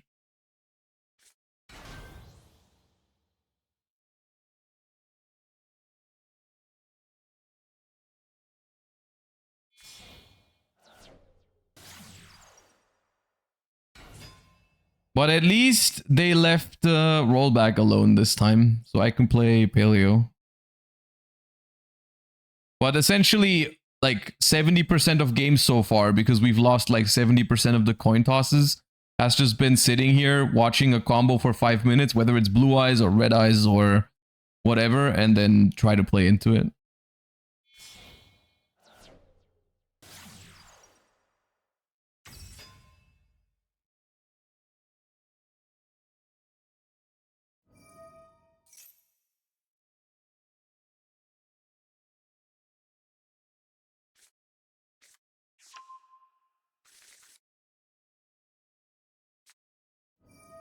Boral Regenerator. Okay, so they didn't search the counter trap. That's good news number one. That's at least a little bit of good news.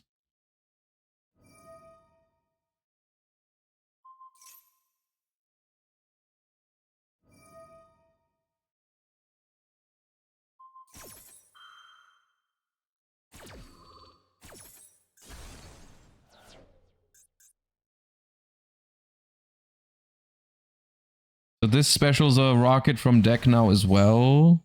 And then they draw a card with the equip. I mean, they will probably have Savage Dragon, but if that's the extent, like if it's Savage Dragon and a bunch of Boral cards, then I think I'm okay.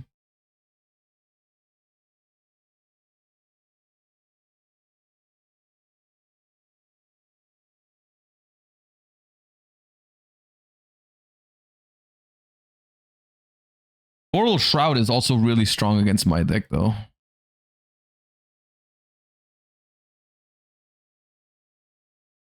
Yeah, Boral Shroud is really, really good.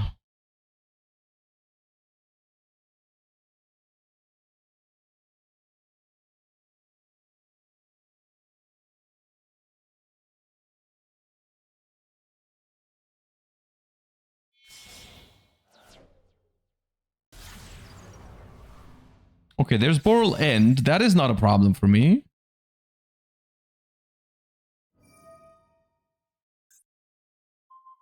Boral End is fine.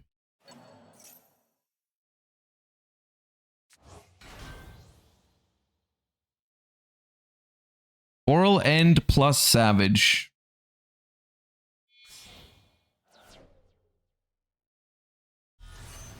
Yeah, there's Savage.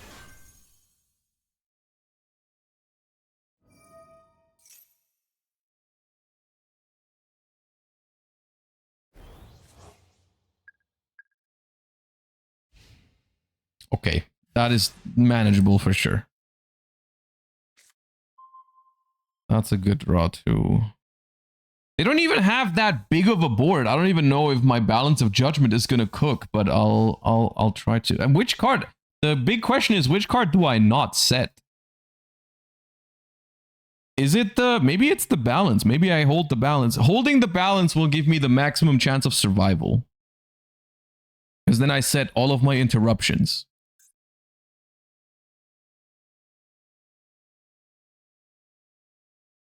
It might be the Balance.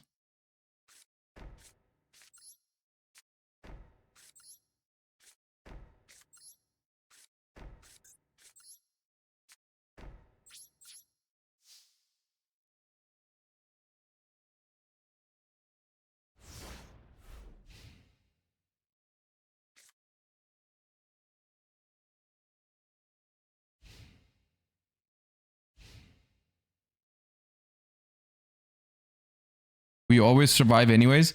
You never know. They have a Savage Negate. They could spend it on Waboku. And also, they could have they could keep the Reboot Trap in hand. There's no guarantee that they, that they would set it. Okay, Chaos Space into... Okay, luckily not for Levianeer. Levianeer non-target pops would have been unfortunate. It's in the graveyard, though.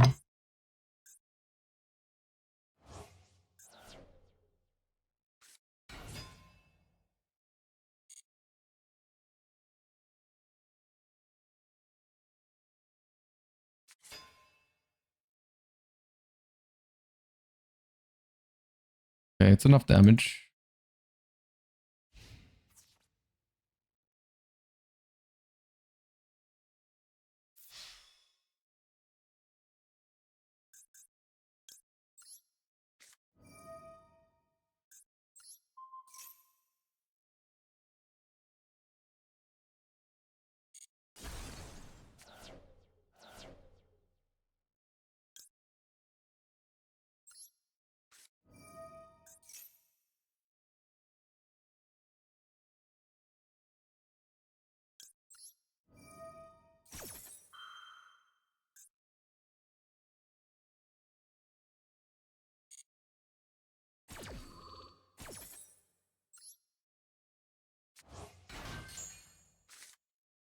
Ooh, I milled double rollback. I might be the best. This is the first good. This is the first good freaking Needlebug Nest we've had. They've all sucked so far.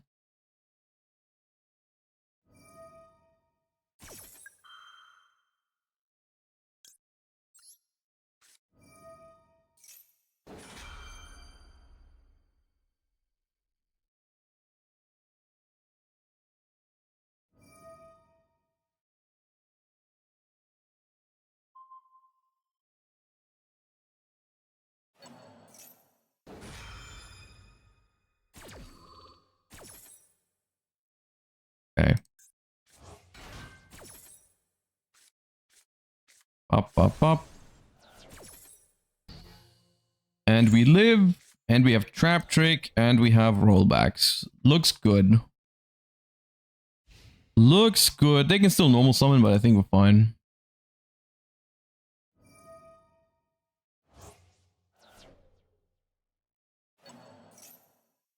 On the one hand, I wish I had balance access, but at the same time, it wouldn't draw many cards here anyways.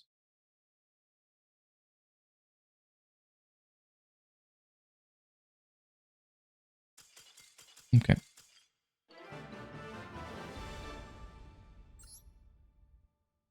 Dynamiscus discard balance, then roll back. It could have done that. Yeah, it would have only drawn like 2 cards though.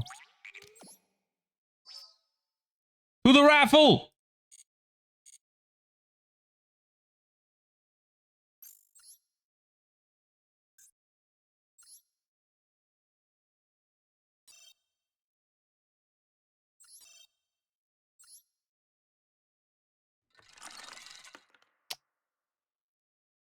Man!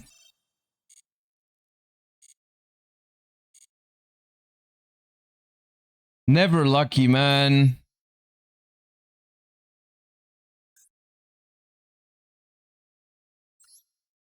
Never lucky. How many spins do you get in total? Is this event the last opportunity to get any spins? I think so.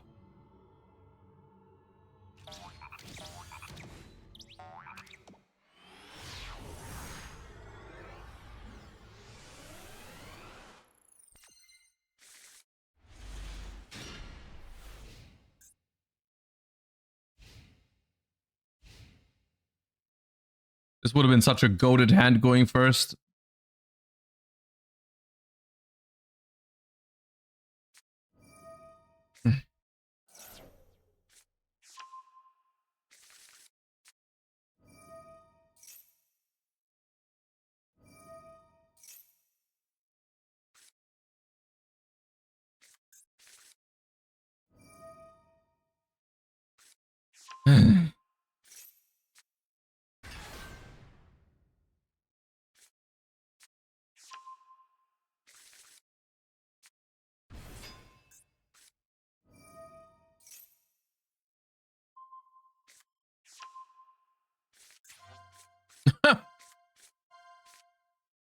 So 1 in hand. They drew 2 at least.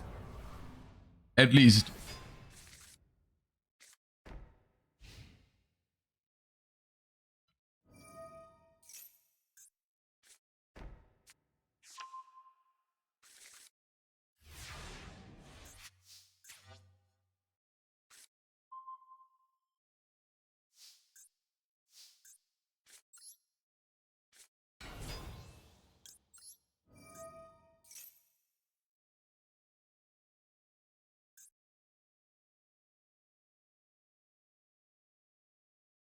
I mean, the problem is this also negates rollback in the graveyard. So I just get cooked here.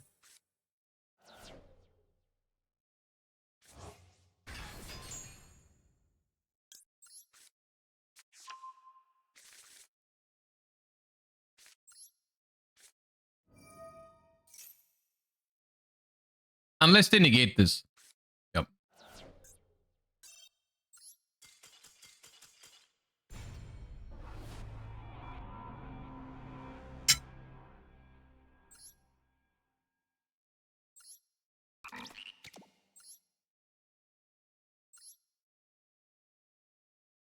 I mean, we just have too many auto loss matchups in this event going second, and we're winning like 30% of coins. So that's the issue. The Exodia matchup is doable when we go first. The Blue Eyes matchup is doable when we go first. But when we go second, we just can't handle... Because they got cards that pop our entire board instantly. Check your missions. You get a free royal if you open 9 raffles. Oh, have I done 9 yet? I don't know if I've done 9 yet. I'm close to it, though.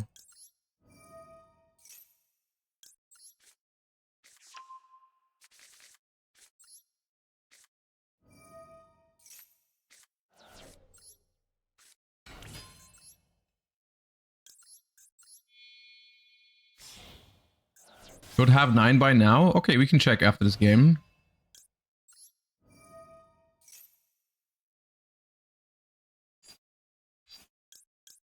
Okay, so Dynamishes is the best interruption here, but I would have to keep a card in hand for it. Fiend Griefing is not great, probably, because I already have Backjack this way.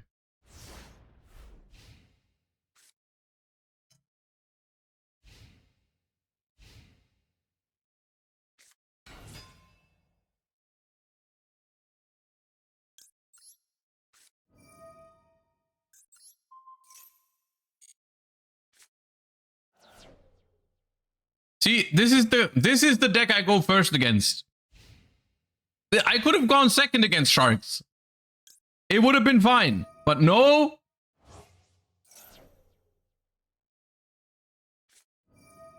Ah.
Bro's going again.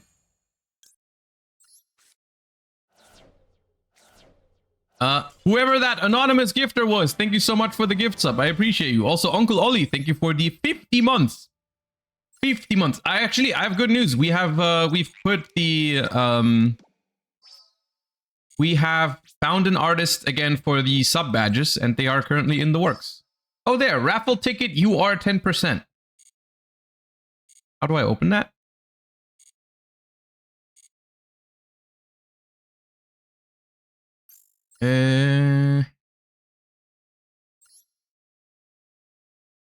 Raffle pack ticket. So I get a guaranteed SR or higher royal rare.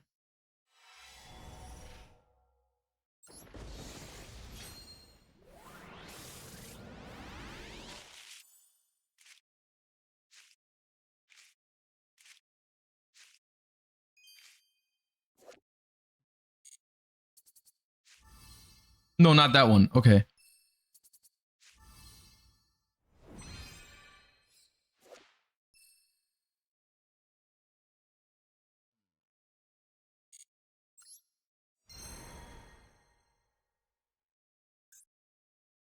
What am I supposed to do with that?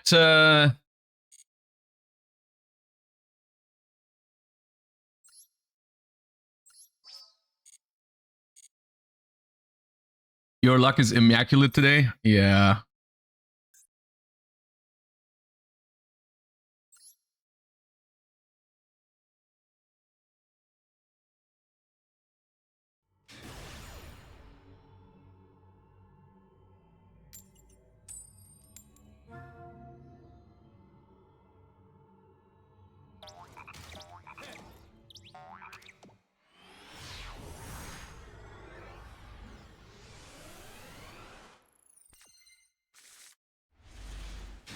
Surely it's a deck with a low ceiling like Sharks again that we go second against this time.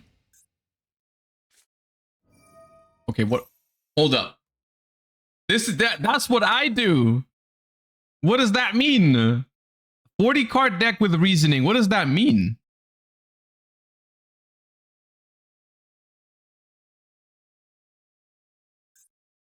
Infernoid? Skies? It could be. No, Sky Striker is not in the event. I'm saying 4. Fiendsmith. Muskets. Okay, you are based. I like you. And I hit your level. Get owned. Oh, you already had it. Okay. Wait, why didn't you normal summon and then activate reasoning? I guess to not show what the deck was?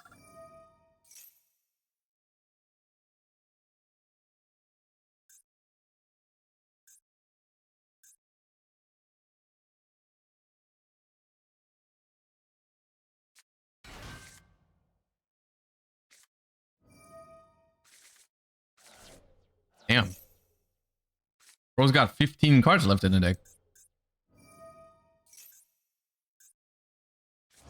Okay, that negates a spell trap card. That's not good for me. I play those.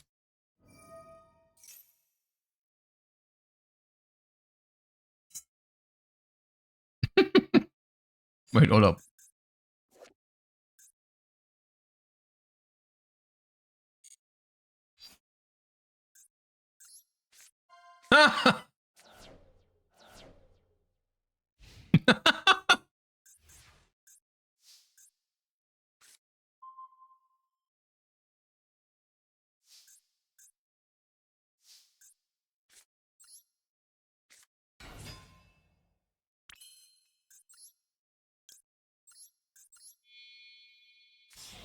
Are there any musket links? I don't know what the ban list is in the event for muskets.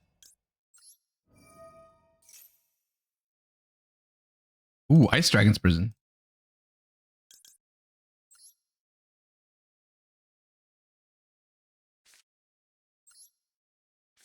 I don't have great interruptions here.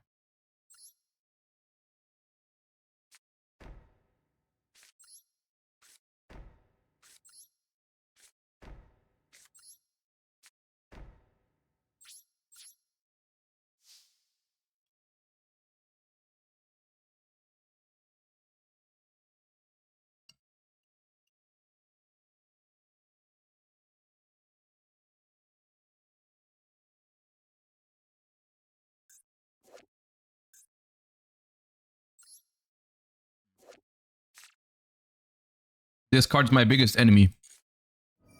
Okay, they used it early. Nice. Oh wait, they can add it back to hand.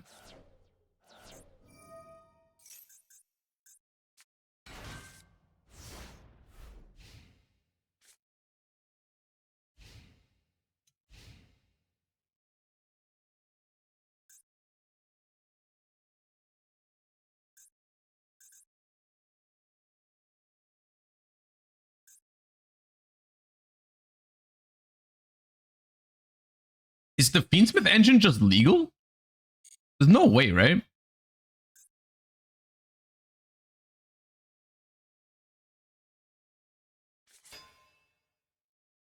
No.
This is a very funny this is a very funny matchup, I think, by nature. Yeah, this is smart.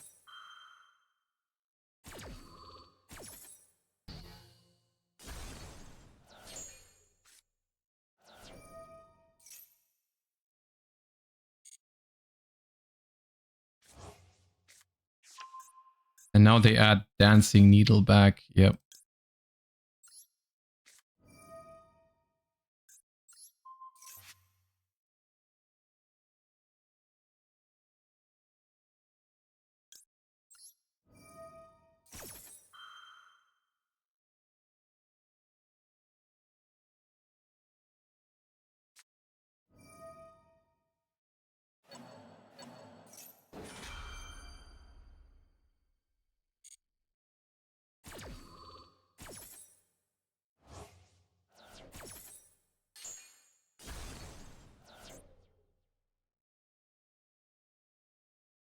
I'm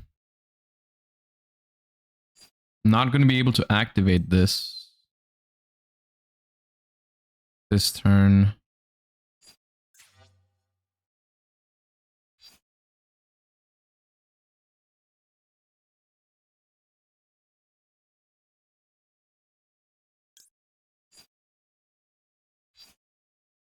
This is not great. Morella.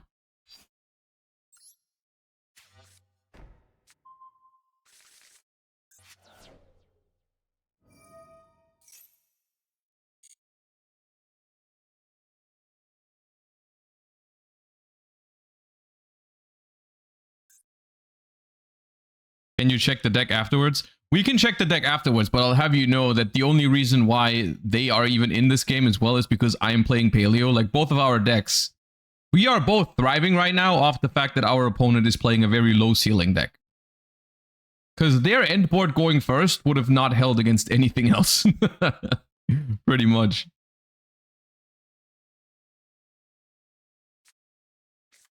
Oh, they play multiple last stand? Come on, man. That's rough. That is very rough.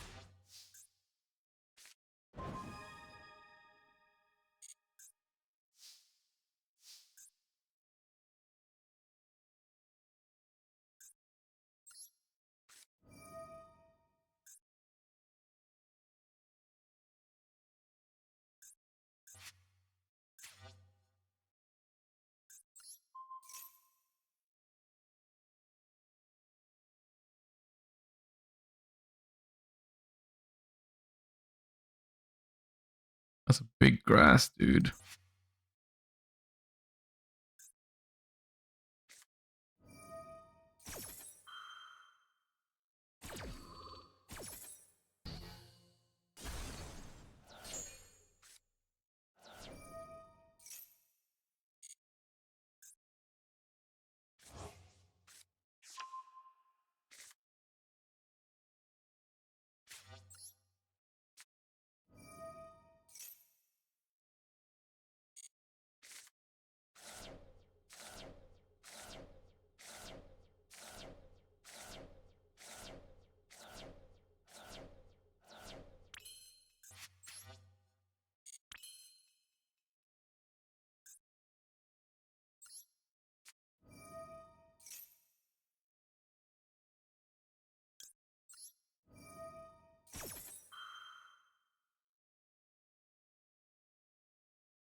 It's actually not ideal that I milled all 3 rollbacks. Because now they can Dancing Needle, like, all 3 of them at the same time.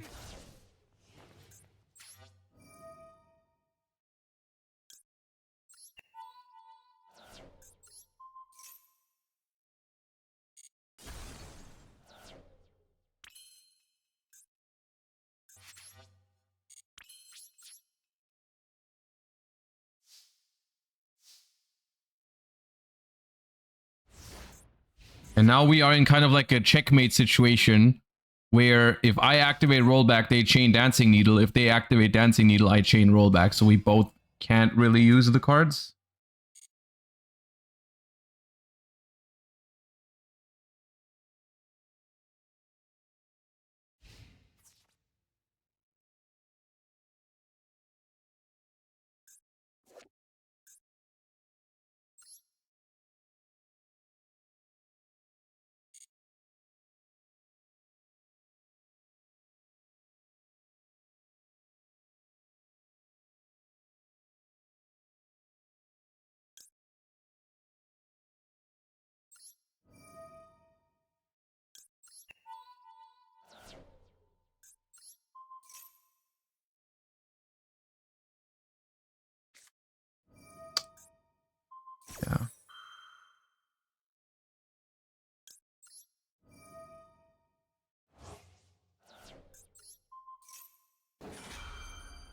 Ah, dude, I lose. Yeah, I just lose. Because they kept looping the dancing needles.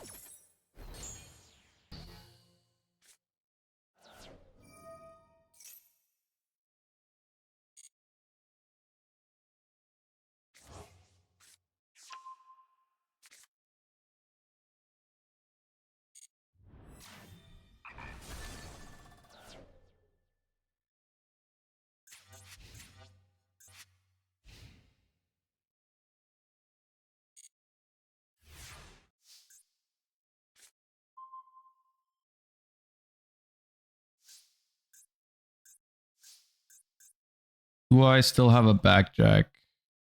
I do. How would they just negate this?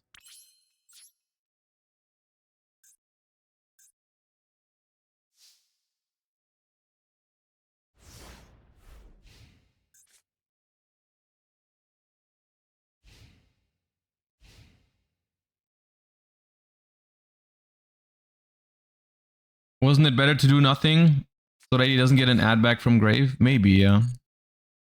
I didn't know they didn't trigger in damage step, but you're right. They say except during the damage step, so I can like... If they just swing and I let them do it in... Yeah, you're right.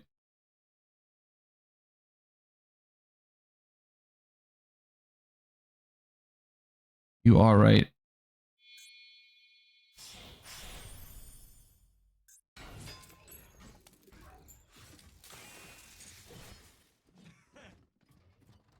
What's the point of this? Oh. Okay.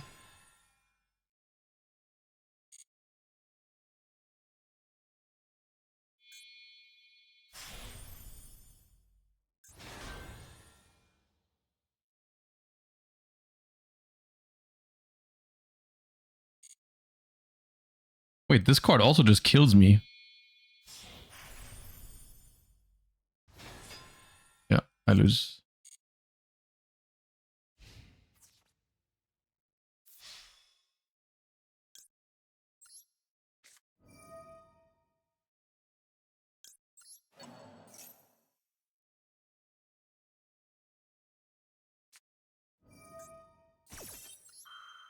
Well played.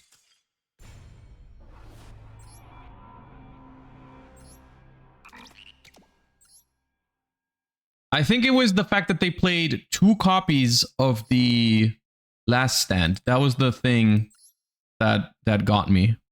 The second copy of this I didn't expect. Because I was happy when this was in the graveyard and this was in the graveyard.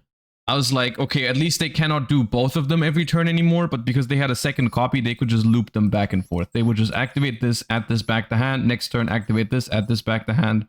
And this card is so good against my deck. It's so good against, I mean, any graveyard deck. Banish 3 cards in the grave is insane. And they played 3 docks as well. This is the one that adds 1 back from grave. I mean, I can't even hate. This deck looks super based. I wish decks like this were better in Yu-Gi-Oh! This deck looks awesome. I wish it was playable in like any format.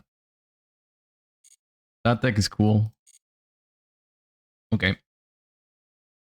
Well, we didn't quite finish the event today, but that's all right. We still got a decent chunk through it. It was I don't know. Saying it was fun is a stretch. I had an okay time. Also because our coin tosses did not really go super well, but it was okay. At least Paleo was playable. I enjoyed that. Okay. Well, gamers, that is going to be the end of the stream today. The next stream this week is going to be on Friday because the stream schedule for this week is a little bit different because I'm going to be live on Friday, Saturday, and Sunday. So I'm taking tomorrow and Thursday off this week. So I hope you guys have a wonderful rest of your week. I'll see you all on Friday for a regular stream, and then Saturday and Sunday, we're doing a Challenger Cup.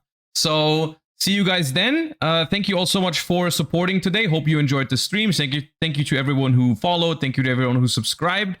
And I will see you all next time. Let me find someone to raid real quick. I'll send you guys over to MBT, who just started streaming. Yeah, thank you all so much for tuning in. Hope you enjoyed, and I'll see you next time. Bye bye. Peace.